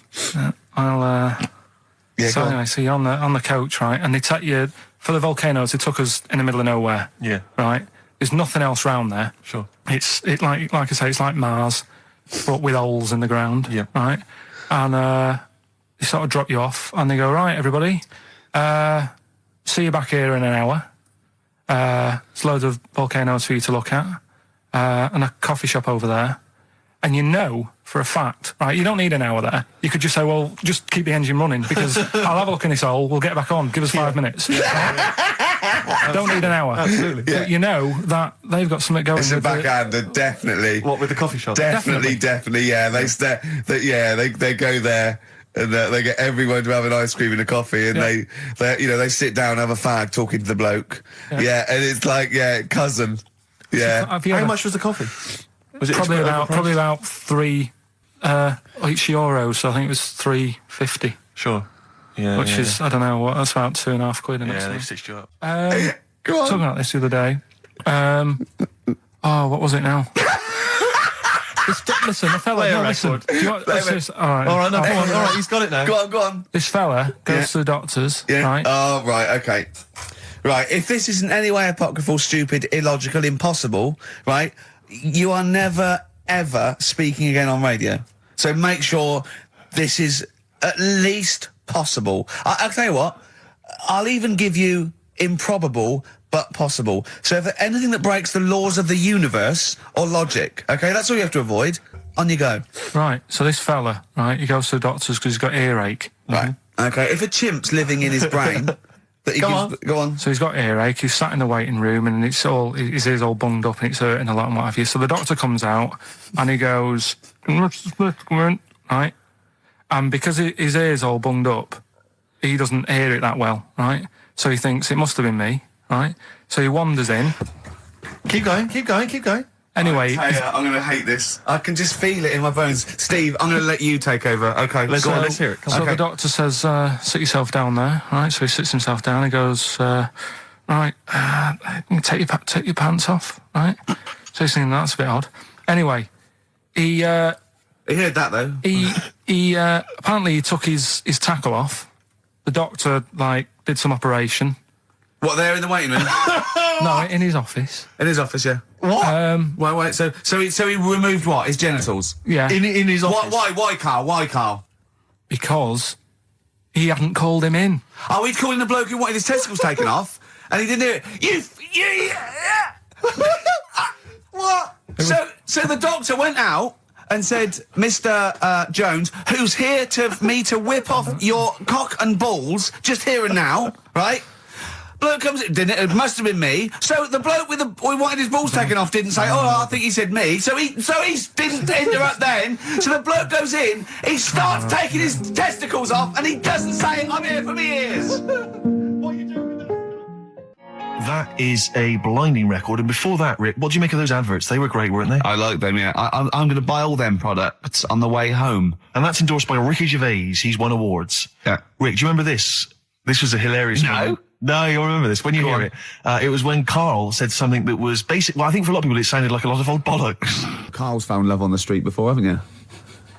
How's it going with your bird, Karl? Are you married? No. How long have you been out with her? Going out with her? 7 years. Because, I mean, you're quite a simple man. Yeah. You're sort of a simple In a nice way. ways. I mean, Yeah, you're in the like best Helen sense. from Big Brother. Yeah, You're sort of nice enough, but I look normal.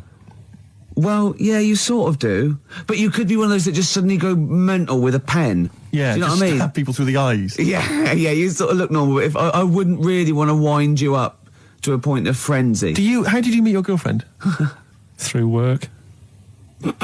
What, through her work? What, you phoned up and said We worked at the same place. Oh, you're right. You're quite an enigma, aren't you? Could you give us more on that? At work, you met her at work. What, she came in selling sandwiches? She was going through the bins outside. It is rubbish. What did I find? Did you just say that is rubbish? No, then here's a good one. Go on then. Right, in Dubai, this woman went to Dubai for a holiday. And she was over there, and apparently in the markets Bit of a spider? they sell lizards. Oh, go on. Right, just like for people to buy. So she buys one, not knowing that you're not really meant to take them out of the country. Sure. Puts it in a bag. Yeah. As you do. What have you? And then she gets to the airport when she's going home. She's thinking, I can't really leave it in my bag. Yeah. So she puts it on her head. On her head? Wears it as a hat. She wore the lizard as a hat? Yeah. People on the plane were just like, yeah, everything's fine. You know, they're doing the cross checks and that. Yeah. Have you got your seatbelt on? Yeah. There's a woman great. there with a lizard hat. Everything's going well. She gets off the plane at Manchester Airport.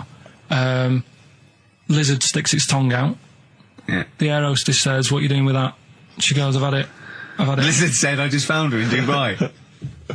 They said, I've had this with me all journey. And they said, well, you shouldn't have done. And they took it off her. Yeah, I think that is true, actually. Yeah. Yeah. So what about that? Yeah, good, yeah. Yeah. That educated me. Right, what, any more? Well, what's that taught you? That's taught you, be careful when smuggling lizards back as some kind of hat. Yeah, just say, lizard, keep your tongue in, you twat. Don't rub it too hard, you'll get a rash out. It's been a mess today, hasn't it? What do you mean it's been a mess? It's been a mess. What has? This. What? The show? Yeah. How has it been any worse? It's just all over the place. There's no sort of, it's not tight like it normally is. And she'll be going away with this, thinking that's what the show would be like. She listens on to the show. MTV. She knows it's a shambles every week. Go on. Well, don't rub it too hard, you'll get a rasher. Yeah. Do you know the saying, ham it up? Yeah, go on, yeah. Right, well, do you know what it means? Well, it means to overact. Right. Well, years ago, with actors in musicals and stuff, the actors used to look pretty ill on the stage because they didn't have proper makeup and that. Right. Right. So what they used to do to make themselves look Rub their face in pigs? well, they got bacon, rubbed it on the face, and it made the face a bit sticky because of all the the pig fat and bit of lard and stuff like that. And then they'd go and get some bricks. Bricks? Yeah, house bricks. Rub them together, make some sort of red dust from the brick, and then put the dust on the face. And and the fat and the lard and that would make the dust stick to the face, and they'd look well under the lights, and that's where they'd smell great as well. Yeah, well, it's lovely. Everyone likes the smell of bacon. No, but so that's the old ham it up. That's where like that comes from. If it's true, I've no reason to think that it's not. So that's your third educating Ricky today. So what have you learned? Nothing. Absolutely sod all. You've got your hamming it up. Yeah. Rams are gay. They know which ones are gay now. Now. And At last, thank God. The fella who can hand read an arse. If you missed the rest of the show, what are you going to make of that? If you've just tuned in, You are a maniac, Carl. So- And you've had your screen test. I reckon we'll be seeing you on MTV or VH1 in the near future. Well, obviously that baby who had the kid who had a baby. What was going on there, Carl? That was weird. your- Did you see that? Yeah, that was going to be your favourite programme, wasn't it? Yeah, it wasn't that good in the end. Why?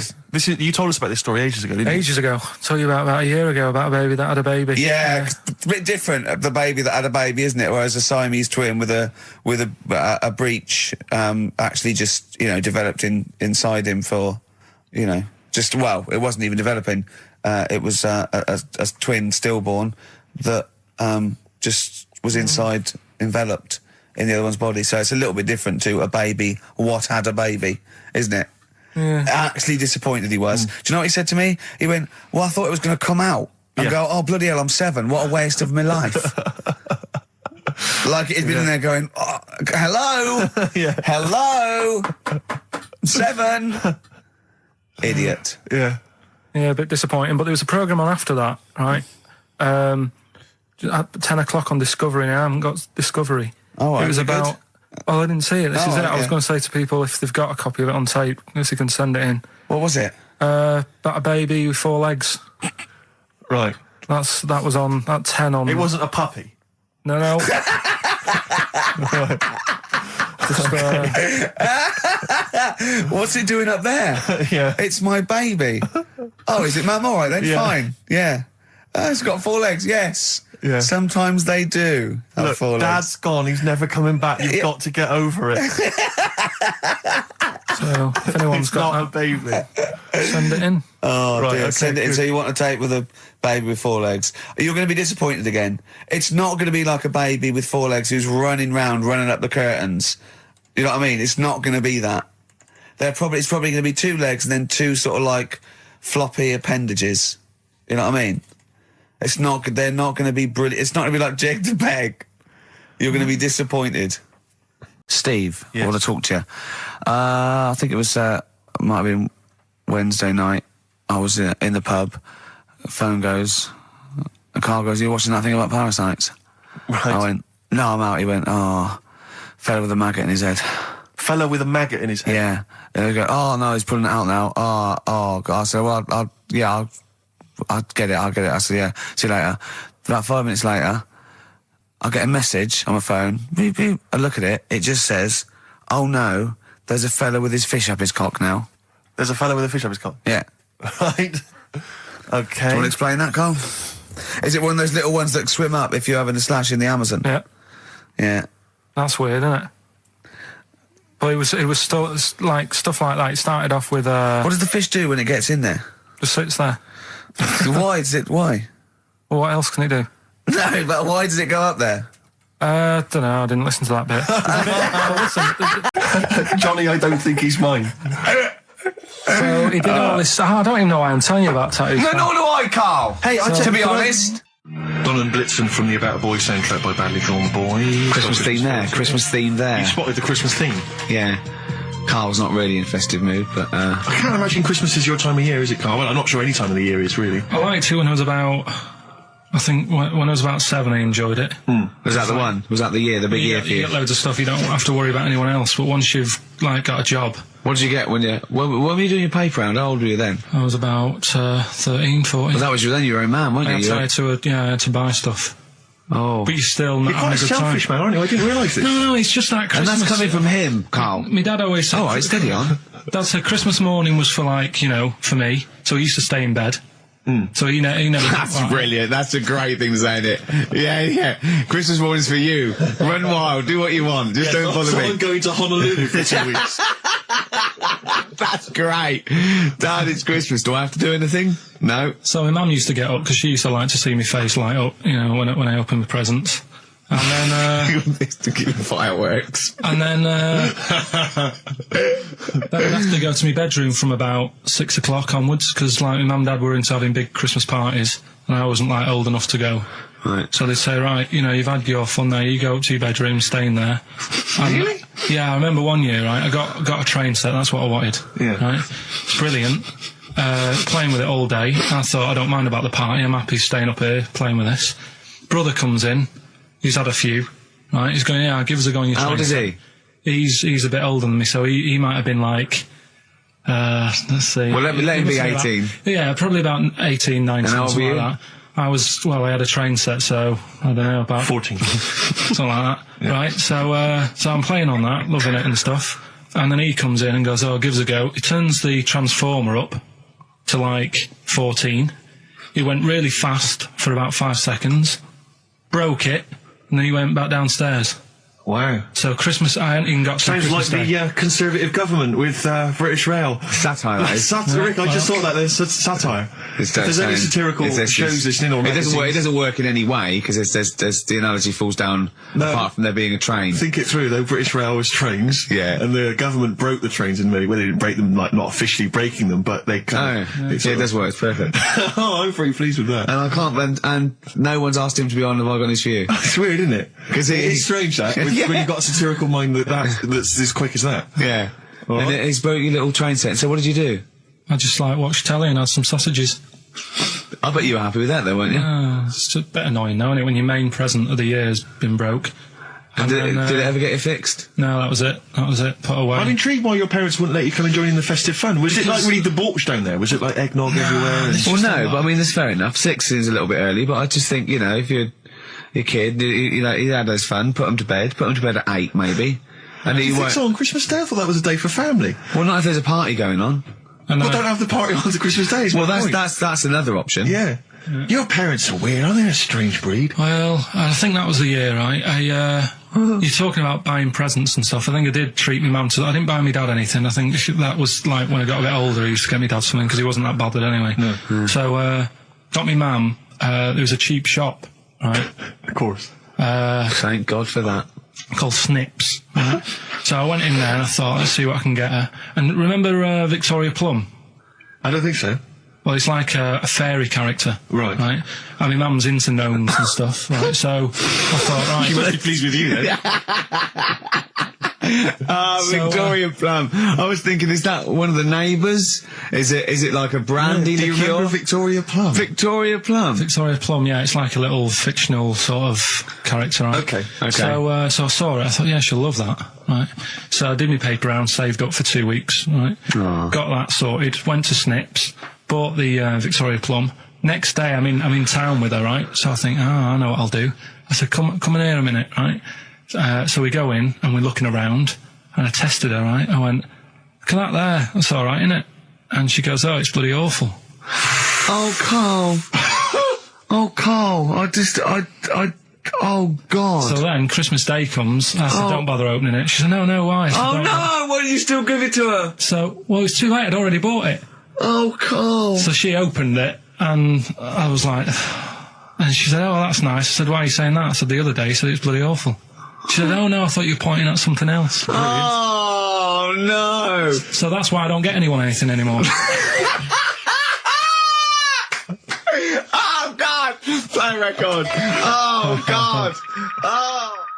That's good, isn't it? Not bad. Gold Rush. Let you down. I'm actually quite affected by Carl's Victoria Plum scenario. Just the fact that, like that eagerness, he wants to make sure it's a great present. He's saved up his paper round. He thinks it's like a gnome, but modern. I'm worried that you're using it as an excuse now, and that's why you're not buying anyone any gifts, because you had your fingers burned once. I mean, you were 6, 7 years old. To be fair. No, you weren't. You were about 13, weren't you, if you're doing your paper round? Yeah, it must have been Yeah, 11 or 12 then. All right. Yeah, so I'd saved up. Oh, no, I'm not using it as a thing. It's just What that. did you get your mum this year? I've sent them some money so they can get a passport.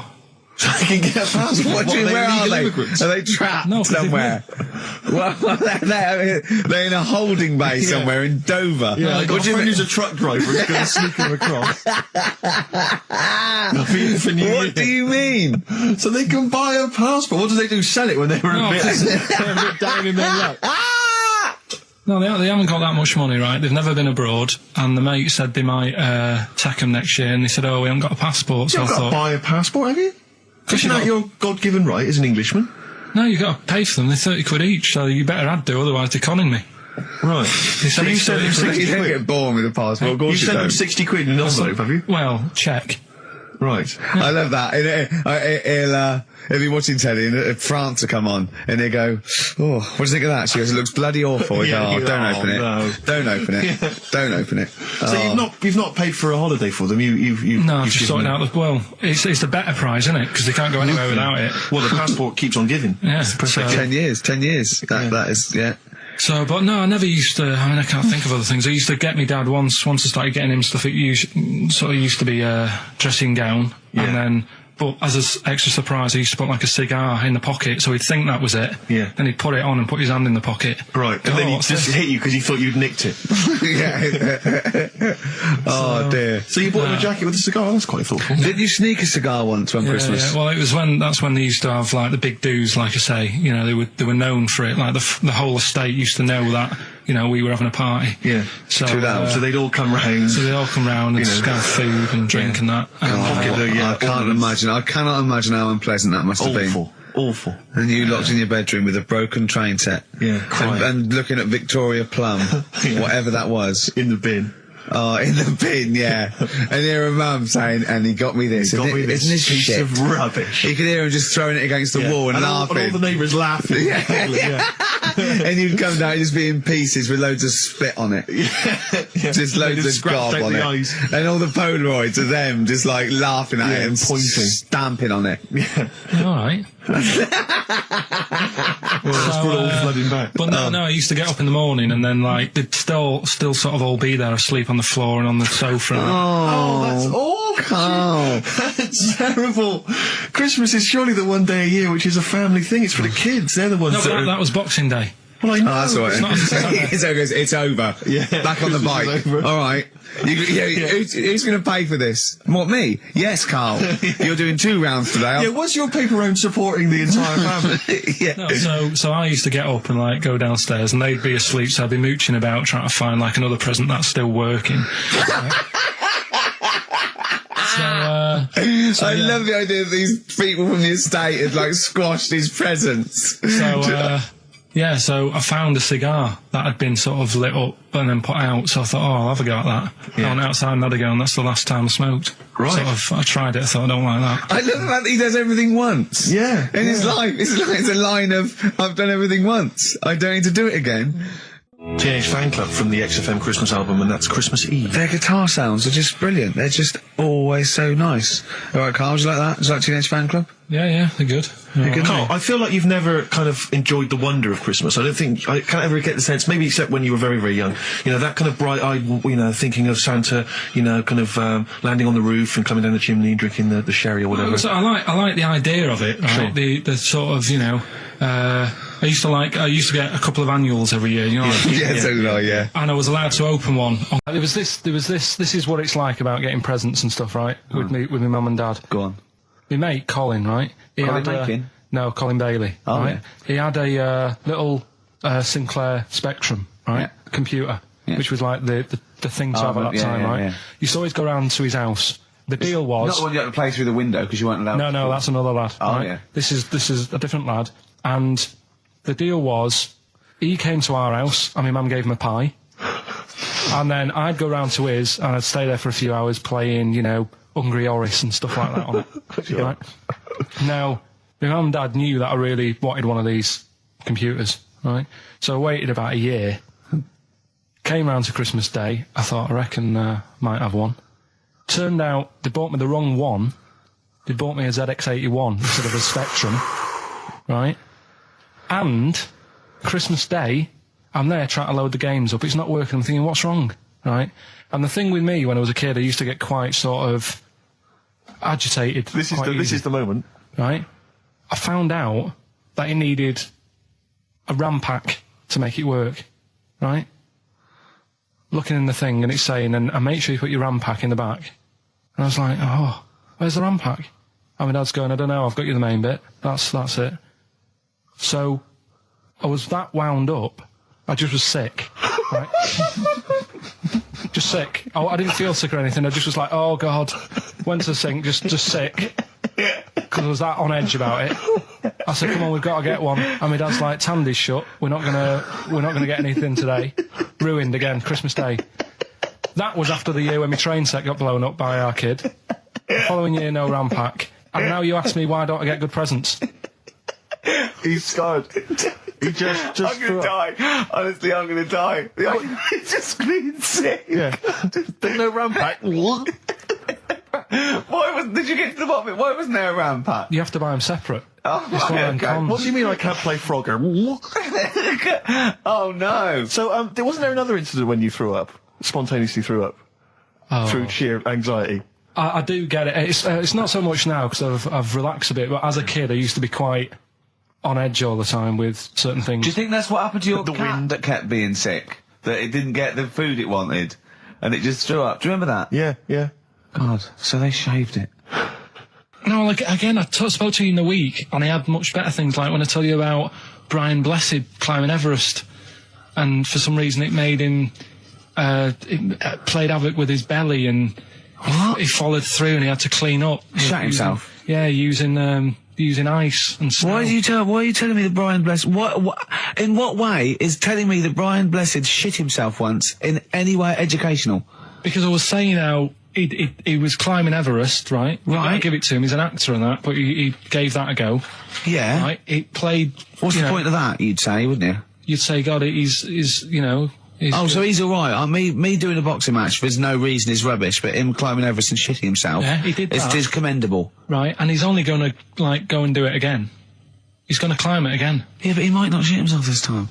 Yeah, but what's the point in going? Nothing's changed up there. Yeah, good point. Yeah, It should be.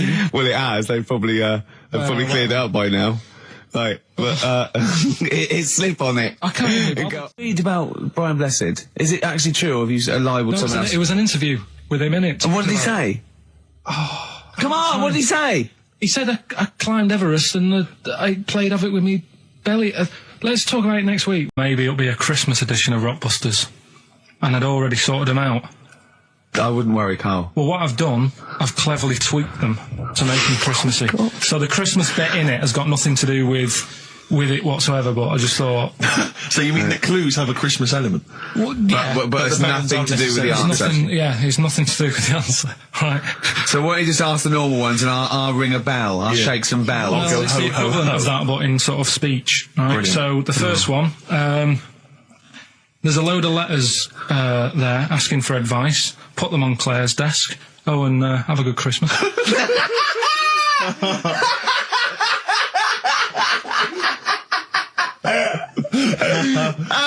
No, give it to us again. Oh, God! Right, so there's a load of letters asking for advice.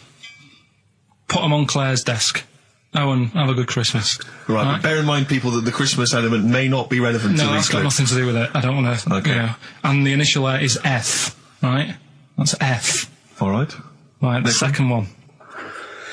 Ask your mum if you should, after you've wrapped the presents.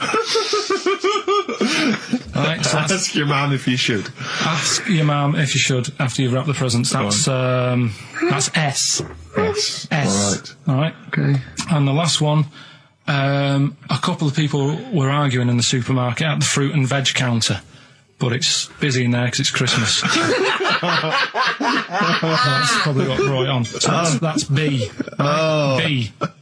Oh, God! So they're the three. Will I just recap? Yes, please. Yeah, I have no idea. so I the can't first even... one. I don't know what to start thinking. Right, there's a load of letters there asking for advice. Put them on Claire's desk.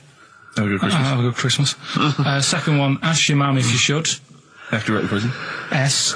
And the last one, a couple of people were arguing in the supermarket at the fruit and veg counter. But it's busy in there because it's Christmas. Busy because it's Christmas. That's a B. So they're the three things. It's email only, this one. Please remember that. ricky.gervais@xfm.co.uk. ricky.gervais@xfm.co.uk.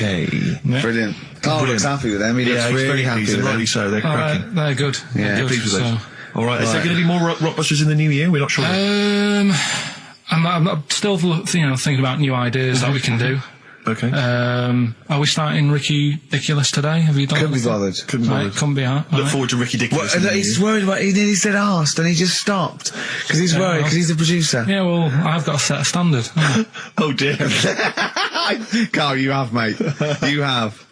So that's that. We've still got to come. I'll tell you what. Why don't we have a lovely tune? Yeah. Right, you make the tea. We're opening these biscuits from Alexandra. Yeah. We'll be enjoying that. Right, maybe segue so we can have a nice little, rest. I don't want to talk through it; it'd be rude. And then we're coming back, and as part of like Parkinson, and Do We Need Them? Do We Need Them? Yeah. Carl has interviewed an expert on jellyfish. Brilliant. So we've got that. Plus, of course, we've got a two-part Educating Ricky. You've got Educating Ricky still to come. With a Christmas theme or not? And we've still got things like the Pogues, John Lennon, Joni Mitchell, just David Bowie. Are you suggesting there's going to be some great music and some fun chat? And some fun chat. Lovely. Let's do a classic. Let's do a big stomp in one of the best Christmas songs of all time, shall we? What are you thinking? Fairy Tale in New York. Excellent. Fairy Tale in New York. Oh, it's always amazing. Pogues featuring Christian McCall on XFM 104.9, the Christmas edition. Indeed. David Bowie, Everyone Says Hi. It's quite a melancholy feeling about today's show, isn't it, that Christmas? I think there's often... Carl with his Victoria Plum. I want to see a Victoria Plum. I want to know what it is. Does it look like a little gnome? It's a woman gnome. A female gnome? Yeah. A little gnome. Well, and did your mum collect gnomes? She likes anything gnomes. She likes fairies. She likes Indians. She collects all that stuff. Yeah, and it doesn't matter what it is. What do you mean? Like a proper Indian with all the headgear on. Oh, Native American. She likes anything with them on. Like, it can be a fridge magnet. It can be... Just anything. A lot of Native American wisdom is around the fridge magnet because they think it has special powers of adhesion. Yeah. Yeah, I mean, that's, you read some of their writings, the great works.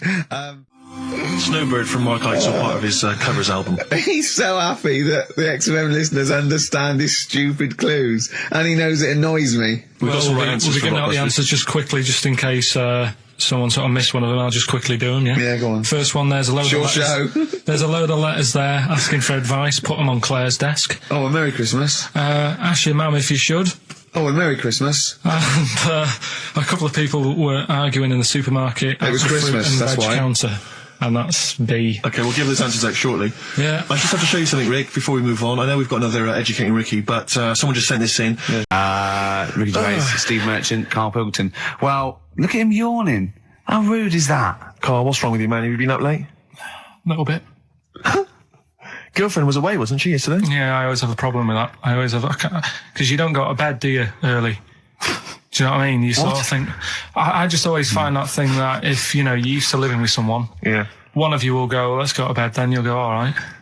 But when you're on your own, you go... You just forget to go to bed. I just stay up. Okay, stop eating now, Carl. You've ate all the food. That's just a plate. All right. Okay. Yeah. No, I stayed up and watched... there was a thing on about Dracula. Right. What, Dracula? And I found a flaw in it. Go on. Not the fact that he's the living dead and and drinks blood to stay alive and he doesn't reflect and he can in turn into a mirrors. bat. Well, and you can go on. The mirror thing, you can't look in mirrors, can he? Well, he can look in mirrors, but he can't see himself in a mirror. Yeah. That still doesn't work. Go Okay, on. go on. It doesn't work at all, Carl. It doesn't work. Go anyway. on. No. Well, Centre parting's always really neat.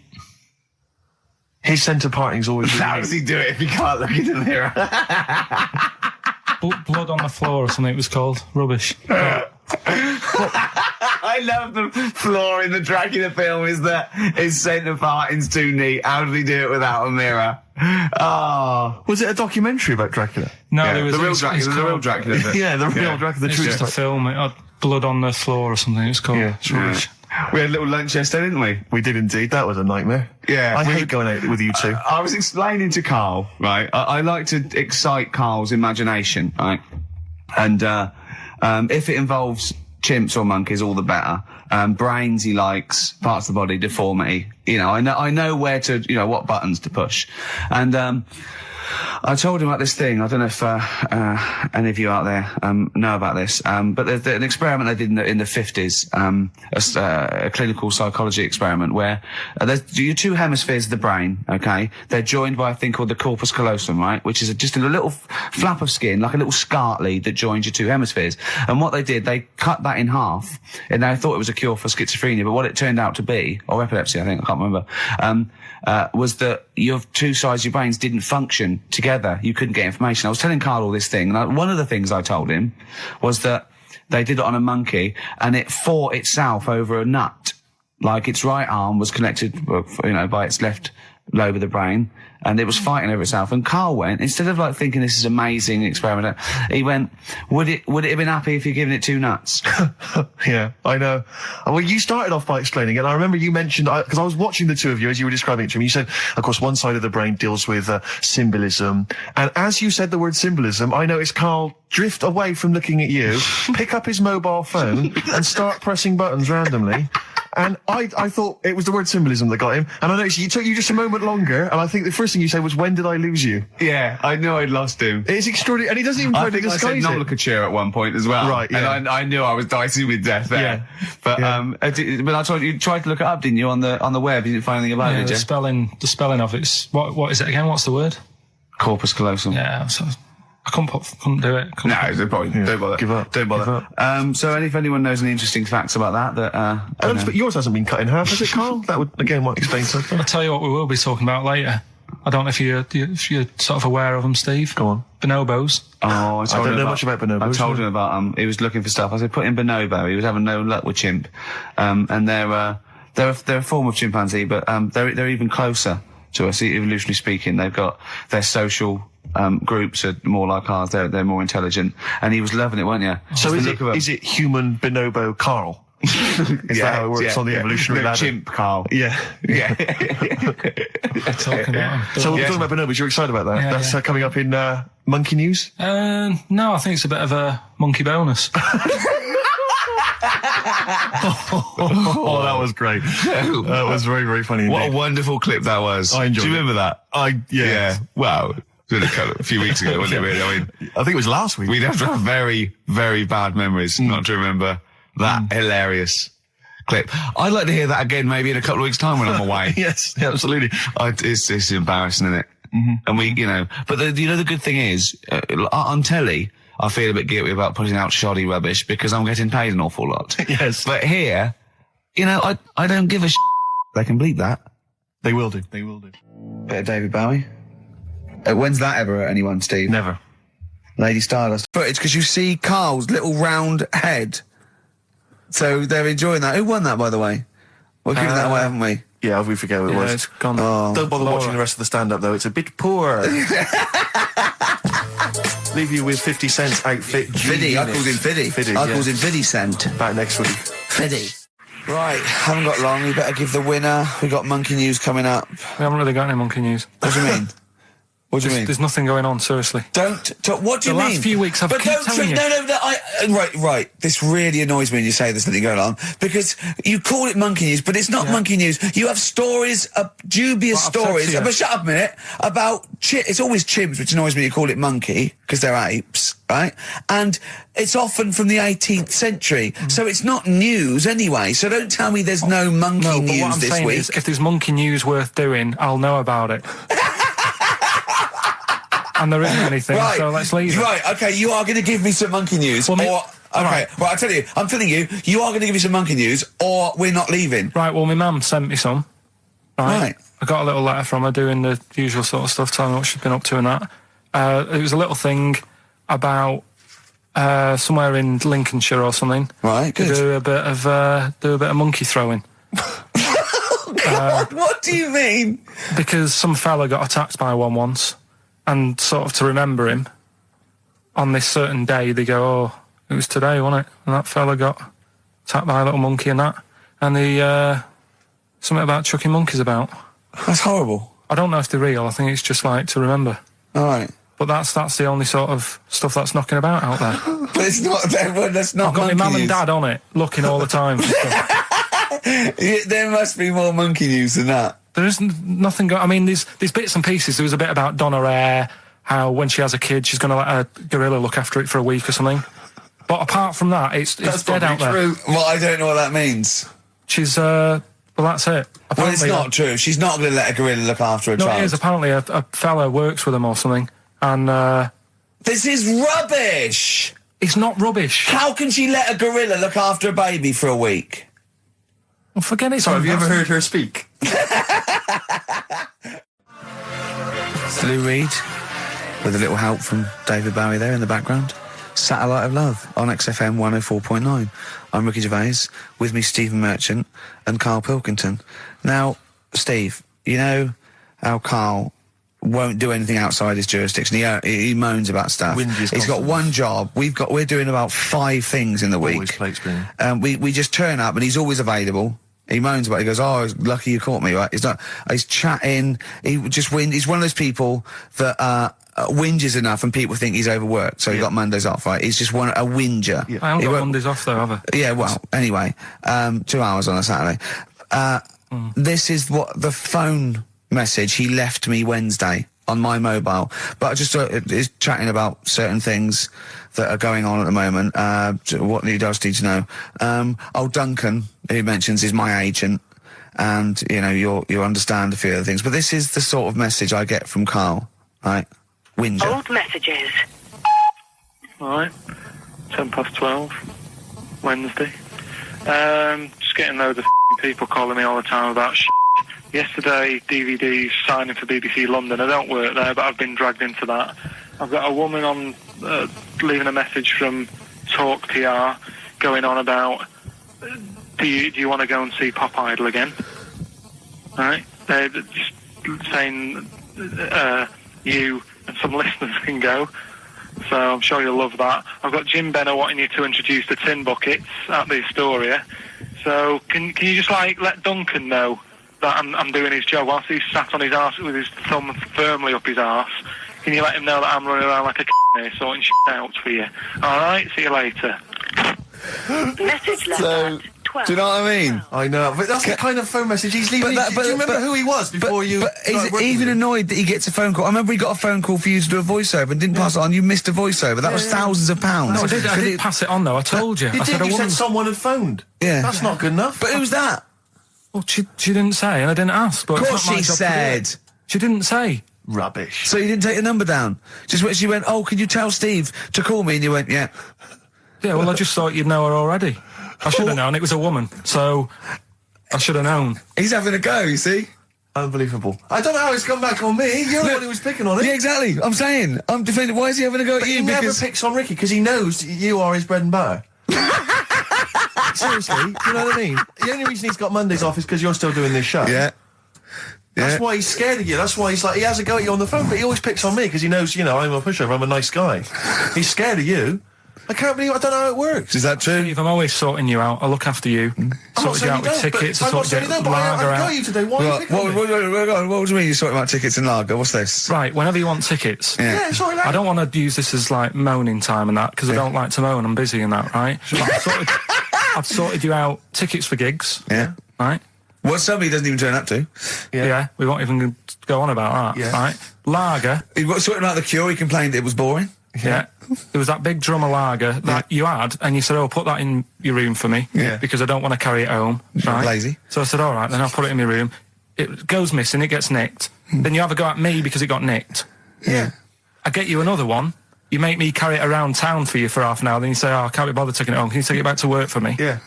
But interestingly, this is like a year ago, so it's still pressing on you. Oh, hang on, and I forgot the one when we had an argument over 50p. When I went out for a coffee. You didn't want to give me 50p back that you owed me. That was the same day you'd given him about 40 quid worth of lager. But see, this is my problem. This was my point at the time. It's not the 50p in terms of money is not what's important. The fact that you think you don't have to give me money back because it's only 50p, that was the point at stake. It's me who makes a decision. Oh, don't worry about the 50p, not you. It's only 50p. I'm not going to give it to you. Do you know what I mean? There's got to be rules, otherwise it's chaos, Carl. Come on, mate. All right? I don't want to fall out about No, it. that's not all right. Should we kiss and make up? Do you want that? Do you want It's that? all right. Yeah. Well, should we play a little record and come back to this? Because I can't believe it started with you slagging him off, Rick, and I've ended up I know. as the monster. I know. Bit of R.E.M. Yeah. Carl, can we have the tomato story after the next tune? Yeah. Bit of Coldplay. Yeah, love it. Yeah. Coldplay. The Scientist on XFM 104.9. Right. Competition, isn't it? No, it's Educating Ricky Part 2. Oh, is it? Yep. I wasn't even listening. He's doing all the work. I wasn't even listening. I want to spill some water down on that. Right, what's this one again then? Right. What's the teaser headline? Teaser headline is "What's Tomato with You?" Brilliant. Yeah. Go on in. How excited were you when you came up with that? You couldn't wait to come in and tell us, could you? I think it's a good one because you won't forget it now, will you? I mean, like the worm one. What's so special about the worm? You know, a lot of people think that if you cut a worm in half, two worms will grow, but no. What happens is if you cut the head end slightly nearer the tail than the tail will die, but the worm with the head will be okay. So, it's exploded a myth. It taught me something. Right, so the second one, part 2 of Educating Ricky. What's Tomato with You? Yeah. What this one's about is, ages ago... This is scientific. There's never a date. There's never a country, a location. Okay, settle down, children. This is A-level history. Right. Once upon a time. Yeah. When a mental place with swords was a king. Forget his name, but he was a loony. So, and it was we're literally ages ago. Yeah. So, good luck in the exam. Yeah. Right. So, like, you know, all right, many years ago. Oh, yeah. Yeah. Cleared that up. Go on. They thought tomatoes were poisonous. Right? Okay. Because what Hold on, are they going to be proved wrong at the end of this story? Well, Because I don't want to give away the ending, but is it something to do with are they poisonous tomatoes? No. Oh, you're having a laugh. I don't believe it. Go on. They could have been eating tomatoes all this time. Oh, Steve, what's tomato with you anyway? Okay, so hang on a minute. What's Let's just tomato with recap you? quickly. Many years ago, when people thought tomatoes were poisonous. Yeah. Go on, yeah. Well, they didn't know they were poisonous then because they were still eating them. But what was happening? Well, they're not. was- But they're not poisonous. but hang on a minute. All right. And it's not. I'm just going to listen. I'm not even going to talk. Okay, I'm not going to tackle it anymore. So, if you remember, years ago they didn't have like pottery plates. They had lead plates.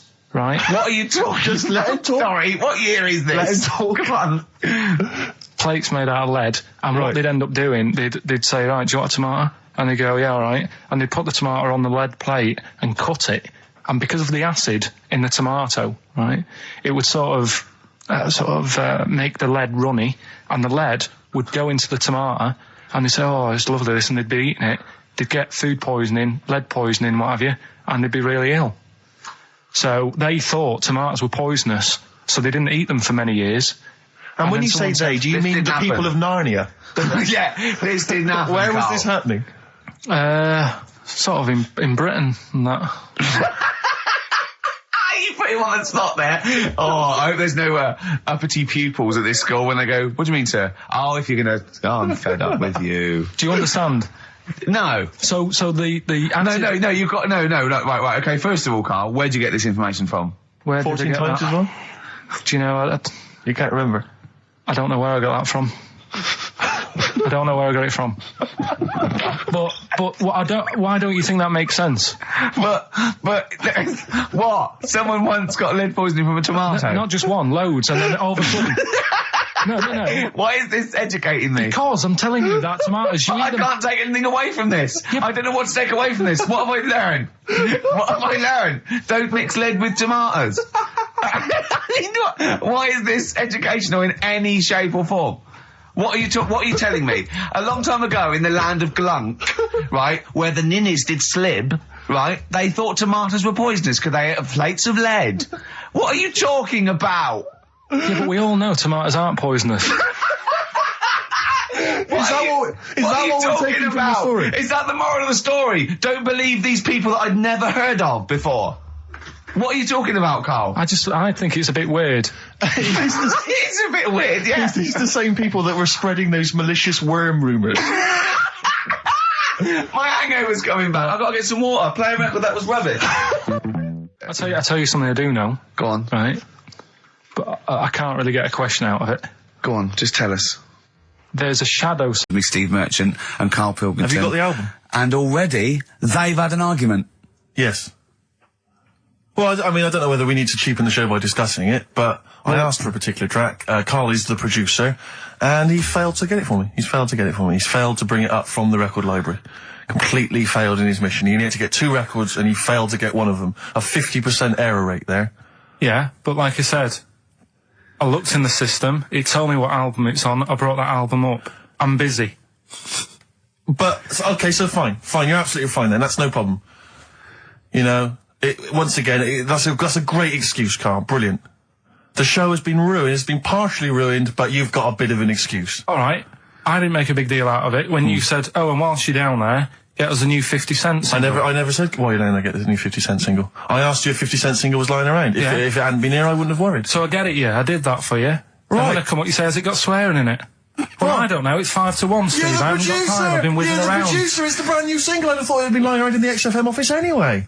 But I don't have time to sit around listening to music. Sure, well, yeah. Right? I know that you have. Now you've got an iPod that can hold 7,500 songs. I don't know when you're going to get round to loading all them on, but I haven't got the time. Sure. Busy. Yeah.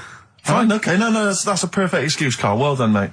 Right. I just hope that I never have to depend on you in a real emergency. I had a bit of bad luck as well. I wanted to play REM, and maybe the listener can help me here. Can you email in ricky.gervais@xfm.co.uk if you know what song I'm thinking of? It's an REM song. I think it's on the album of the last one before. And he says, Mulholland Drive, and I'm Steve McQueen. That's all I know. I'm sorry, I can't think of the title, so I need the title to look it up, if you know what I mean. I can't put in like that. I can't put in Mulholland Drive. The system goes, what are you talking about? So I need the actual title of the song to look it up to find it down in the library. Oh, well, I'd go down yourself if you're going to go down to the library and get that. I wouldn't send Karl, because... Ricky.gervais@xfm.co.uk. But if he wanted to, he did have time, because he came in at 12:20 rather than 5-1. Yeah. No, I told you about that record that I wanted it yesterday, didn't I? So you had 24 hours notice. So that's not really an excuse, is it? But I did find one of my favourite songs of all time, which is Bones off the Bends album, and it's Radiohead on XFM 104.9. And here it is, because you gave me lots of time to find it. So. Sure. Yeah. Could have brought it in himself. No swearing in it. Bones. Radiohead. The Bends on XFM 104.9. And thanks to Paul, who's emailed in. There's a whole bunch of other people. Lots of people. Davey, Steve, Ashley. It's Electrolyte. You know, it all comes flooding back now. We've got that. I've got it out of the library. We're going to play that. That's done. It's interactive. I've used the listener. I've shown the listener, right? I've helped them to help themselves. Sure. I've said, if you want to hear it, tell me what it is. They told me what it is. They're going to hear it. Yeah. Do you know what I mean? Perfect. Saves going down the library and, well, we don't... Yeah, well, we know mistakes can happen if that, you know, if they go down the library. Yeah, and I mean, I checked it, though, to make sure it was the right one, you see. It's just a little bit of... Well, it's a good rule that, generally, if you pick something up, a CD, that's you know, right, we want to play on a radio show, a live radio show, you normally check at the back. Oh, yeah, that's right, yeah, if you want a job done, do it yourself. You're absolutely right, Karl. So... Anyway, look, let's all make friends. Let's kiss and make up. Yeah, touch and make up. Yeah. Let's just. Well, I'm up on Karl at the moment because it was my birthday in the week, and not only has he bought me a little vibrating thing to put on the chair because I've got a bad back, so that vibrates. That. Actually, we can hear it. Yeah. I'm gonna do it between records, then. Right. What's that doing to you as you? It's just it sort of like sends a little pulse into your sort of muscles, relax you, doesn't it? I've got to relax on air. If I'm relaxed, the listeners relax. We're all happy. Sure. He's also got me this little electronic bongos, and I thought we could do like, chimpanzee that monkey news. So it's like a jungle sort of thing. Sure. Yeah. Brilliant. Well, that's always been one of the great jingles that even has. So I've got the vibrating.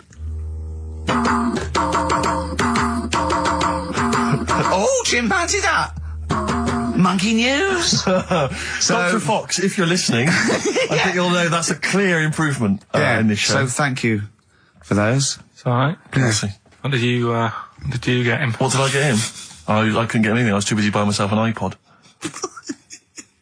You're joking? Well, it's a little bit gay, isn't it, giving gifts to blokes? Yeah, it is, but for someone who's like major... Yeah. Play a record. Someone who's major? What do you mean, someone who's major? Well, because he's a major celebrity? No, made you. Oh, made you? Yeah. Right. That's what that's... Yeah. Crazy Beat. Blur, alright? On XFM 104.9. Brilliant. Yeah, so, I also got, Jane got me a few nice presents, including my favourite of all of them, a real bow and arrow. A real bow and arrow? Yeah. Right. And what, you know, you're gonna rob from the rich, and give to the poor? Yeah! I just got to make the little outfit. You and your merry men. She's got me like 2 yards of green felt. Sure, yeah. And yeah. I've just got to find and a tailor. tree house. Yeah, and someone who can make me a lovely little natty outfit. Yeah. Why has she bought you a bow and arrow? You live in central London, so where are you going to be using We've got a this? garden, I did it yesterday. I've got my finger though, because I'm a protector, so it's just, oh, it goes so fast, isn't it? I didn't understand that sentence. I'm here in the studio. I saw you point to your finger, so I'm guessing from that maybe you injured your finger. Yeah. For the listener, again, what exactly were you talking about then? No, because when you pull it back, it's... Okay. So... And do you have a target? What do you use as a target? I've got a big cardboard box flat on it, down a tree. Right. I go, oh, it's brilliant. Sure. I'm getting a bit excited thinking about it. Yeah, no, indeed. Because when I make that outfit, I'm going to be running round. Yeah. Yeah. So, and do you have a picture, like a face maybe on the target, like Osama bin Laden, something like that? Yeah. Sure. No, it just says, this way up, fragile. Right, okay. I forget what came in it. But, you know, it's good fun, isn't it, Carl? Bow and arrow, isn't it? Brilliant. Yeah? Would you like a little bow and arrow? Yeah, it's alright. Yeah. I forced out a rifle as a kid. Did you? Yeah, that's... A real one? Yeah, just shooting cans and stuff. Yeah. It's alright. So. Well, a wonderful anecdote. Well, I went out with a drink with Carl in the week, and we went to a restaurant, didn't we, Carl?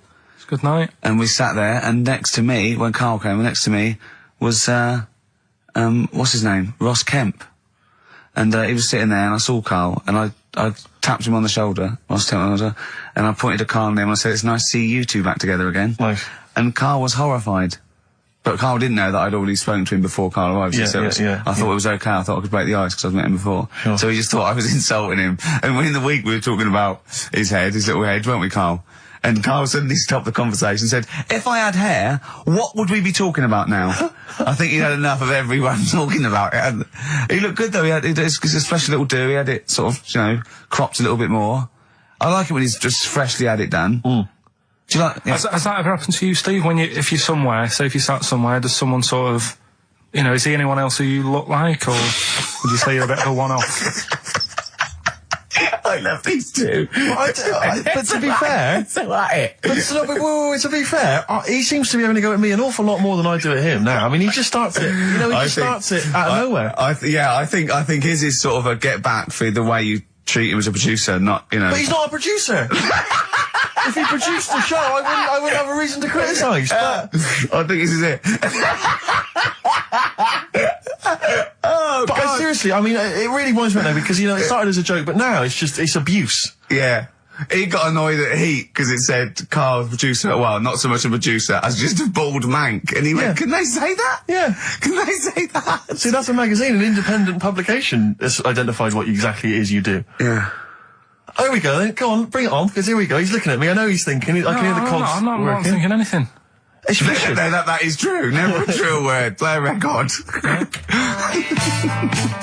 Now then, I heard this on VH1 in the week, and I have not been able to get it out of my head, and I really kind of want to, I want to get it in everyone else's mind now so they understand the pain I've been going through. Miss You by the Rolling Stones. Yeah. I hope that's now embedded in your brain and you can ruin a week by having to sing that constantly, irritating people in shops and everywhere you go. Miss You by the Rolling Stones. Good track. Good track. Carl, Jonathan, Ross came out with us, last week, and, we were talking about stuff, and Carl was mesmerised when Jonathan told a story that he was bored once in a hotel room and shaved his arse. He shaved his arse? Yeah. Sure. And Carl, you didn't stop questioning him, did you, for about... I just wondered, at what point do you sort of say, oh, this is getting on my nerves? Do you know what I mean? Yeah. It's way too long, tucking it in his socks or whatever. Yeah. But it's not, I mean, it is boring in hotel rooms, because I told you before about when I was in Edinburgh and I had nothing to do, there was nothing on the telly, and you sort of, you've eaten the shortbread biscuits, and and so that's when I read the phone book to see how many... That's when you read the phone book? Well, to see how many Macs were in Scotland, McAteer, Macintosh, Yeah. and it was like, 42 pages. Yeah. Yeah. Jonathan, I don't know if he'd already done that. Yeah. And, he said he shaved his arse. Now, when we say shaved his arse, so Not his cheeks, his... Oh, all of it. Yeah, all of it. That's the Did he impression say I had. that? Well, I think that... but other than the cheeks, But then, there's not much left. is But there? then we got to the fact that me and Jonathan, if we pooled our wealth, we could have shaved Carl's arse for £1,000. Right. And he said, yeah, for £1,000 you could shave my arse. Suzanne said, can I say this bit? Your girlfriend said what, Carl? She was annoyed. She says, well, I'm not allowed to go there. Why is anyone else? And of course, the whole table stopped and leant in and said, what? She went, he doesn't like me touching him there. I went, what do you mean? This is too much information. It was too much information.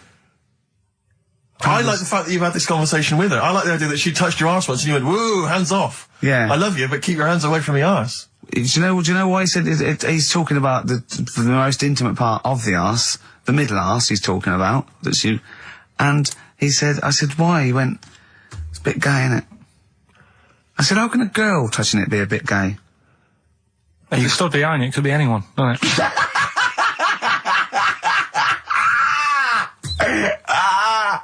Oh God! And it seemed, I mean, you can imagine the conversations we were having, right? And it's that thing that the waitress heard something every time she came over. She heard the word, like, Yeah. cock or Jonathan Ross saying I shaved my arse. yeah. And, oh dear. But it was, it was a good night, wasn't it? So it's £1,000 now, isn't it? But presumably you give Suzanne half anyway, so everyone will be happy. You've used the arse to best effect. She's got half out of it, so she's made as much out of your arse as you have, in a sense. Me and Jonathan are happy. Yeah, but to be fair, it's his arse on the line. So I know, but I mean, it's not like she's getting a bum deal. Well, she's no. getting 500, yeah. quid. No, I understand that. But, do you reckon? Just thinking of some more.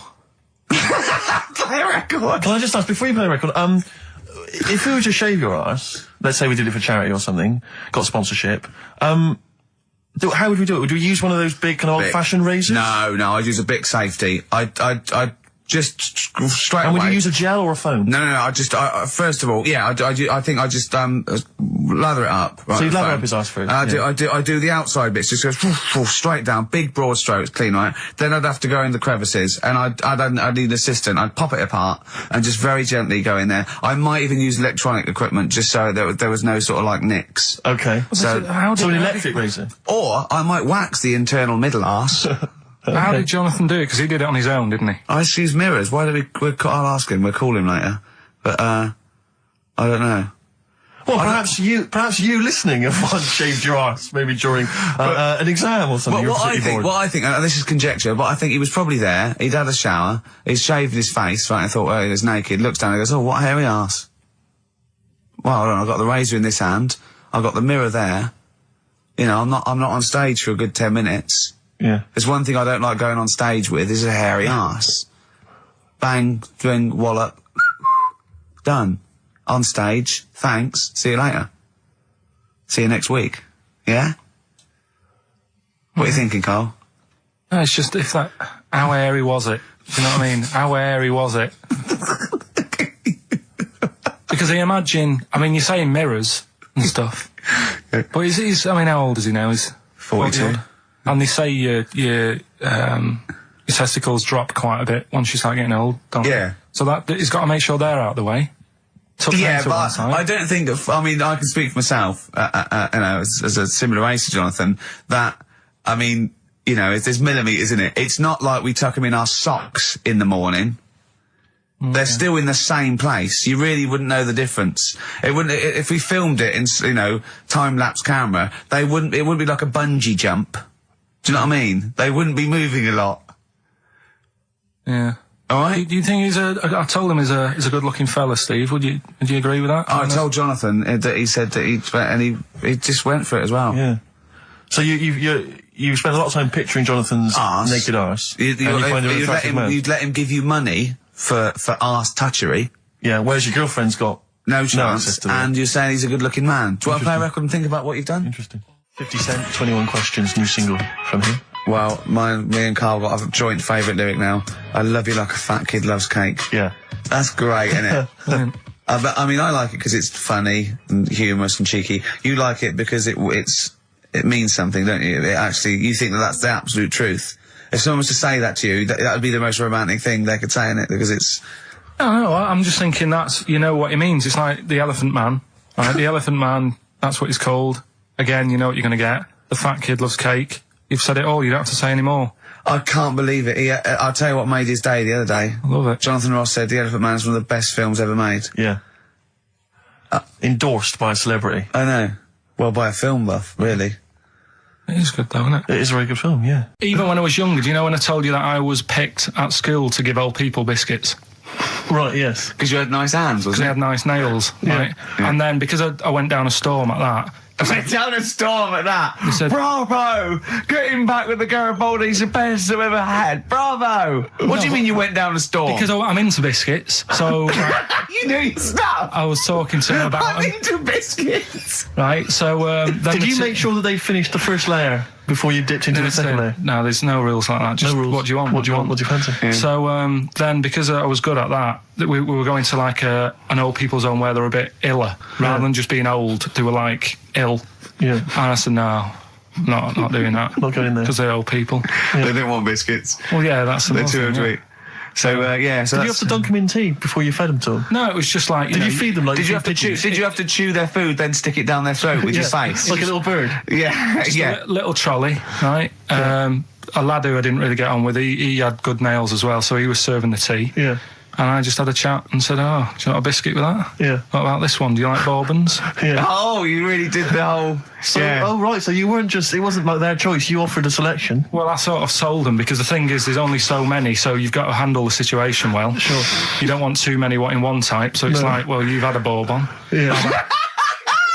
What a great life they lead. They probably only pay about 900 quid a week to stay in that particular home. Yeah. And they get a free bourbon by a kid with clean nails. Brilliant. Whoop-de-hoo. So anyway, it gets to this, you know, the Thursday night when I'm going out with Suzanne. Yeah. And her mum's like sat on the sun lounger outside, so where are we going tonight? I said, no, like I said, it's just us. We're going out having a bit of time to ourselves.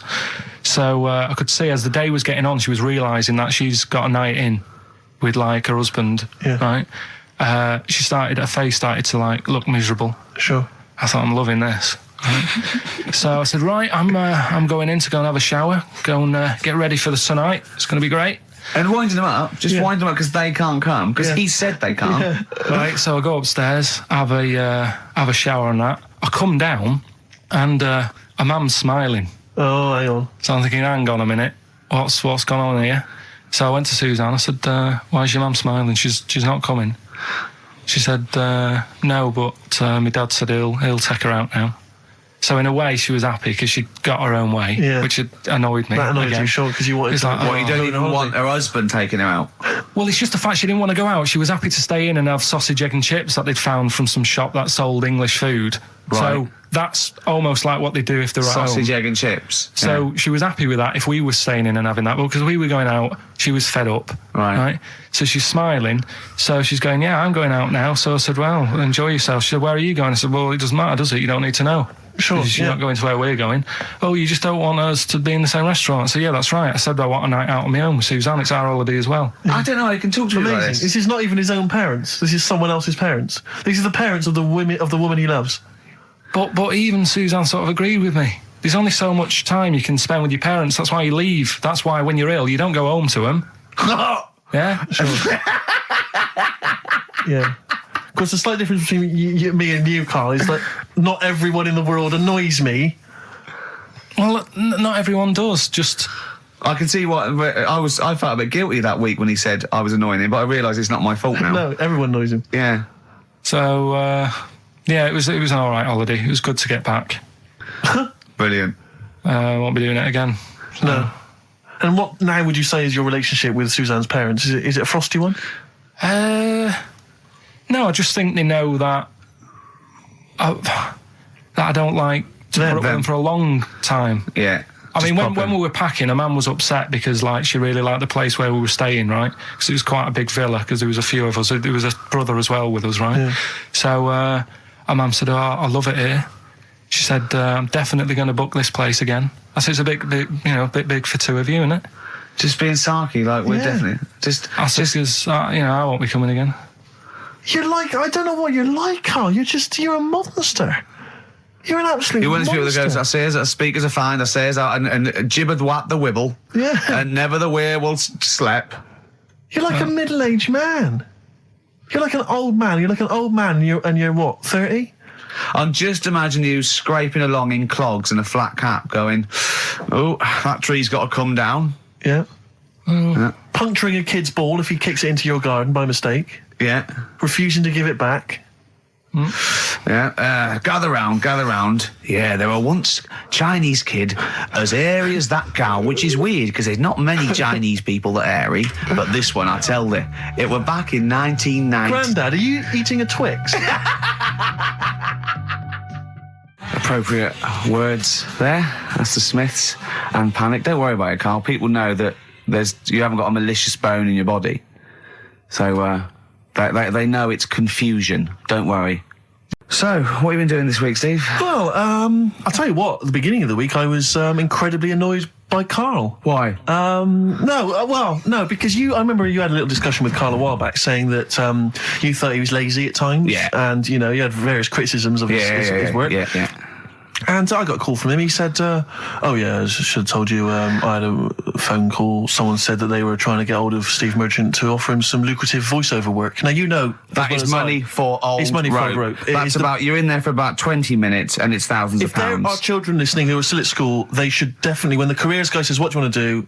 Try and get voiceover work. Just become a voiceover artist. It's money for old rope. Yeah. So I can't believe my luck because, I love money for old rope. Yeah. And I said, well, what's the information? He said, I don't know. I deleted the message. It was on his answer and he deleted the message. I said, right, when did the message come? He said, last week. So he took a week to tell me that he had deleted the message. Why, just because it wasn't for you? I mean, I don't know how selfish that is, Carl. No, what happened is, right, I got back off holiday. I was at home. Yeah. So I called up my voicemail, right, because I can do that. Yeah. Remote access, right, because I've got to know what's going on at work. Of course. Called in, it was still my day off. I was going through the messages. Yes. Heard one from some company saying, we're after Steve Merchant. Yeah. We want him to do some voiceover work. Yeah. Right? I can't remember the name of it, but Thanks. I thought, right, I'll remember to tell Steve. A week later. It doesn't matter, does it? You still got the message, and they What message? Yeah, but voiceovers have to be done in the next couple I of days. didn't get the message. All I got was there was a company, I don't remember the name, and they phoned you. They wanted voiceover work. How does that help me? There are hundreds of thousands of media companies. You didn't take down a number. You didn't take down a name. Nothing. I was more puzzled why they'd want you to voice anything. He's having a go. I don't know why. No, but listen to that voice. You must be annoyed. You must be annoyed. Talk about rubbing salt into the wound. No, but listen to you. Oh, God. I don't know how you think. I don't know how your mind works. Well, I was thinking there must be a tractor sale on somewhere. What do I care? Hang on a minute. Wait a minute. I don't care if they want me to advertise, the latest designs in pirate fashion wear. I will do a voiceover because it's money for old rope. I don't care what you think of my voice. Someone was interested. They were offering me money. And you decided arbitrarily, they probably wouldn't want it. They probably made a mistake. They wouldn't like the way he talks anyway. I'll delete the message. No, the thing is, right, I get paid. Been a girl? I get paid to sit here on a Saturday, right?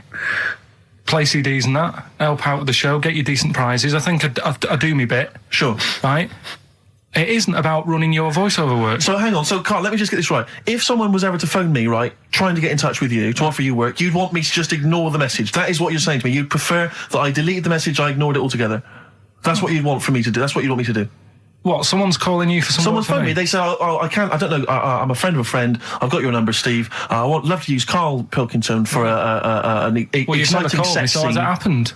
But I'm saying in the future, if it was to occur, do you want me to just ignore it? Is that what you prefer me to do? Well, it's not like that, though. I did tell you. I told you the message. You didn't? What? You told me a week later with none of the information I needed. Carl, that doctor called last week. That kidney's ready for that little girl that you were doing that sponsored walk for. I forgot to tell you. I hope it's still all right. They keep it on ice, don't they? I think they do. Selfish, Carl. So selfish. And you've lost us so. Beautiful bit of Snoop on XFM, yeah? Kicking it with Ricky old Gervais. schools, yeah. Sweet. Steve Merchant and Karl Pilkington. What has happened to Karl? Because Karl, I thought, is this sort of sweet little buffoon, almost childlike in his ways. You know what I mean? Like Charlie Brown after some sort of head injury, and now he's. And now he's coming back like that, having a go at not caring about voiceover work. It's like, because Heat have written about him a couple of weeks, it's like he thinks he's better than you in some way. I do care, though. You're out of order saying that, right? Carl, I've sorted you out with tickets for stuff. He doesn't turn up to. Carl, I received a phone call. You deleted the message offering me voiceover work. You're as bad as my agent. I'm appalled by it. And I thought we were friends. At least his agent, when he does it, is losing himself money as well. Yeah, exactly. You've got no comeback. You're still sweet. And to have a go at you've got a mank whine. Right? For a voice. Like a cartoon Gallagher brother on Coronation Street. I mean, and yes, Steve does sound like a Wurzel, but that doesn't, do you know what I mean? What about Jethro? Jethro does well. Jethro gets on Des O'Connor anytime he wants. Just has to phone Des up. And he's on there. Straight on and there. he's whining like a Wurzel as well. So, to say that is a rubbish... all right, apart from that then, what else have I done that's wound you up? Well, that's a good starting point, because you haven't even apologised. No, it's a shock, because that's the first time I've let you down. And I didn't really let you down because I passed on the message. You didn't. Well, we've been through it. You didn't pass on the message. Saying I deleted a message for you is not passing on the message. Yeah. I mean, I just think what's happened is that you've got a little bit of celebrity now from the show. I mean, I've seen you being recognised in pubs and stuff, or people have come up and they said, "Are you Carl?" Because they've seen Ricky. Now, it just seems to me that you are not keeping yourself grounded. You are just, you cannot deal with fame. You've not got the intelligence to cope with the celebrity, and you're just becoming this kind of ego-driven monster. Now it's getting. It scares me, Carl. You're not the man I remember. Look, I put a lot of work into this on Saturday. This isn't even my proper job, right? Where were you in the week? Oh, he's got you there. What? Where were you in the week? I said, let's meet up. Let's, come up with some new features and that. Where were you? Carl, you phoned me about an hour before you wanted to meet. That is not what I would call. I mean, that is arrogance right there. That's the way I work. That's arrogance right there. That's ego right there. He couldn't go. When I came in, he said, "Where's Steve?" I said, "Steve can't make it." I had to tell him why. Steve was staying in to tidy up because his landlady was coming. This he couldn't get over. He could not get over that you couldn't make it because you had to stay in for your landlady. He talked about it for about the hour when we were working. What are you talking? Last week I had a bad throat. You wouldn't tolerate that. You wouldn't accept that. When you had a bad throat, where were you? Why couldn't we do any work then? Because you were at home with your mum and your dad. You were on holiday, weren't you? Why didn't you get your mum and your dad to clean the flat? Oh, he's done it again. He's done you again, mate. Play a record. How has he done me? What? They live in Bristol. Yeah, the joke's on you. He couldn't get him to clean the flat. I don't know who's laughing at who now. Right, listen. Can we just go back to laughing at Carl? Okay. As I was coming in, there was like a bunch of posh lads, I think university students, trying to get in because they're doing one of those scavenger hunts that they have to get points for charity and do stuff. And one of theirs is get on a live radio show. Right. So I sort of felt sorry for them. So I said they could come on here just for 5 minutes. Who are they? All right. And they're just are they toffs? They are sort of like toffs, but they're trendy toffs. They're obviously... Trendy toffs? I don't know what's that. Is that like Lady Victoria Hervey? Is she No, I don't mean that, no. They're both sort of like that, Will of Pop Idol. Right. They're like him, sort of like trendy but posh. Okay. They seem nice enough, and they're doing it for a cancer charity, and they just get... They got for what? Is it like they got their sponsor to do various... Exactly, I don't know quite how it works, but they're gonna come on and... because we get... for coming on this live radio show, they get 17,000 points. Right, good. If I can put that in context... Yeah. If they were to say to help deliver a baby, they only get 7,250 points. But it's much easier. It is. There's lots of women just happily dropping sprogs all over the place. You can't get on a live radio show these days for love nor money. That's true enough. You know what I mean? Yeah. So when are they coming in? Carl said they're going to just... 1:30. I had a word with them. Okay, what did you make of them? They are posh. Really? But they said they're going to wander about and go and see if they can deliver a baby and that, and then come back here for 1:30. And I don't know if it. I hope they don't leave a baby sort of half out. If they've got it. Push. Sorry, we're going to have to shoot off. We've got to go and see We've got to play an instrument in a marching band for 8,500 points. Well, I did say be here definitely at 1:30 because I don't want you getting in the way of the white van questions. The other thing is, right, they get 7,500 points for delivering a baby, but they get 9,000 points if they cut Peter Stringfellow's hair. Well, he's very precious about his hair. It's a more delicate operation, isn't it? There's more that can go wrong. That's true enough. Take an unconventional animal for a walk in a park. What is an unconventional animal? I think that could be a dog that just doesn't play by the rules. Yeah, that's a dog that's into Slipknot. Yeah, that wheeze in a urinal. Yeah, exactly. Standing up. Exactly. Yeah, well, I'm looking forward to that. I'm sure they're lovely guys. Good luck to them. Yeah, we'll see you later. Well, we're back, and there's a few more people here. Absolutely, well done. Yeah. Well observed. Yeah. Do you want to say hello? Hi guys. And what are you doing here? This is Mark and James, or Sco and Belch, and we're here. Sorry, your names are what? Sorry, say the last bit again. Or what? Sco and Belch. Sco and Belch? Yeah, that's right. Do you want to explain that? No. No, from the drinking games, I imagine. Yeah. We've got worse names than that, but it's radio, so yeah. Sure. Now, you're presumably we've just graduated. Well, we kind of graduated. We've been in work like about a year or two. And what do you do? I work for a management consultancy. I work for a distribution company up in Birmingham. Well, okay. So, Now, what you're doing is a scavenger hunt, and you're raising for a cancer charity. Cancer research. Right, and you've got to do. And this is we're just helping me out here because for 17,000 points, you have to get live on a TV or radio show. That's exactly it. So here we are. That's why we're here. Yeah. Do you ever listen to XFM? I know of it. Yeah, I listened to it a few times. Sure. What kind of music, what kind of sounds would you normally be into? I love cheesy radio, sort of school disco, sort of, 80s stuff. Sure. Sorry, what was your name again? Mark, or Sco. Sco. Okay. And you're? Belch. And what sort of sounds would you be grooving to? Cheesy. UK garage? Well... Craig David. A bit of house, just very occasionally. Sure. A bit of cheese. It depends what kind of mood I'm in, you know. Now, you don't listen much, but I mean, kiss a celeb because Karl. Yeah, we actually wanted to do that with you, Ricky. Is that right? No. That's not going to happen with Ricky, but Karl's now got his name mentioned in Heat magazine. Is that right? Well, that's brilliant. If you want to snog Karl, we'd love to see that. I mean, we don't want to snog Karl, but I mean, we were thinking if there was kind of female presenter here, we might be able to do something. But what are you saying? A female placenta. Well, if you've got one. Have you seen some of the female presenters that work on XFM? Oh, presenter. Is that why they're on radio? I thought you said placenta. That's unlikely. I know. Well, now what's the other things you've got to do here? So what's some of the things you've done already? Well, some of these worry me, like start a fire in Pudding Lane. Oh, we've done that already. For 4,700 points. Well, I'll tell you what we have done. We've been on Phantom of the Opera stage already. Have you? Yeah, we just asked the stage door guy. Sure. And, that wasn't during the show, I see. No. And that's right. He actually mentioned that. Yeah, we shouldn't speak about that too. Otherwise, he'll get sacked. But he was really kind to let us on.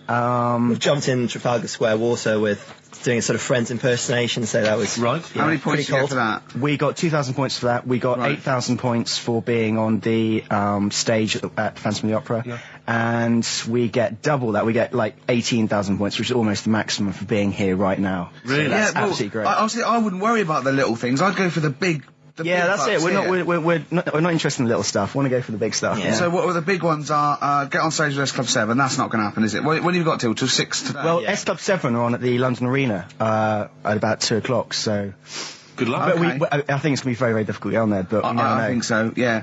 Get in the vaults of a bank. Yeah, some of these are bordering on the illegal. That's 20,000 points for that. Like getting a cage at London Zoo. Don't do that.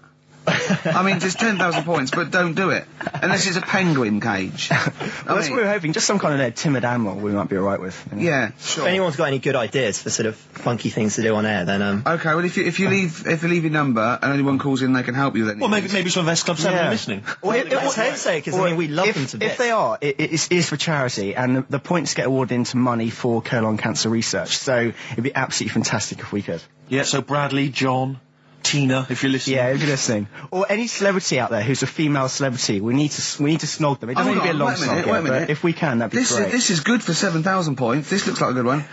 Play the organ in a church. That must be easy. Is that a metaphor? Yeah, but you know what church people like. It says the bigger the better, so it might be. That's got to be euphemism. Yeah, it's got to be, hasn't it? Yeah. Well, thanks very much. Good luck. Good luck, guys. Get an arrangement standing outside Les Mis looking Miz. That's going to happen. That's good. Man, a big gun type thing on the HMS Belfast. That won't Well, we've got a happen. big gun. It's just finding the boat, which is the problem. Oh, calm down. What was your name? Bo? Poe? No. Poe? Go. Thanks very much. Guys, thank you very much. Cheers. Cheers.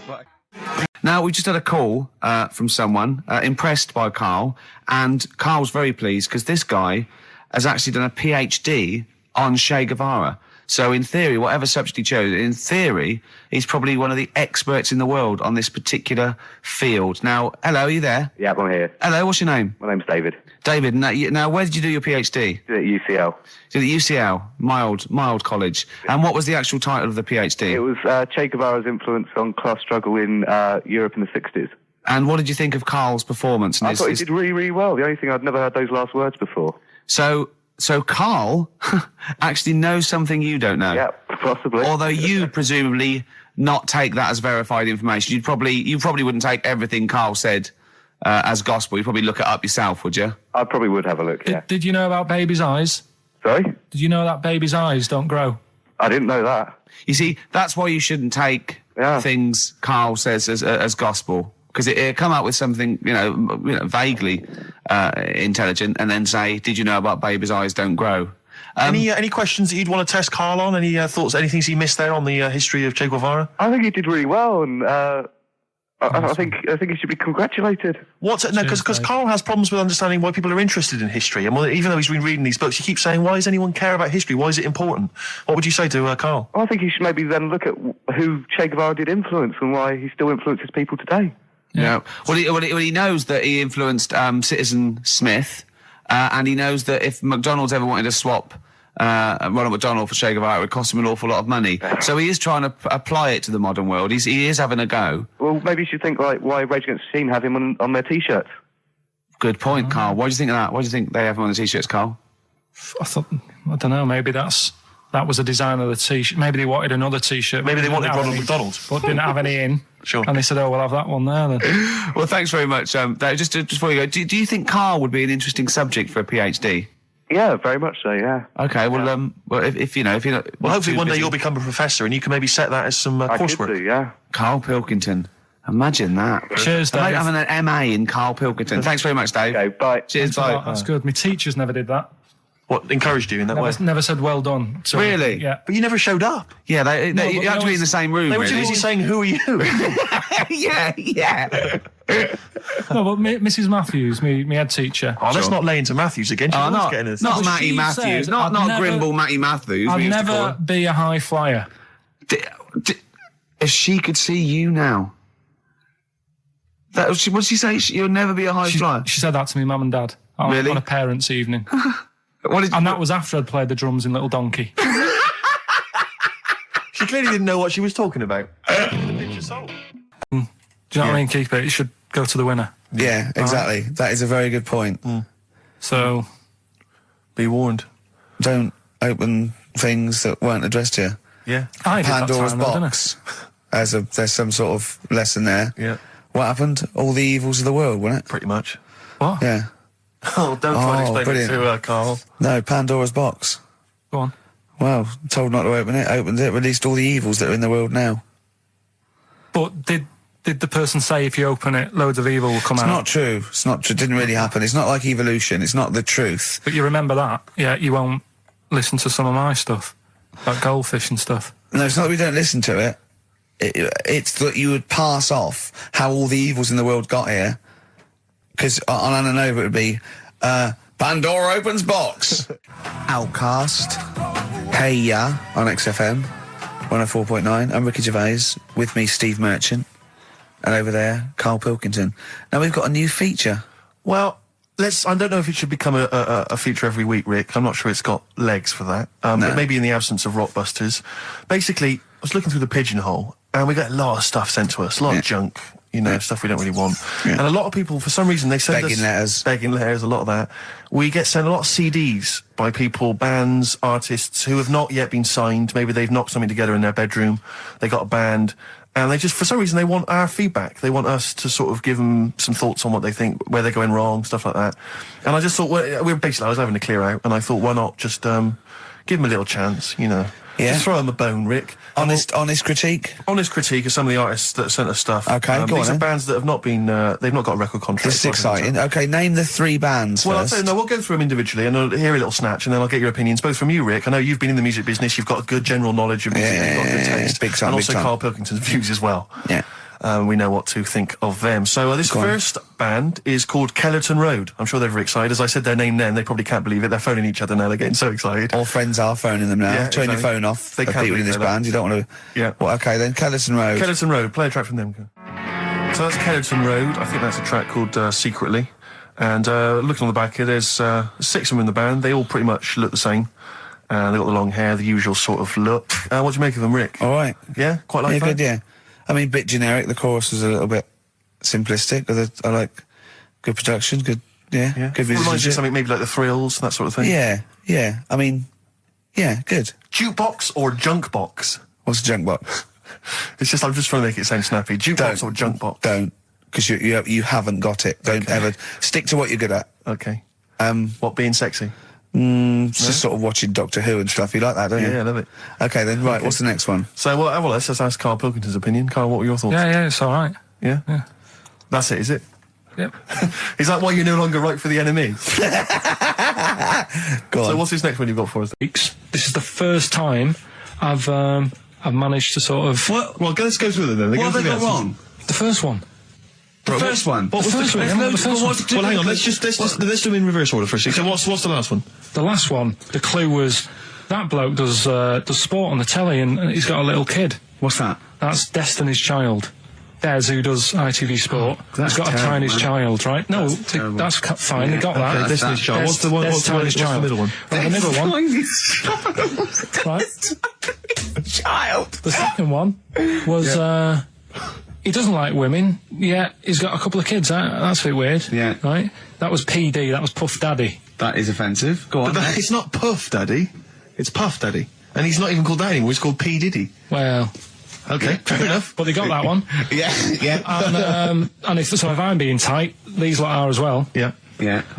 Tight means being something in Manchester. Go on. Right. And the first one that they're having problems with, I don't think them birds should be allowed in this area. Got it. Boyzone. It's not Boyzone. What's the clue again? I don't think them birds should be allowed in this area. That is perfect. A boy zone. No birds. No women. No women, yeah, birds, right? A boy zone. Sorry, Carl. If that isn't the answer, their clue is better than yours. That is brilliant. What was yours? Boy zone, it works perfectly. What's your answer then? Bangles. I have no idea what that means. Like seagulls. So you don't want them in this area, so you're banning them. Bangles.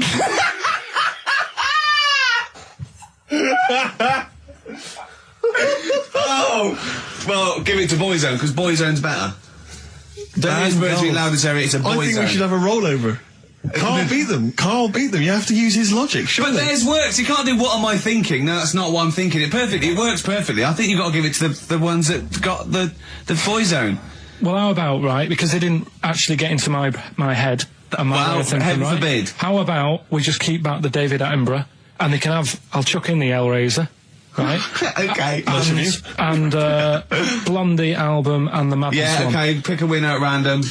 Pick a winner, Steve. I'm going to give it to Paul Sloman, who got those answers, and he also says, P.S. Carl, you're a moron. So, I'm giving that to Paul, and good luck to him. Right, well, He's got a crazy night tonight. If we can rush these over to him, he's got a cracking Saturday night. Well, if I'm a moron, I might get your address wrong when I send them to you. Ooh. Coming right back at you, Paul. Yes. Right, well, do you know what happened to me on the way in? Go on. A homeless person called me a dickhead. How did he know? Do you know him? Is that what? He's like the local big issue fella. Oh, yeah. Yeah. And he knows me. He sees me walking up and down the street. Oh, that's how he knew you. Right. So normally I have a bit of a chat with him and that. And I walk past him. And, you know, I can be a little bit cheeky with him because I've been cheeky with him in the past with stuff. You pinched his arse. Just, you know, saying stuff like, God, you're always there. I mean, you got home to go to and stuff like that. Yeah, No, just breaking the ice, Go on. He knows, and he'd laughed at that, right, last time, so I thought I can be a bit cheeky, right? So he goes, do you want a big issue? I said, no. He said, come on, I've got loads of them, right? So I sort of said, when I was a kid, and I used to do a free paper around the free papers one, I said, just put them in the bin and go home, right? And he went, yeah, but how am I going to get any money doing that, you dickhead? You see, I can see his point. He is homeless and having to sell newspapers to get 50p or a quid or whatever. Yeah, and sometimes I treat him, right? And today I didn't have any money. I had a takeaway last night and I normally give them a quid. And I felt bad not being able to do that because I didn't have any money on me last night. Right. I couldn't look him in the eye. Did you explain this to the homeless person, the traumas of the takeaway without the tip? Did you explain that, you know, you've had it hard as well? I go, look, you don't I know had food delivered to my warm flat. Yeah, it was a nightmare. You don't know what that's like. You don't know what the trauma is because you can't have food delivered to your flat because you haven't got one. So please don't look at me like that. You should have said. But most people ignore him. At least I gave him a bit of acknowledgement and sort of... took the mic. Yeah. I didn't think I was just was being friendly. No, I know. You got to be careful with the homeless because this is true, and this is you know when the clocks went back recently, so you got an extra hour in bed. Yeah. And I was at Cash Point with a friend of mine, and there was a homeless person sat by the Cash Point, and you know we were getting some money out, and she said spare some change, and my friend said, he's a bit awkward, he's just trying to make conversation with her. He went, clocks go back. Extra hour in bed. Oh no. I gave her 2 quid. I felt so bad. He didn't do it intentionally. He didn't realise what he'd said. Just making conversation. Bumbling. It's tricky making conversation with the homeless because there's so many areas you've got to avoid. You know, what was on the telly. Yeah. You know. Although I get recognised by homeless people and think, are they? I don't know where. Well, you've got to remember that's very much your demographic, Rick. Yeah. You know, people who watch TV through the window of Dixon's. In Dixon's. Yeah, there was Ricky Gervais is on. Yeah. Pop the telly on. They can smell the alcohol on you. They think you're one of them. Have you actually punched anyone yet? Have you actually? Not any. No. I've punched pads and I've punched the bag and I've sort of sparred and that. I know you're going to get a chance to punch. Well, as I suspected, my punching power was all right, but my fitness is. I mean, it felt like I was smoking. Yeah. You know, but there's bits of lung that haven't had oxygen in them for 20 years. Yeah. And it's ridiculous. And also because it's not only it's being filmed, but there's other fighters there that are ridiculous. They're like machines, right? And it's that thing I can go, right, I can come out on top, but die now of a heart attack, but never give up. Or I can sit down and go, I'm sorry, I feel ill. And I chose that one, and of course they took the mick. Well, of course. But I mean, you know, soon, you know, as I said, I haven't got the respect yet of the boxing fraternity, but how long have you got then before? 4 weeks. Okay, so and do they think that they can turn you around health-wise in that time? No, they're going to be coming out on a Zimmer. No, they're going to, you know, they're going to teach me the basics and see how it goes, you know. Right. But I mean, you know, and each round is 4 seconds. Is that right? Yeah, 2 4-second rounds with a 2-hour break in between each one. Sit down meal. So give them a number. I want serious suggestions of my fighting name. Nothing insulting. So we can actually use. Well, let's give out the email. That's always the easiest. Ricky.Gervais at xfm.co.uk. What's the number, Carl? 08700 800 1234. And it doesn't have to be in the middle. It could be at the beginning, like the Rage. Okay. Ricky the Rage. Ricky the Tits. Yeah, sure. Ricky the Man. Play a record. It was a good day, yeah. Ice Cube talks to me about my life in the pub. Yeah. A couple of emails are already coming in. They're flooding in, Rick, inevitably, as boxing name suggestions for you. This is one from Matt, I think. He's given a couple, actually. Ricky the Pudding Gervais. Ricky Big Mac Gervais. There's a theme here. Ricky Pasty Gervais. The pasty. I quite like the pasty. Here comes the pasty. As Carl said, he said the thing is, if you have a really good nickname, it's embarrassing when you lose. Whereas if you just call yourself, it's not so embarrassing when you lose. Carl, this is doing so good for my ego. Do you know what I mean? If you have like Killer Gervais. Yeah, and then you end up like vomiting, choking on your own vomit upside down, hanging out the ring. What happens if you win? Do you have to do something? Whereas there goes the pasty being stretchered off in the first 2 minutes. Yeah. It's not such a problem. There he is, being lightly basted. And chucked down a mine. What do you mean, what do I have to do? Say if you beat Grant, say if that happened. Yeah. What happens next? What do you mean, what happens next? What? Do you think this is a contention fight for the big one? But do they... Well, then we make Ricky 2. No, but, you know, do you know if they're planning on making more money? Because it's for comic relief, isn't it? So what happens on the No, it's for a charity of our Comic choice. relief would make sense. Yeah, Well, yeah. whatever, right? Yeah, it was last time. I think it was last time. Is it sport relief? It's not sport. It was last time, yeah, but I think this is a programme where And how do you make money for charity from this? Do we pay to sort of, for how many punches to the head you're going to take? Or No, I just how think long you're going to last? I assume the BBC donate money, or someone, or a sponsor or whatever, I don't know, just donate money. Because it's actually a programme, this is more about a programme with a charity angle. So, yeah. So as if you get, like, killed, there's more money and food to go around. Maybe.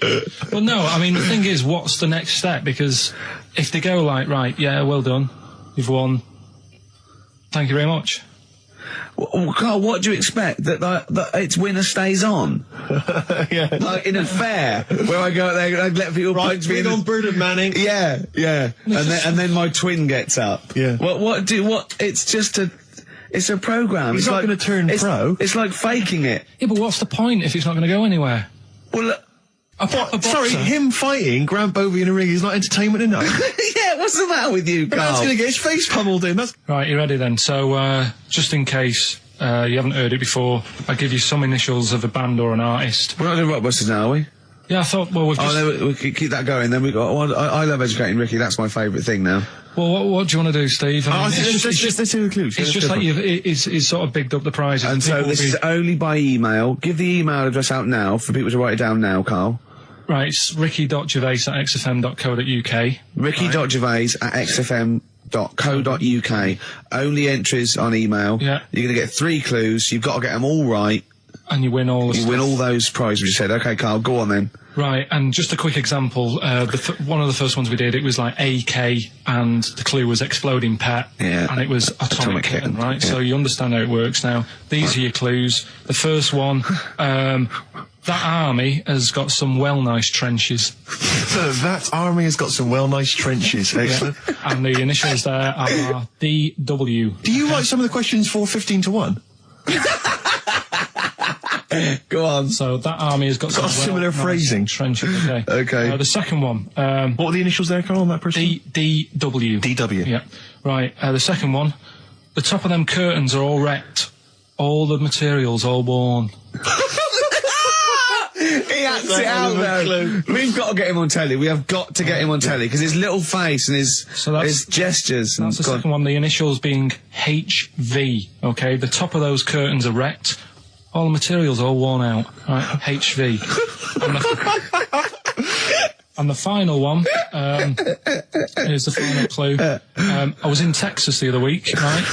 I tripped and landed on my knees in a puddle.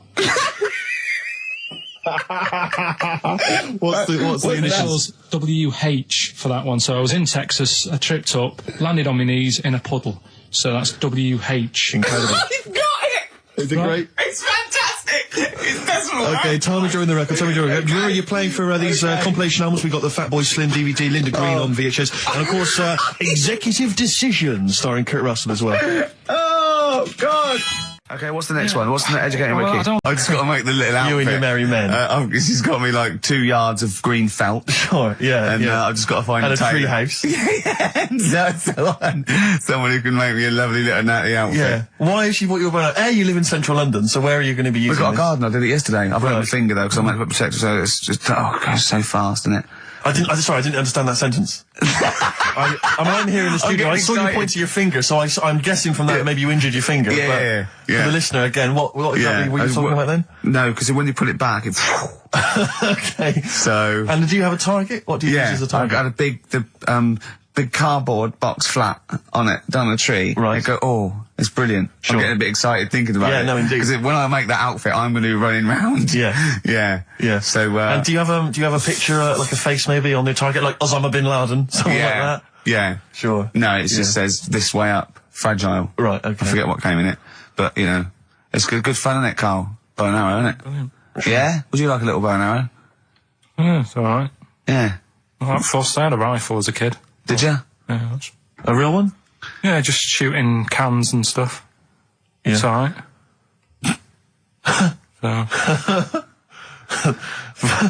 Well, a wonderful anecdote.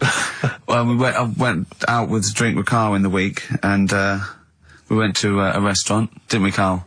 It's a good night. And we sat there, and next to me, when Carl came, next to me was, what's his name? Ross Kemp. And he was sitting there, and I saw Carl, and I tapped him on the shoulder, Ross Kemp on the shoulder, and I pointed to Carl and him, and I said, it's nice to see you two back together again. Nice. And Carl was horrified. But Carl didn't know that I'd already spoken to him before Carl arrived. I thought it was okay. I thought I could break the ice because I'd met him before. Sure. So he just thought I was insulting him. And when in the week we were talking about his little head, weren't we, Carl? And Carl suddenly stopped the conversation and said, if I had hair, what would we be talking about now? I think he had enough of everyone talking about it. He looked good, though. He had a special little do. He had it sort of, cropped a little bit more. I like it when he's just freshly had it done. Mm. Do you like... Yeah. Has that ever happened to you, Steve? If you're somewhere, say if you sat somewhere, does someone sort of, is he anyone else who you look like, or would you say you're a bit of a one-off? I love these two. But to be fair... so at it. To be fair, he seems to be having to go at me an awful lot more than I do at him now. I mean, he just starts it, starts it out of nowhere. I think his is sort of a get back for the way you treat him as a producer, not, But he's not a producer! If he produced the show, I wouldn't have a reason to criticise. But I think this is it. But seriously, I mean, it really winds me up though, because it started as a joke, but now it's abuse. Yeah. He got annoyed at Heat because it said Carl, producer, well, not so much a producer as just a bald mank. And he went, can they say that? Yeah. Can they say that? See, that's a magazine, an independent publication that's identified what exactly it is you do. Yeah. Oh, here we go then. Go on, bring it on, because here we go. He's looking at me. I know he's thinking. I can hear the cogs I'm not thinking anything. It's vicious. No, that is true. Never a true word. Play a record. Now then, I heard this on VH1 in the week, and I have not been able to get it out of my head, and I really kind of want to, I want to get it in everyone else's mind now so they understand the pain I've been going through. Miss You by the Rolling Stones. Yeah. I hope that's now embedded in your brain and you can ruin a week by having to sing that constantly, irritating people in shops and everywhere you go. Miss You by the Rolling Stones. Good track. Good track. Carl, Jonathan, Ross came out of this, last week, and, we were talking about stuff, and Carl was mesmerised when Jonathan told a story that he was bored once in a hotel room and shaved his arse. He shaved his arse? Yeah. Sure. And Carl, you didn't stop questioning him, did you, for about... I just wondered, at what point do you sort of say, this is getting on my nerves? Do you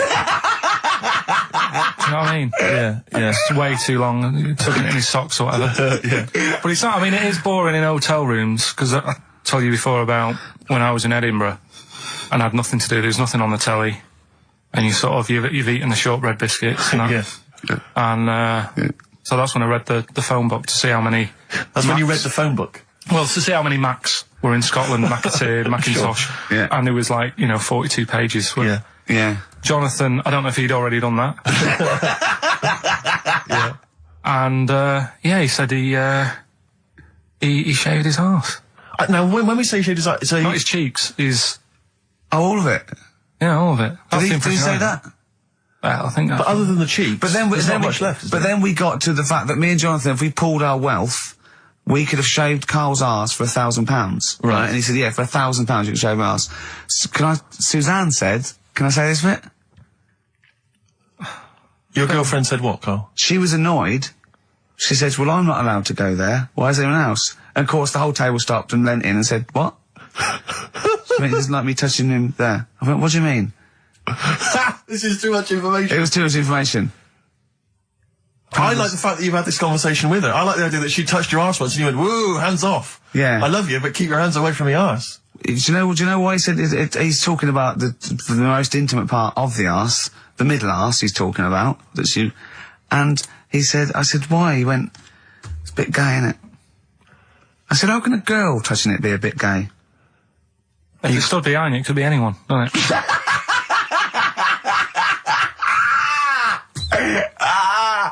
Oh, God. And it seemed, you can imagine the conversations we were having, right? And it's that thing that the waitress heard something every time she came over. She heard the word, cock on. Jonathan Ross saying I shaved my arse. Yeah. And, oh, dear. But it was, it was a good night, wasn't it? So, it's £1,000 now, isn't it? But presumably you give Suzanne half anyway, so everyone will be happy. You've used the arse to best effect. She's got half out of it, so she's made as much out of your arse as you have, in a sense. Me and Jonathan are happy. Yeah, but to be fair, it's his arse on the line. So I know, but I mean, it's not like she's getting a bum deal. Well, she's getting 500, quid. No, I understand that. But, do you reckon? Just thinking of some more. Play a record. Can I just ask, before you play a record, if we were to shave your arse, let's say we did it for charity or something, got sponsorship, how would we do it? Would we use one of those big kind of old-fashioned razors? No, I'd use a Bic Safety. I'd just straight away. And would you use a gel or a foam? No, I first of all, I think I just, lather it up. Right, so you lather up his arse first? I do the outside bits, just go straight down, big broad strokes, clean, right? Then I'd have to go in the crevices, and I'd need an assistant. I'd pop it apart, and just very gently go in there. I might even use electronic equipment, just so there was no sort of, like, nicks. Okay. So an electric razor? Or I might wax the internal middle arse. How did Jonathan do it? Because he did it on his own, didn't he? I just use mirrors. Why do I'll ask him. We'll call him later. But, I don't know. Well, perhaps you listening have once shaved your arse, maybe during an exam or something. What I think, this is conjecture, but I think he was probably there, he'd had a shower, he'd shaved his face, right, and thought, well, he was naked, looks down and goes, oh, what a hairy arse. Well, hold on, I've got the razor in this hand, I've got the mirror there, I'm not on stage for a good 10 minutes. Yeah. There's one thing I don't like going on stage with is a hairy arse. Bang, drink, wallop, done. On stage, thanks, see you later. See you next week. Yeah? What are you thinking, Carl? No, it's just how hairy was it? Do you know what I mean? How hairy was it? Because you're saying mirrors and stuff. But how old is he now? He's 42. And they say your testicles drop quite a bit once you start getting old, don't they? Yeah. So he's got to make sure they're out of the way. Yeah, but I don't think I can speak for myself, as a similar age to Jonathan, that, there's millimetres in it. It's not like we tuck them in our socks in the morning. Okay. They're still in the same place. You really wouldn't know the difference. It wouldn't, if we filmed it in, time-lapse camera, it wouldn't be like a bungee jump. Do you know what I mean? They wouldn't be moving a lot. Yeah. All right. Do you think I told him he's a good-looking fella, Steve. Would you agree with that? I told Jonathan that he said that he just went for it as well. Yeah. So you spent a lot of time picturing Jonathan's naked arse. You'd let him give you money for arse touchery. Yeah. Whereas your girlfriend's got no chance, and you're saying he's a good-looking man. Do you want to play a record and think about what you've done? Interesting. 50 Cent, 21 Questions, new single from him. Well, me and Carl got a joint favourite lyric now. I love you like a fat kid loves cake. Yeah. That's great, isn't it? I like it because it's funny and humorous and cheeky. You like it because it means something, don't you? You think that's the absolute truth. If someone was to say that to you, that would be the most romantic thing they could say in it, because it's... No, I'm just thinking you know what it means. It's like the Elephant Man, right? The Elephant Man, that's what he's called. Again, you know what you're going to get. The fat kid loves cake. You've said it all, you don't have to say any more. I can't believe it. I'll tell you what made his day the other day. I love it. Jonathan Ross said The Elephant Man is one of the best films ever made. Yeah. Endorsed by a celebrity. I know. Well, by a film buff, really. It is good though, isn't it? It is a very good film, yeah. We have got Cheeky Freak of the Week. Right. There's been a lot of stuff going on this week. In the freak world? Yeah. Is it really? Yeah, there's loads. Stuff that we can... The one that hasn't made it. God, this is one that hasn't made it, so we'll judge it on that. Go on. There's a woman, right? Do you know how, in a way I thought Elephant Man, it was a bit tight because, they sort of took him on a freak show, did a bit of a road show with him and stuff. Yeah. There's some woman, I think she's in India, like now, who, makes a lot of money because she's got 3 legs and 7 toes, stuff. And she was saying, people pay quite a lot of money. Not Squiddy Patel. It's not that much money, compared to here, but over there, it's loads of money. Sure. And all you do is, you go around to her house, and you pay this lot of money, and people just go, oh, look at that. Extra leg. Right. It's quite a lot of money in that. So she hasn't even got to go out on the road anymore, like in the old days. No, People that's come to her. what annoyed me. It's like, well, you could get to them faster. You go and see them if they're paying the money. Sure. But yeah, there's... What she could do is go in and buy a pair of shoes, right? And then nick one on the way out, because they only put one out, don't they? Good idea. So she could get, you know, 2, 3 for the price of 2. Just one of the many perks of having Just 3 one legs. of the perks of having 3 legs. The other one is, I mean, keepy uppy. But she'd be good at that. Shouldn't do that. She just stays at home and puts her feet up. But anyway, that's not even Cheeky Freak of the Week. That's coming up later. Coming up later. Oh, brilliant. Now, Rockbusters, Dead in the Water, isn't it? We've killed that off, have we officially? We killed off Monkey News and Rockbusters. Didn't I tell you that there was some sort of petition for Monkey News? Was there? What was the story? A lot of, it's loads of emails and that. You mean you've done Monkey News? You mean you want to do Monkey News? No, but seriously, there's uproar. And people were like, you can't get rid of Monkey News. Yeah. Don't be doing that. Loads of people. Was it monkeys? Trying to write the complete works of Shakespeare? Did Tony Blair get a whiff of it and he's coming down like a ton of bricks? And Rockbusters, Steve, if you've got a better competition, then we'll do yours. That's fine. Do you know what I mean? If that's what you want to do, we'll do. What did you want to do? No, I was just wondering whether we should perhaps not do a quiz at all rather than do that piece of rubbish. Might be better to have nothing. Might be better just to have silence during that part of the show than have Rockbusters. I don't know. If I give you the clues and that, and if you think they sound rubbish, we're not doing it. What was Ronan? Ronan. I just was telling you the other day about, you know, that song that he does. Loving every day as if it's your last one. Right. Yeah. I'm just thinking he's saying that as if like, oh, I'll have a good day. But I reckon if you knew it was your last day, I don't think you'd be in the mood to do anything. Yeah. But what? That's true. But well, yeah. I think the point is that it's living a day like it's your last. So, God, imagine if it was every day like the last. Right, let's go mental. And the good thing is, we've got tomorrow. So he's got the best of both worlds. That's what Ronan's saying. He's saying cram it in, because it might be the last. I think it's more like, it's the not knowing, isn't it? Live every day. I'd actually be happy if I never knew when I was going to die, and I was definitely going to die in my sleep. What a brilliant life you'd have. Do you know what I mean?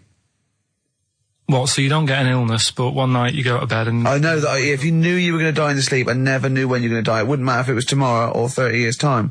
It wouldn't matter, would it? Yeah. I've lost you, haven't I? I've lost you somewhere. I thought that was pretty easy, all that. I said die in your sleep and not know when you died. There was no high concept there. No sleight of hand linguistically. Where did I lose you? I think you lost him on sleight of hand linguistically. Just then. You've lost him again. Yeah, I think that's the way I'd want to go. I don't want to know about it. That's why I don't go to the doctors or anything. That's a good, brilliant approach. And do you know, remember him saying he's going to die of cancer because he doesn't check his balls. He doesn't like the feel. Of course. What do they feel like, your balls? Like a wet chamois leather. With 2 marbles, 2 kumquats in a wet chamois leather. No, but I just... Why are they wet? Sweaty? No, they're not. I'm just saying smooth. Are they smooth? Yeah, because a chamois leather's smoother when it's... Do you shave them? No, I don't. In case a fireman pops round, you want to look your best. It looks like your head. You know, a fireman pops round, there you are, and he goes, oh, nice, smooth. So you never go to the doctors? What, even... I don't like it. But if you found some buboes under your arm or something, I'd wait for a bit, and I'd say to Suzanne, what do you think of that? Just see if it develops into plague. Well, yeah, because you know, don't you? Old bandages around your head. Yeah. And a bell. Yeah. Suzanne, where are you out? Can you get me a bell? Exactly. Brilliant. There was this kid at our school we took the piss out of for basically the rest of his time there, because when he was about 11, someone said, how would you want to die? Right? We do that thing, drown in fire, that. He said, I want to die of old age in my mother's arms. How old was he? Like 11. Loser. In my mother's arms? No. What, getting off with her? What was that mean? Die of old age. You know, so old she. Brilliant. I want to die of old age with my nan and my mum. Yeah, all in the same bed. Oh dear. So if it was the last day, if you had one day to live, okay, what would you do with your day? Now let's assume that you're not in a state of ill health. There's not much you can do. It's just the end of the world. And What do you mean there's not much you can do? I mean, that's what we're asking you. It's the last day of your life. It depends, doesn't it? If we're all in the same boat, if someone says, oh, unlucky, without bitterness, like, oh, we accidentally exposed you to some radiation poison, you got a day, or if it was like, there's a meteor coming this way, we're all in the same boat, I think it would be different. It depends whether it's you and the rest of the world. No? I'd do the same thing. I'd steal a car and go joyriding. But, like, go mental. I'd be smashing stuff. I'd be knocking people over for a laugh. I'd be going crazy. It'd be like Grand Theft Auto. Right, It would be extraordinary. Brilliant. Driving through parks. That's what I did the getaway. Yeah. I tried to play it seriously. Within about 10 minutes, I was just going around areas I knew, trying to knock people over. Yeah, I don't think I'd want to do that much. Seriously. You can watch telly, because you might not know how the thing ends. Sure. Yeah, be a waste of time. You could watch 24, couldn't you? If you had a day. Yeah. On DVD. Do that then, do that. Do that, yeah? Well, but I mean, let's be honest. Let's say you can take all the money out of your bank account. You can fly anywhere in the world. You can do whatever you want. Well, not a long flight. You could. Well, no, but you've got your girlfriend. Australia, you wouldn't make it, would you? No. Why wouldn't you go to the monkey sanctuary down in Cornwall and just go around cuddling as many monkeys as you can? I'm going to tell you something now. Go on. Go in there next week. Are you? Yeah. Taking my mum and dad away, because, like, Suzanne's mum and dad are there. What, you're donating them? Most people put them in a home. What are you going to say? How your monkey sanctuary is cheaper? Taking them down, taking them down to Cornwall. Hold on, I thought you said you'd never go away with parents again. No, but that was Suzanne's mum and dad. Oh, is this to get even or something? So we'll do that, and then we'll can it, then. That was your outing. You're phoning both sets of parents over and goes, right, you won't be seeing us ever again on holiday. We've taken you away, Be careful that the monkey people don't buy you off your parents. Yeah. And don't make sure they don't leave any of the monkeys' food in a telephone box, because Dad will have that away. Yeah. No. I was talking to him about that the other day. About the nicking in phone boxes. And he should we just explain that to They live in a small village in Wales, and it's like one sort of utility store, and when it's shut, they leave you shopping in the telephone box across the road. And Carl's dad found out about this and goes and helps himself. Yeah, to other people shopping. That's terrible. Yeah, go on. And I was talking to him about that, saying, have you picked up any surprises in the phone box? And he said, no. We were talking about other stuff he used to do. One of them used to be going in this supermarket, right, in Manchester. Yeah. Needs a new pair of shoes. Yeah. Go in, take a new pair off the shelf, pop them on, leave his old ones there. Really? And walk out again. Yeah, brilliant. And then you go in after and buy his old ones back like an idiot. Yeah. Then you'd go in the next day. They look nice. Yeah. My dad's got a pair just like that. I've always wanted some. Can I have those? Incidentally, we don't advocate the stealing of shoes from shops. Or the joyriding and killing people. Unless you've got one day left. Okay. Or phone boxes. John. Fighting. M. Gervais, Merchant, Pilkington. Rockbusters. Oh, brilliant. Is there a jingle for Rockbusters? I don't think there's ever been one, is there? No. Can you come up with one quickly? Oh, Rockbusters. Brilliant. All right. Well, the prizes this week, there's not many. I have to say, Carl's not sourced many, but what he's got are actually good quality. Well, I'm trying to instill in him that it's, quality, not quantity. Absolutely. As opposed to, like, 15 copies of, Fools and Horses Christmas Special with a giveaway 3-wheeler car and Primal Scream's greatest hits on 11 CDs. Yeah. Not Primal Scream, in Spiral Carpets. Oh, that was it, yeah. Spiral Carpets. Anyway, yeah, we've got this new Kiss FM hip-hop classics compilation, which has got some really good stuff on there.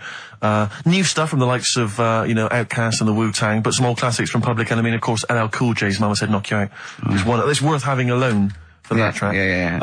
I think this is 4 CDs? No, 2 CDs. The Best Air Guitar Album in the World, Volumes 1 and 2, and a special box set. Yeah. You've got all sorts on there. There's May. Brian Adams is on there, Robert Palmer. May, but also Palmer. excellent stuff. Beastie Boys, Clash, we got the Kinks, so that's good. Abigail's Party, the DVD thing with Alison Steadman. I know you're quite a fan of that, aren't you, Rick? Yeah, it's good. It's good. She's, from many years ago, if you've not seen it, it's good. This Later with Jules Holland DVD, it's got live performances from PJ Harvey, the Cardigans, Rollins. But he is playing Boogie Woogie over their tracks. I would hope so. Okay, good. And also, is this the new albums from The Thrills? Yeah, Is it the album? Yeah. So that's a little. Wow. Is that exclusive? It's not even out yet, is it? I know, not even out. Not even out. Wow, that's the sort of things that Carl can come up with if pushed. It's all about the game, though. It's all about the game. The prizes are just for fun. It's all about the playing the game. Let's see what Carl's come up with this week. This is his last chance. If I ever hear anything like new odour again, that's the end. Okay. They did get it though, didn't they? So they're working out. They will do it. Just let's have the jingle again. All right. Oh, Rockbusters. Right. If you haven't heard it before, cryptic clues that make up a band and some initials to help you on your way as well. Right? So, well, you'd never get it without, but go on. First one. That fella likes sucking on iron. Right. That fella likes sucking on iron. Yeah. The initial M. Right. Okay. That fella likes sucking on iron. Right. That's the first one. Second one. The Jamaican fella spots a boat. Oh, God. Say that again. The Jamaican fella spots a boat. Spots a boat. Yeah. Right. The Jamaican fella spots a boat. Yeah, that's right, yeah. All right. Initial D. D. D. D. Okay. D.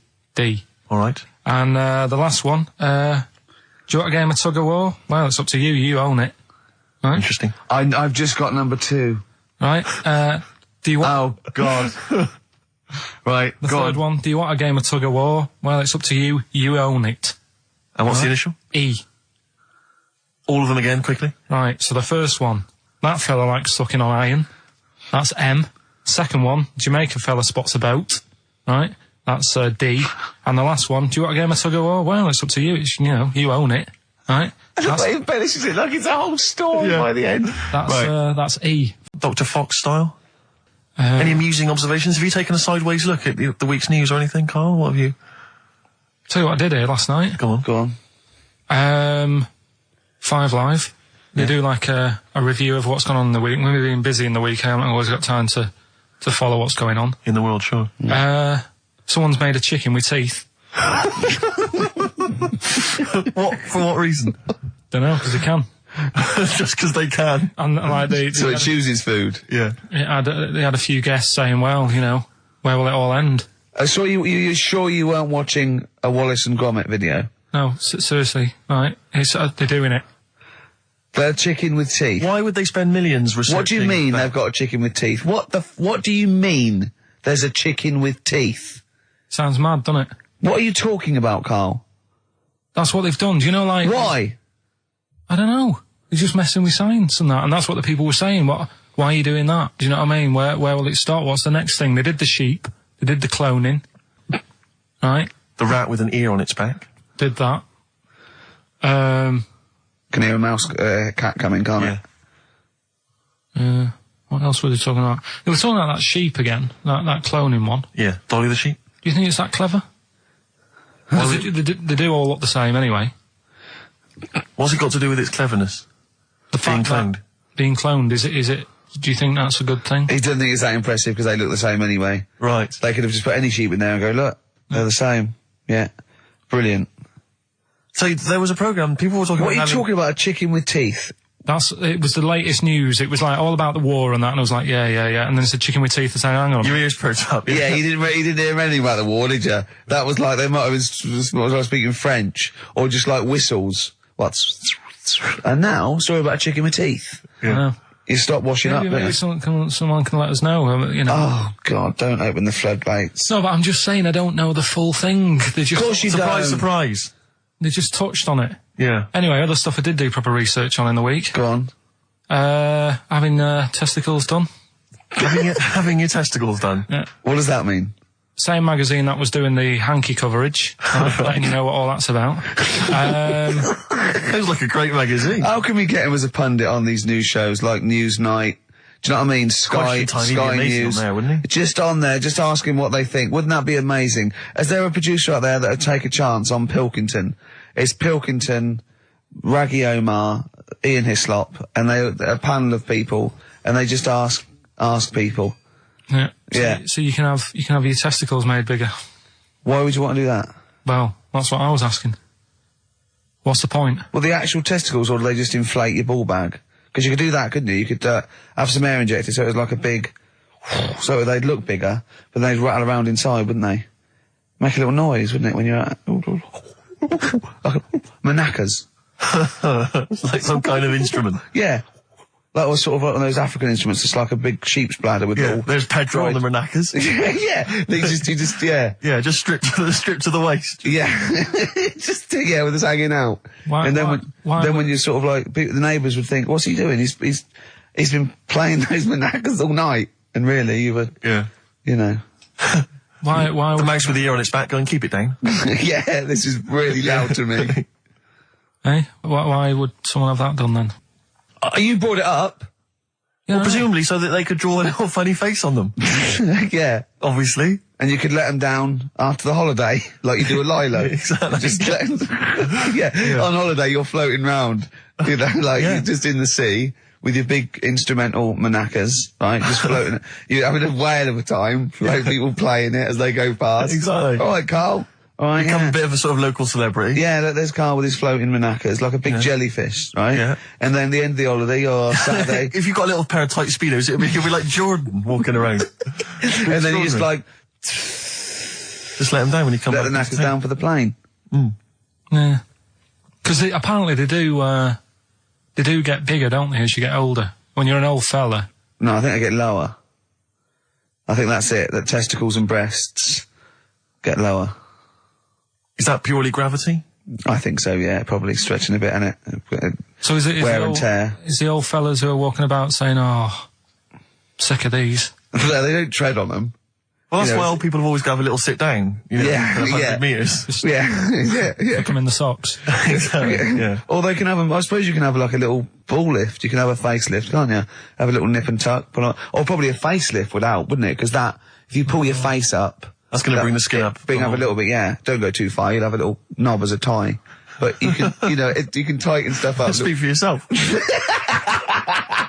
Steve with his kipper tie. That's a lovely tie you've got there, Steve. And you look so young. Yeah. What's that little sack underneath it? That little brooch. Well, wait. Playing with your little maracas all night, Carl. So, a chicken with teeth. And you can have your balls done. Imagine Kirsty Ward, whatever her name is, on Newsnight, saying that. And now, 2 features of the week. The war in Iraq, let's forget that. Who wants their knackers done? And look at this chicken. Careful, it bites. You know, I wasn't getting back into London. Well, I was up for it. I was up for it. Past 7, but yeah, but we all need to be there. It's not just me and you being there. Yeah, so... Yeah. No, you're right. I mean, you're absolutely right that I wasn't there yet because I wasn't willing to just be governed by your particular schedule. You want to jet back in from another of your holidays it wasn't at a holiday. 8 o'clock. Wasn't a holiday, though. Well, so what? You what were do you mean? out of town. What do you mean it wasn't a holiday? What was it? It was a treat, wasn't it, for my mum and dad? So it wasn't a holiday. What, so you didn't enjoy the 5 days off? You'd rather have been here moaning 8 hours a day? 7 hours a day. You see, we said last week that you're always whinging. Here you are whinging now. And you're saying it's not even a holiday. You're saying it's not even a holiday. What was it then? Would like a nurse who take sick children to Florida, would they say having a great holiday? Sorry, what particular ailment did your parents have for the week that they had to fly in Karl Pilkington, MD? Yeah. What are you talking about? Well, all right, it was a holiday. Well then. Good. Now some honesty, now some truth. So you came back from your holiday, you wanted to start back to work straight away, Steve couldn't be bothered to meet. Is that what you're saying? That's what I'm saying. So we've got nothing prepared for this? Well, you can rely on Rockbusters. Right, that's coming We've got nothing. Monkey News. Even though you were away, you were still working? Still doing stuff. Did you go to the Monkey Sanctuary? I'll tell you about that. Tell us about it. Play a record. All right. Do you want Smashing Pumpkins? Smashing Pumpkins. I thought an old classic from them, Cherub Rock. Yeah. Smashing Pumpkins, Cherub Rock. That, of course, Rick, is available on their greatest hits. Brilliant. If you want. I mean, that's how I rock. So I know they. I'm very much the shape of a cherub as well. Well, indeed. Naked with a couple of and a rosy big arse and a trumpet. Yeah. Do they have trumpets? I don't know. I've just had an email here. Monkey News. Yeah. From a listener. Yeah. Monkey spotted holidaying in Cornwall. A chimp was spotted holidaying in Cornwall last week after befriending a family of 3. One onlooker said, "It was incredible. He dressed and behaved exactly like a human being. He even settled the hotel bill at the end of their stay. The only telltale sign was his lack of table manners and the incoherent babble when he opened his mouth." There we are. So, well, what do you think of that, Carl? That's the listeners, Carl. That's Joanne. Amusing, articulate. accurate. She remembered exactly who's there and everything, setting in the bill. It's all there. So, I mean, even though people think that you're slightly simian, slightly less than human on the evolutionary ladder, they do listen to you.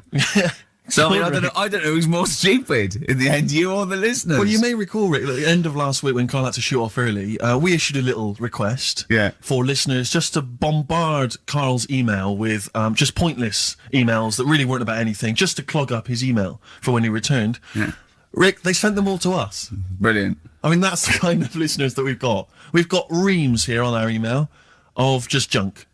I mean, it's like a Marx Brothers plot, isn't it? I mean, just listen.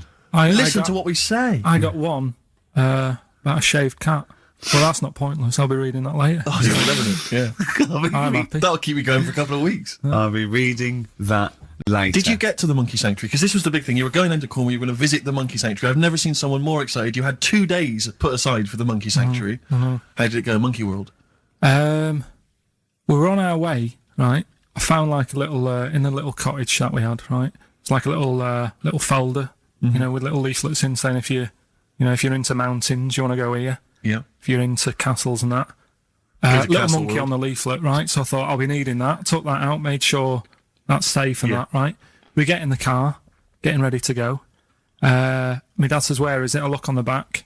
It's in a place called Low or something like that, right? Yeah. So we're on our way. Can't believe me luck. It's going to be a great day and all that. Yeah. And then start looking at the leaflet, right? And noticed didn't have any chimps there. Yeah, it's not Monkey World. It wasn't a Monkey World. Well, what was it called then? Something like Monkey Town. Yeah, it was just it had like woolly monkeys in it. That's what they had. What? Woolly monkeys. What are woolly monkeys? Those things Johnny Vegas off the advert. Right. Loads of them. They're dumped now since ITV Digital went under, so they just put them in a cage. I don't understand. They're woolly. They're like they're sort of like little fluffy little baboon type things. Woolly monkeys. I mean, it's not your chimp. It's not your classic chimpanzee. So did the car screech to a halt? It was like it was like the mission in Armageddon. I just said abort. We're on the way back. So how far had you got before you bothered to read the leaflet? Probably about 5 miles away from where we were. So what did you do with yourself? You must have been distraught. They broke down and then they heard banjo music. No, we went to a sort of an amusement place. Brilliant. I'd love to see you in that. What, with putting those coins in so it has to roll down and they go flat and then an arm pushes them? It was one of them. Really? But I spent years on that when I was little. Well, there's a new one. I can't be bothered explaining it, but it's a con. We went to this place, right? My mum and dad had been there before, and they said, "You'll love it. It's brilliant. It's got like a war bit in it."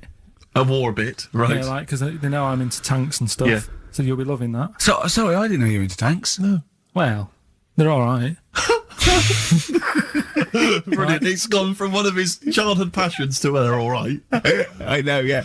Go on. And but it was awful. I mean, my mum and dad had been there before, and he said, "No, you'll love it." But it was like a really miserable day. Sure. Right? All the rides and that were broke. Yeah. Broke. It just reminds you of Manchester. My dad just ended up, he was more interested, there was a really fat family there. Well, presumably he was breaking into the machines, trying to scoop off the cash. I like the fact that those poor fat family were going, why are those people looking at us? Yeah.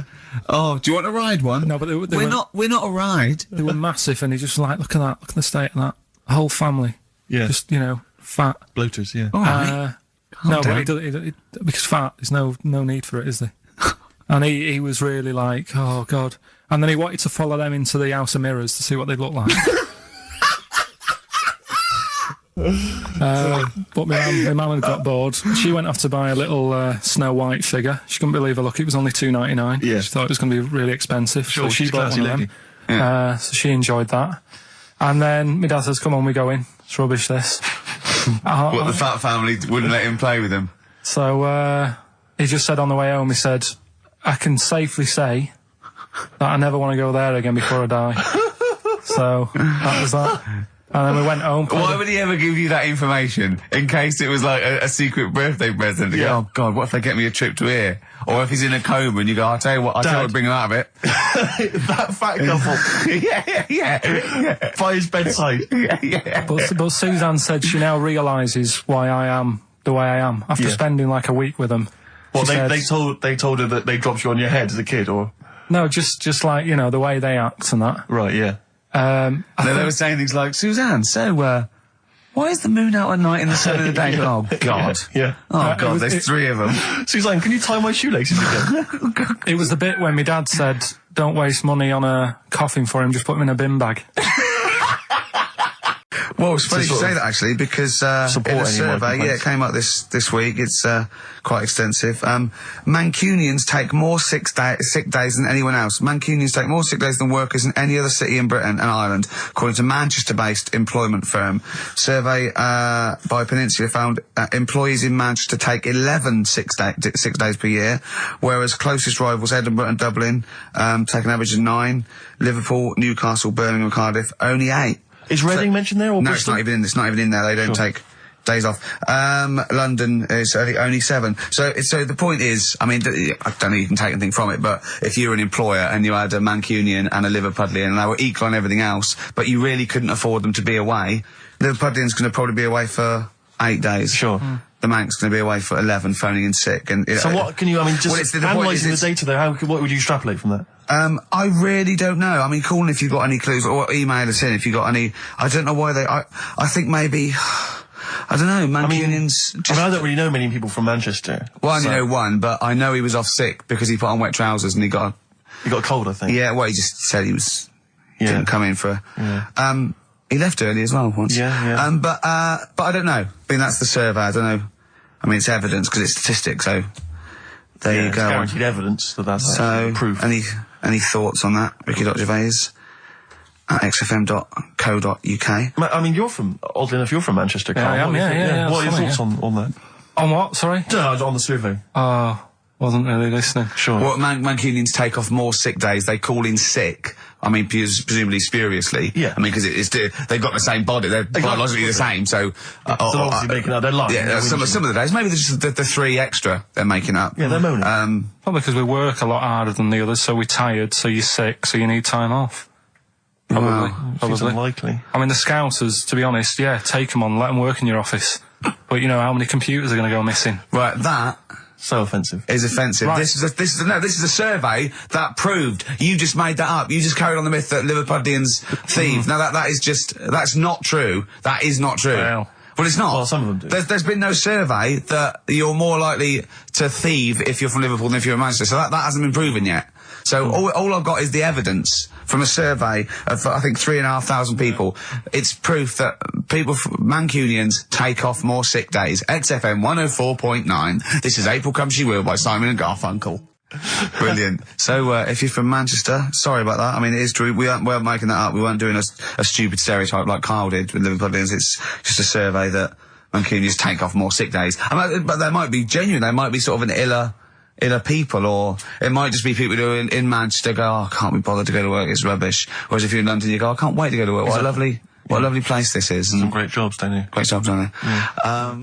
Jane's Addiction, Just Because on XFM 104.9, broadcasting from London, where people prefer to only be off sick when they actually are ill.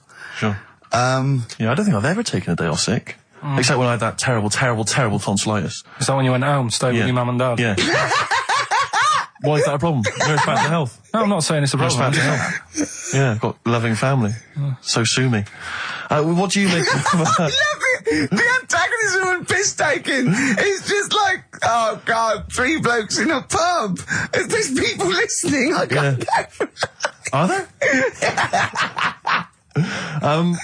So what have we got? It's 1:20. What have we got? We're on till 3. Well, we've been talking, we've been doing well, we've been playing some great rock and roll, we've been playing some lovely songs, we've told them, we've explained a survey, just for employees, be careful. Yeah. We've, put that out there, we put a shout out there, people know I mean, would you say it was probably safest if you are an employer to never employ Mancunians? Well, I wouldn't go that far. I wouldn't go that far because, you see, that's only an average. So I imagine some Mancunians, like, Londoners, are nice, reliable people. It's probably just a few bad eggs that throw the stats up a little bit. You know, people that would go, I'm not coming in today, I'll put on some wet trousers. Sure. All right, stay in bed. Yeah. Stay in bed. Yeah. You still got them on?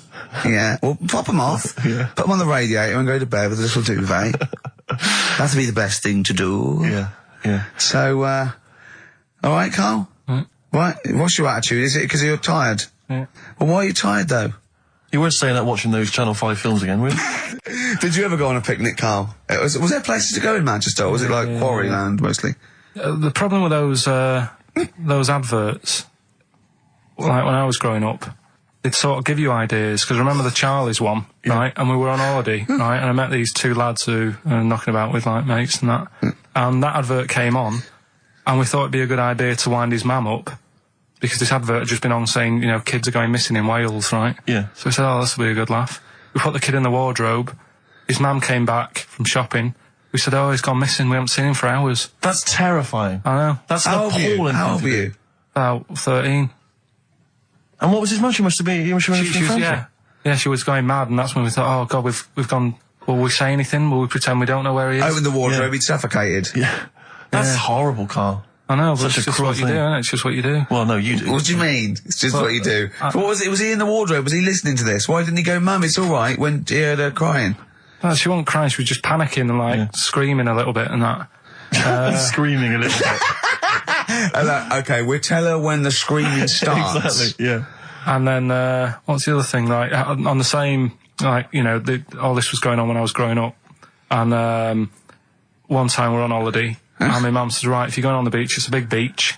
But, you know, if you're going to go out and play there, I need to know where you are. So where are these bells? Where this cowbell around your neck? She gave me a balloon.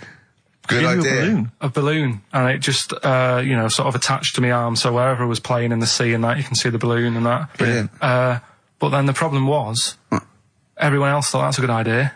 And it was just like loads of kids with balloons and that. Oh, I ruined it. So that didn't work. Yeah. Had to bin that idea. Yeah. I was trying to read that book about the governor. Oh, yes. And that was full of that, and it had a page on the front that you had to keep going to when, you know what I mean, when he used a bit of slang, you had to sort of go, right, I don't know what he means. Glossary. Right. Just nip back, have a look. I thought you meant, when you said there's a page at the front, I thought you meant the cover with his face on. I can't remember who I'm reading about. Oh, there he is. Is this the book that you nearly finished reading, but you realised all the pages were in the wrong order? No. He bought a cheap book, right, a second shop, started reading, loving it, then he started reading about this bloke, and he went from jail to school, and then he looked at the page numbers and they were all out of order. How annoying is that? You never read books, do you? I never read one, right? And Suzanne, it was a weekend when we were going to Hastings because you two had done me head in, right? She said, I want to take you away so you relax and what have you. So, ended up not relaxing because it was like putting the jigsaw together. I'd started reading it on the train, thinking, loving this. It's a really interesting story about this fella who, you know, didn't have a great life as a kid, starts getting into a bit of crime, what have you, turns out to be the governor. But it wasn't as easy as that, because like you say, it started off at school, then he was in prison, and he's like, oh God, he started young.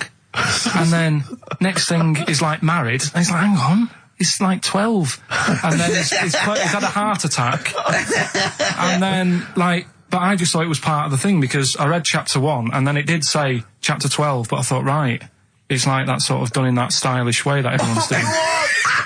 What kind of a biography starts messing with the medium? I was born in the East End. Take one onion, add some... this is the idea that an East End villain's going to write his autobiography, but think, I'm just going to play with the form a bit. I'm going to get quite postmodern with this.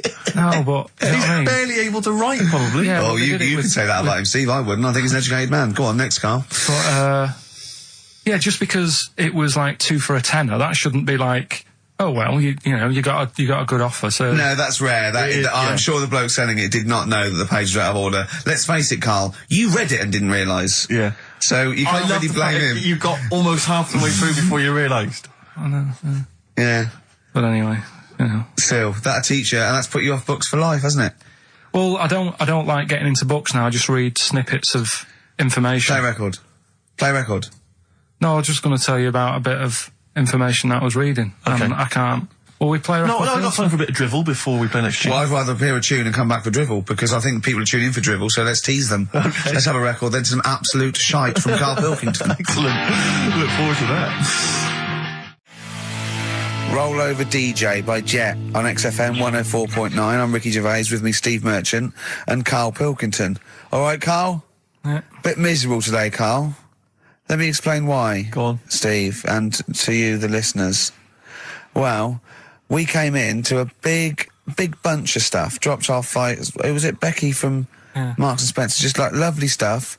Food, presents for the cat, books, just, you know, to Ricky and Steve. Ricky and Steve who do the show, right? Ricky Gervais and Steve Merchant. GQ presenters of the year. Creators of The Office, right? Award winning. Carl's looking over. I go, well, maybe, it's not for you, no. And then he told me why he's grumpy anyway. Go on. Do you know what XFM are giving everyone?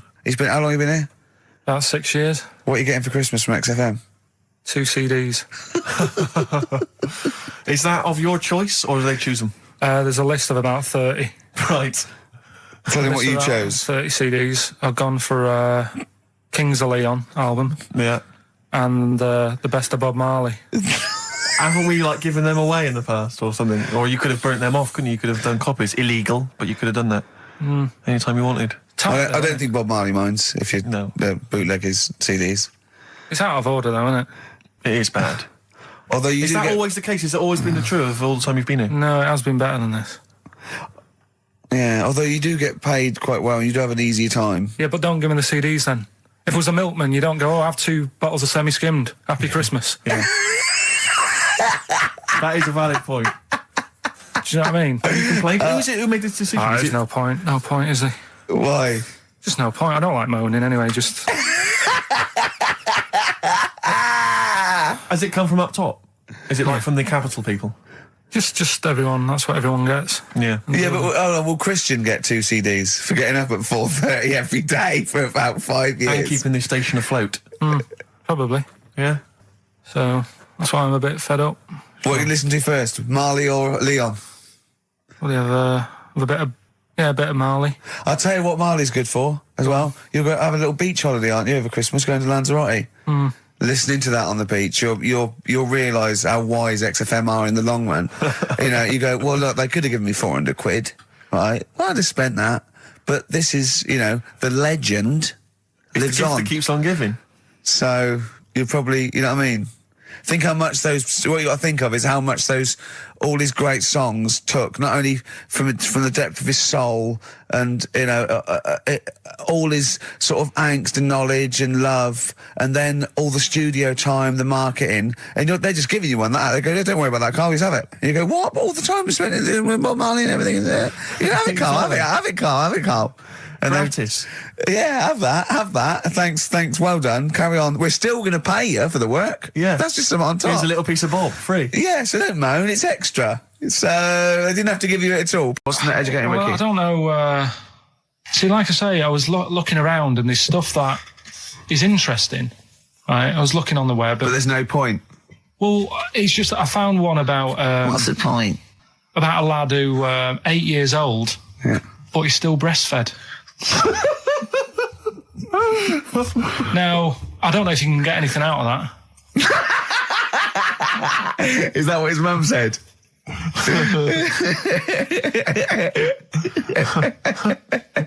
So, what do you mean I don't know if I can get anything out of that? You don't need to. No, it's just that, you know... Where did you read that? That was on the internet.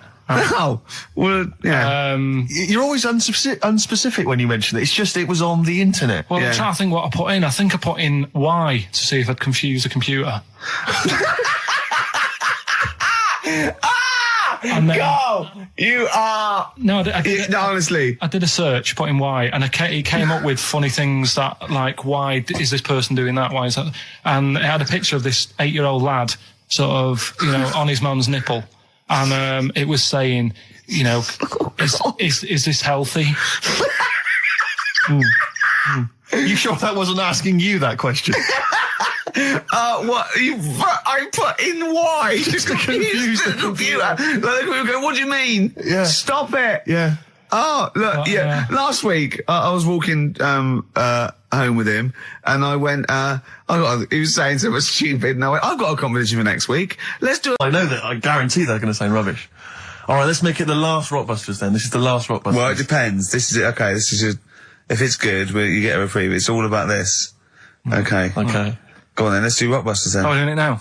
Should we play a record and do it after that? Do it after. Well, I'll tell you what. I'll tell you the prizes, and then we'll come back with the clues. Because I've dug up that REM track. Excellent. So it's an interactive show. Okay, we've got the best summer holiday album ever. What we got on there? It's got Elvis versus Junkie XL. That's brilliant. Holly Valance is on there. Yeah. Laz Ketchup. It's all the stuff that the XFM listener is craving. Tribute to the Ramones album. We got Red Hot Chili Peppers are on there. Metallica. Street Legal from Bob Dylan. That's nice. Brilliant. Did you just buy that in the 4 for £20 from HMV deal?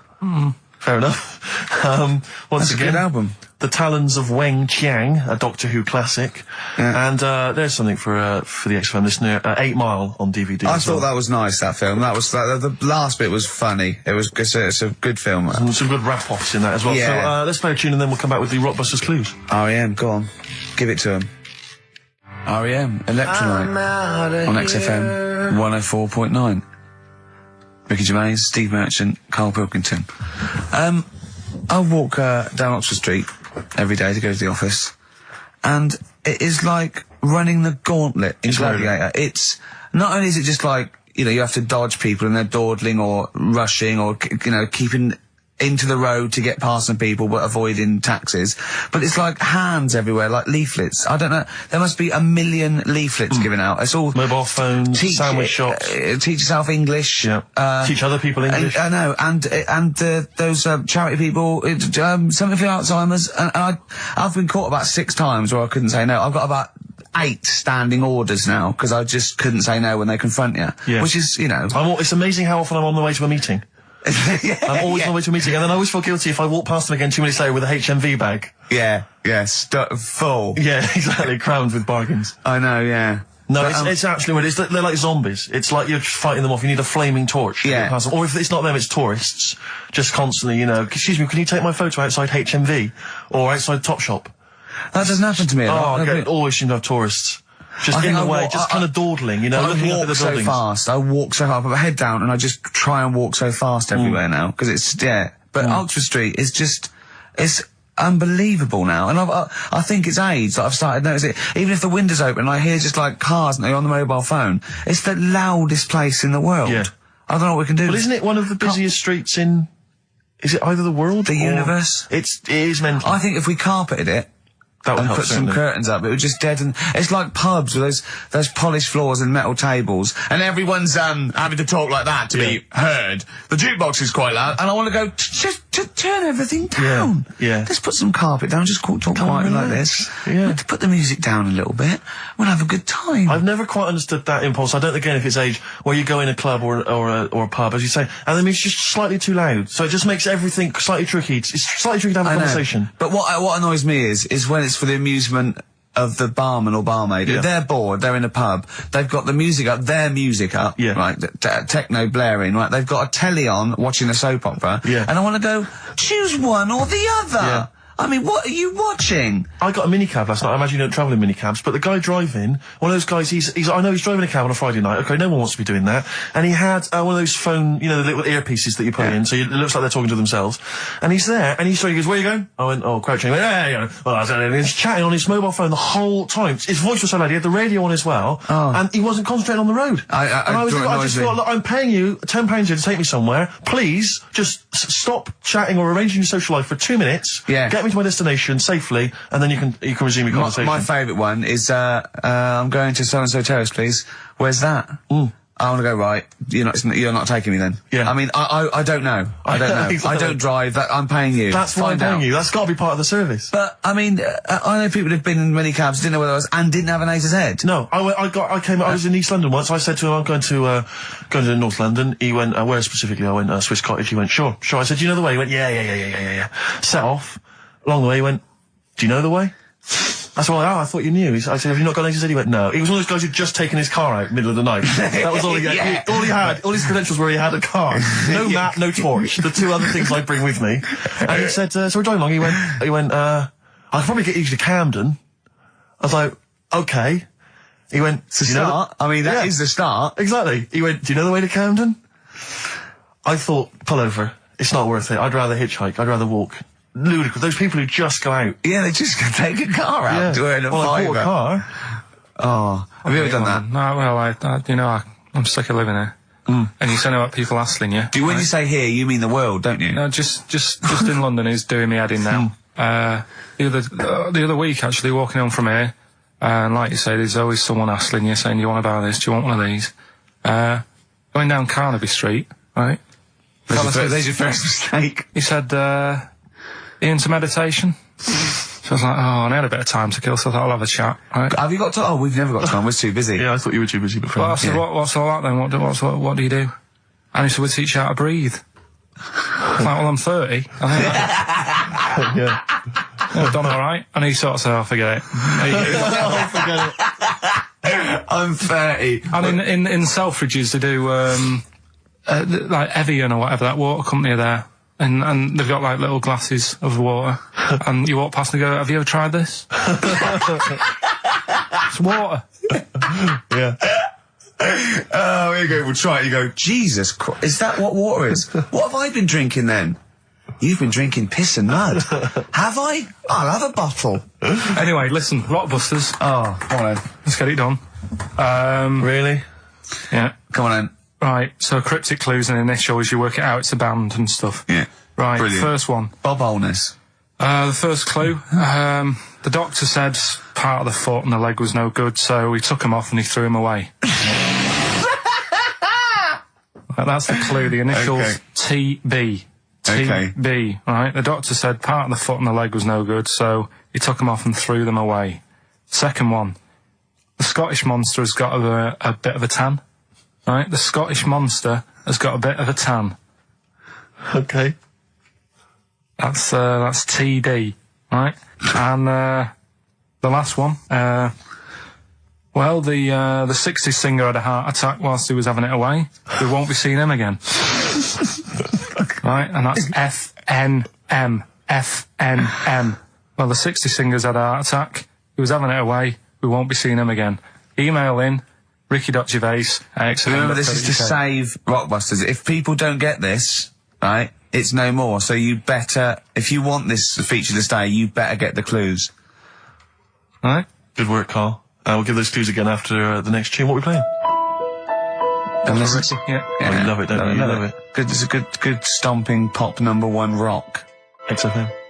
Jane's Addiction, just because I think things are rocking up. They are indeed. Rocking up in the land this year, Steve. Yes, that's good news, I think. Evanescence, them, The Darkness, rock-tastic. XFM 104.9, Ricky Gervais, Steve Merchant, and Karl Pilkington of A Saturday. Can I just say that the shaving your arse feature from earlier, if you missed that was 1:30. That was a discussion on shaving your arse. Yeah. It was great stuff. That seems to have caught the public imagination. We've had so many emails. We've had someone telling us exactly how to shave your arse. Yeah. So if you need that information, I can probably forward it to you. Well, I think this will be the year of rock and arse. Exactly.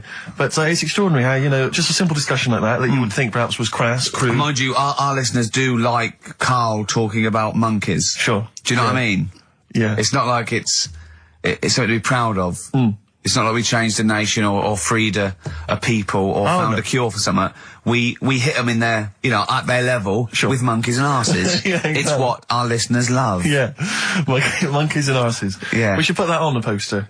And they go together, because I joined the zoo last Sunday, went down and became friends of the zoo, right? Oh, well, I thought maybe you had to sit in a cage for that thing happened. I went straight for the chimps, of course, right? And there's sort of like 3 big sort of adult ones there, and there's people with their kids, and I could see the people just putting their kids away as one of them went up and started putting his face up the other one's arse. Sure. And it was sort of like, I just can't be bothered to explain this to my children. Exactly. So I was just moving away. Oh, come on then. There's the lions. Just gonna have a look at the lions. Yeah. What are they doing? They're just sniffing each other's asses. Yeah. Yes. I remember when I used to go to the zoo, I always felt there were certain animals that weren't getting a look in, really, that no one was particularly interested in. The tapir. Exactly. We were going straight to the snakes we were interested in. Yeah. Birds. I don't remember being particularly interested in birds. Big cats, although it's a bit depressing. Great apes. Reptile. You're right. Reptiles. Yeah. Birds. Unless it's a big one that you think could rip vulture. a dog apart. Yeah. A vulture you go or an eagle, brilliant. Yeah. Exactly. Yeah. Owls are brilliant. Yeah, owl's great. But I've always wanted a little owl on my desk. I'd like be doing work and there'd be a little owl there, and I go, "Can you give me that pencil?" And it just sort of goes over and gets me a pencil, goes, "Cheers," and it just watches me and it thinks I'm brilliant. Do you know what I mean? Not really. No. No. No, I've never had nurse have any kind of animal sat on my desk. No, Carl? You'd like a little owl, wouldn't you? That helped you? No, I had a little magpie, didn't I? We've talked about that. Oh, he came down and started pecking your grifter, didn't he? Yeah. What was his name? Maggie. Sure. Brilliant. Inspired. And you took it to school and it didn't come back once, did it? Didn't come back. Didn't see it again. Oh, dear. Did it ever peck your head? Because you used to have hair, didn't you? Mm. Yeah. No, it did. It started getting a bit violent. Really? Yeah. Was it becoming sort of age when it's probably sexual frustration sort, because I think magpies go for shiny objects, don't they? And you were probably sort of probably losing it a little bit then in the front, and so when the sun was out, there's a bit of a sheen on the front. They saw a glare and thought, "I'll have that." Yeah. What is that? That's brilliant. Yeah. Or as it was sort of pecking away, it mistook it for a tree. Yeah, because of the noise. Because of the noise. Yeah, the hollow sound. I squeezed his head yesterday. We should just point out, if you're a new listener to XFM, you might not realise that one of Ricky's many sexual peccadillos, I'm assuming it's a sexual thing, I can't justify it any other way, is to just squeeze Carl's head. Yeah. Front-wise, sidewise. I don't know what it is. I don't know if it's sexual or, like when you've got a little kitten, you want to squeeze his little face. Do you know what I mean? Do you know what I mean by that, Carl? Yeah, I said that. I said before, squeeze a little head. Yeah, exactly, and I feel that with you, because it's sort of like, he gives so much. Look at Carl's face, he gives so much. It is like he can understand what we're saying. Yeah. And that's what the connection is, I think, between me and Carl and other animals. It's like he can understand what we're saying. But I squeezed it yesterday, and Carl went, "I definitely heard something crack." Yeah. Because I'm trying to see how hard I can squeeze it. Yeah. I think that was you just thinking, Carl. To be fair. I think the cogs just started to... No, I mean, I think there is a danger, because I think there is a danger that you could squeeze it too much. Yeah, I know. He did a good deed today, the other day, didn't you? Yeah. What were you up to? You were just, you were talking about, like, being assholed in the street and stuff. And, 104.9. All right. Carl, just an email, a question for you. Can you please let me know which school Carl went to? What school do you go to? Cessav. What? Cessav. Cessav? Yeah. What does that mean? It was on Cecil Avenue. Cecil Avenue in Manchester. Yeah. It's just, he says, "I'd like to know so that I don't send my kids to the same place." He also says, "P.S. Does Carl look like Gollum in Lord of the Rings?" Yes. He does, doesn't he? Yeah. Yeah, that's very good. Yeah, in fact, I was just putting a little bald wig on you, wasn't I? Like he needs one. Yeah. So, if you want some to of the fun and games we have when the songs are on. Yeah, did it hurt? Just a little bit. The bit that worried me is when you said, "Let me just staple it." Yeah, well, I was trying to get it under your chin because it looked funnier, and he was scared. Oh. Can I just give you a little fact here? Someone's emailed in for you, Carl. They've sent an interesting fact for you. I think you're going to be interested in this. Don't read it on the email. Let me read it for you. I think you'll be excited. An interesting fact from Carl. That's from Toby. He says, Attila the Hun punished some fella who annoyed him by cutting off his arms and legs. You'll love this. And stitching his arms back where his legs should be, and vice versa. Look at his face. Look at the little smile that's just cracked on his lips. That is the kind of fact you've been waiting for all day, isn't it? So go on, again, so... Attila the Hun, right? Some guy didn't like. He cut off his arms and his legs, and he stitched his legs on where his arms should be, and his arms where his legs should be. Look at him looking at his body, trying to picture it. Yeah. I'll let it sink in for a little while, then I'll ruin it for him. Carl, what are you thinking? I'm just picturing it. Right, he would have died. It would have been tokenistic. There's no way that person could have lived through it. So it was just for the Hun's fun. He probably put him on a stick outside his gate or something. There's no way in those days that he could have gone through complete limb amputation and... So would he have wore a jumper for pants? Who's the winner of the competition? From Walthamstow, it's Joe Ogden. Well done, Joe. You got the correct answer, which was what? The fellow with two heads at number 50. Number 50. Is that it? Are we off? Yeah, that's it. Yeah. All right. Cheers.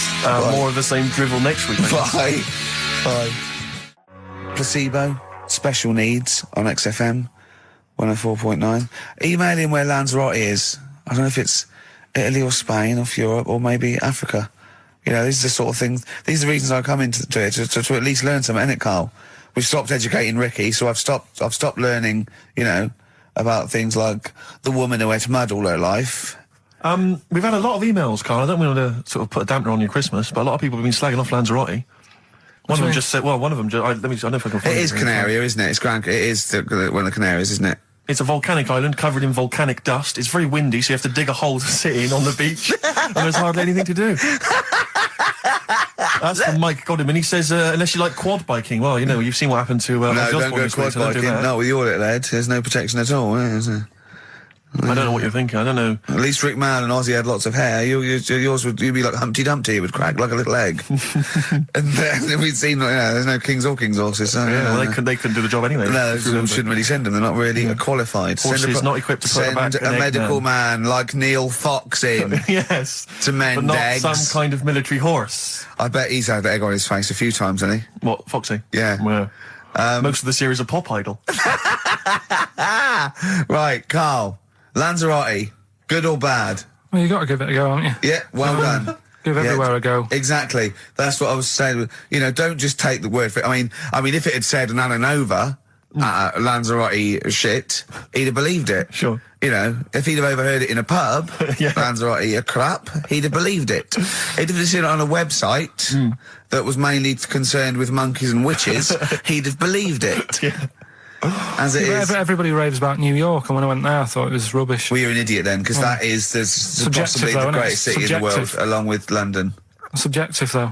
That's why they have holiday programmes and that, innit? So you see it and you decide for yourself and that. Yeah, but you saw Venice on a holiday programme, as you put it. You went there and you went, it was rubbish, full of black bin liners. Well, it is. Right. Didn't they show that? It stunk. Didn't Judith Chalmers say that? It stinks here and there's loads of rubbish everywhere. No, she didn't. Did she mention that? Oh, that's what I mean. So it depends what you want from holiday, doesn't it? Well, yeah. So... You're an idiot if you don't like New York, so next. Anyway, come on, break up, guys. Kiss and make up. Yeah. Carl, we've had an email. Some old Rockbusters. Someone's emailed in. They wonder if you can get some of your old Rockbusters clues, your old genuine Rockbusters clues. I know Rockbusters has come back. Well, of course he can. It's the way his brain works. Well, indeed. But I think you'll... maybe you can also enjoy the challenge, Rick. Yeah. And you at home. Yeah, I remember them as well, because I remember how angry they made me. Here's some old Rockbusters. That army's got some nice trenches. DW. That army's got some nice trenches. DW. No. Dandy Warhols. That one works. It's not bad, is it? That's why I didn't get that one, because it worked. Yeah. Yeah. Okay. She's only got one sticker left. It was actually he's only got one sticker left. Oh, okay. He's only got one sticker left. The band His Last Sticker. Exactly. With Justine Fishman, His Last Sticker. Yeah. They were brilliant, weren't they? What happened to His Last Sticker? Are they still going? He'll strap some chocolate to your feet. That's A. A band or artist. A. He'll strap some chocolate to your feet. Go on. Aerosmith. I don't know really what that means, but... And finally, you'll have to... Aero Cobbler. Well, yeah. The well-known Aero Cobbler. And you'll have to stick her in the oven. AB. You'll have to stick her in the oven. See, he thinks blacksmith means, like, just shoes. Like, it's not the smith. It's the smith part. A smith is just a right, isn't it? So it doesn't... I don't know... Aerosmith. What does that mean, Carl? What does that mean? Come on, you'll have to stick her in the oven. AB. Yeah, I know that one. Yeah? Yeah. What is it? But it doesn't work. Apparently it does. You'll have to stick her in the oven. AB. Single or artist. What, Anita Baker? Anita Baker. Why you have to stick her in the oven? Anita Baker. Oh, I need to. But why didn't you say, like, you'll have to get his hair cut and put a nice white chef's hat on? That's Anita Baker. See, that works. That works, Carl. I need to bake her doesn't work. It is shite. Okay, well, listen, before you judge, listen to today's Rockbusters. Okay. They're here with us now. Here's Karl Pilkington. Yeah, He's brought got it them. back just for Christmas. Brilliant. I've only got 2 really because What? I was trying to work one out before, right, in my little room. Yeah. I was looking at different band names, thinking, what can I do? Yeah. Couldn't concentrate because Ricky was in there trying to spray deodorant all over the place. Right? Well, you should have done them yesterday. You should have shut me out. Right. So there's just 2. Brilliant. Well, Okay. I've kind of got an idea for the third Oh, one. fine, I'll all right. have a go. Yeah. Right, so anyway, the first one... Should we play a record and come back to this? We'll do it quickly, we'll do it quickly. No, play a record. This is then. rubbish. Yeah. Rubbish. Libertines. Useless. Give me the gifts. Let me have a look what prizes you've got. Libertines, Don't Look Back Into the Sun on XFM. Well, the general public are getting involved with Karl's holiday, and, I mean, this has been a damning report on Lanzarote. There's not been a positive word written about Lanzarote so far. Wow. It's volcanic, there's no natural water supply. Sorry, there's no natural water supply. It's You all have to sit in a imported. hole. What do you think of this, Karl? What do you think of the people that want you to know that you're going to a rubbish place when you can't change it? What do you think of that? Rubbish show, will it? What do you mean? All right. What do you mean it'll be right? Because I'm going to go there thinking, oh, there's no water and that, and there will be water. No, they didn't say there's no water. What did they say then? There's no natural water supply. Whatever. I'm not bothered. Doesn't bother me. All right. I'm going to have a good time and that. What are you going to do? What do you plan to do? Got a book. What book you got? Rich Hall book. I'm just going to read that. So, Brilliant. and the weather's better than here, isn't it? Yeah. So... Someone emailed just now. They said they're listening online and there's a problem with their computer and everything's sped up. The music's sped up. Our voices, Rick, are sped up, except Karl's. That's how slow he speaks. So when everything's sped up, he sounds a normal. No Blue Sky, The Thorns. That's beautiful, isn't it? On XFM 104.9. Karl, you're losing your rag a little bit. What's the matter? Nothing, go on, Steve. What's the matter? No, what's the matter with I've Karl? got something to cheer him up. Someone's emailed in, Emma's emailed in, she said that for those that know, those in the know, they referred to Lanzarote as Lanzagrotte. Brilliant. He's a bit fed up. He's got 2 CDs for Christmas from a company that's he's been with for 6 years. He's a little bit grumpy about having to answer the phones. Hey? So what did she just pinch off? I can't confirm it at this stage, exactly what happened, but it certainly felt like a pinch. I looked round, there was a woman behind me. Right. She was fairly old. I think she's probably in her mid-30s. Right. Kind of reddish hair. Right. I don't know if she's listening.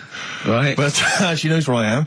And so I don't know how to proceed, really, Rick. I don't know if it's worth putting up some posters around the Green Park area. Well, what you could just do... to try and corroborate it. If you saw a woman pinch the lanky guy's arse... No, you could probably get in contact with British Rail and go back over their CCTV CCTV cameras, yeah. And then they could probably zoom in and, sort of identifying birthmarks or she might have been holding something. Then I could hire a private eye. Yeah. Again, money well spent. Well, so there you go. I'm just saying. I'm just saying. Maybe maybe things are looking up. Things it's getting are towards Christmas. The worm has turned. I mean, it's a little sexy story to get the show going. It is but pretty what do you make of that, then, Karl? What do you I know think, you're Karl? quite damning. What's your answer? Well, I mean, you're quite a tall fella. Sure. So she must have really wanted to sort of reach up and have a pinch. Do you know you think she was a dwarf? She did it with her teeth. He didn't say she was a dwarf. No, but Steve's taller than, his arse. Yeah, but his arse isn't 6'9", is it? His arse is about 3 foot off the floor. 4 foot? What? 4 foot off the floor? No, I don't think so. About 3. She'd have to be a midget to have to reach up to pinch Steve's arse. He is very tall, but... I don't know what your point is there, Karl. You're just trying to, you're just, I think maybe just a little bit jealous. Just a little bit of jealousy. How many cats do you say you've got through? I'd say whilst I was living at home, I mean, it's still on the increase even though I'm not there. So whilst I was there, probably 5. God. Wow. Oh. Yeah. And were you upset each time, or you just got used to it? It's one of them things, isn't it? Like I've said before, when you first see something, it's a bit of a shock. Do you know what I mean? It's like the Elephant Man or whatever. Yeah. First time you see him, it's that sort of, oh, look at that. Yeah. Do you remember the first time you saw Steve? No, I'm not being funny. Do you remember the first... Yeah, but I've said this before. It's always, then you get used to how people look, and you don't... No. I'm going to burst. You have to play a record. No, but... No, but I've got used to it. Shut up. Carl, you know our mate Johnny, he's a Doctor Who fan. Yeah. Do you remember, he bought the Doctor Who magazine, and he went to the toilet, and Steve got post-it notes and put geek on every page, and Johnny opened it on the tube, right, and it had geek and everything, and Johnny bought in the new Doctor Who magazine, I think this week's or this month's, right, and they've done the perfect Doctor Who fan, right, what the geek is, right, and it looks exactly like Steve. Alright, don't have a go, Rick. It does, and he went, and I'm going to try and put it on the website. It's amazing. It's got your hair, glasses, it stands like you, it's sort of dressed like you, and it's only, it's hilarious, and he was, I mean, I'm insulting you now, it sounds like an insult, but if you'd see it, you'd laugh. Play a... Well, Rockbusters, right? Yeah. Right, here we go. Just a little bit annoyed. Just, 3 clues. We've lost all the energy in this show, haven't we? Well, I can't get over that insult. I'm just a little... No, Three. it did though. It just came out, no, I can be honest with you, Three it came out left clues. field. I wasn't expecting an insult. No, And, but I But think there was a sense of camaraderie on this. Just email in, ricky.gervais@xfm.co.uk. I'm just annoyed. I can't What are we listen to doing? Robert's I'm clues. just reading out the clues. Should we put this, let's put this one in for the Sony Award. Let's put this show in for the Sony Awards. Play a song, Carl, because I need to discuss things with him. I've talked before about in Edit second it down. Get this down to 3 minutes. It'd be a great show. Rockbusters in a minute. XFM. Lonesome Day by Bruce Springsteen from his new album The Rising on XFM 104.9. Ricky Gervais, Steve Merchant, Karl Pilkington. Foreman just phoned in and said to Karl, stick up for yourself. Don't listen to that Merchant. He does my head in. He's so arrogant. I don't think I'm arrogant. I think I'm mean. Yeah. I just think I'm sort of objectionable. I don't think it's arrogance. I think it's sort of nastiness. Yeah. I'm just not a very nice person. But believe me, I'm not arrogant. I think I'm pathetic. What were you talking about earlier about glasses as well, and Steve taking his glasses off? What was that? What are you saying that in front of him now for? Was it an insult? It wasn't really an insult. Carl, what were you up to? No, what was it? I genuinely don't remember. I genuinely don't remember. Right, Steve, I'm not having a go. Right? Just saying how people, it's a bit weird that you've got glasses because you've got a good pair of eyes on you. Right? That isn't an insult. What were you talking about though? What was it? Why did it was the fact that people who wear glasses always look a bit weird without them on. It's like, you know, they should wear glasses. Okay. Why did we get round to this? What was we talking about? I don't know. I don't know. I don't know what that was. It sounds like an insult, even it wasn't intended as one. It wasn't. It sounds like an insult, Carl. It does, yeah. No, it wasn't. I But should be listen, allowed to punch you every time you insult me now. No, but I'm not I'm having doing a it. go. I'm going to give you a dead arm. Look, Steve, It sounds it's like an you. insult. You And always even if it wasn't, you intended it to be one. What you...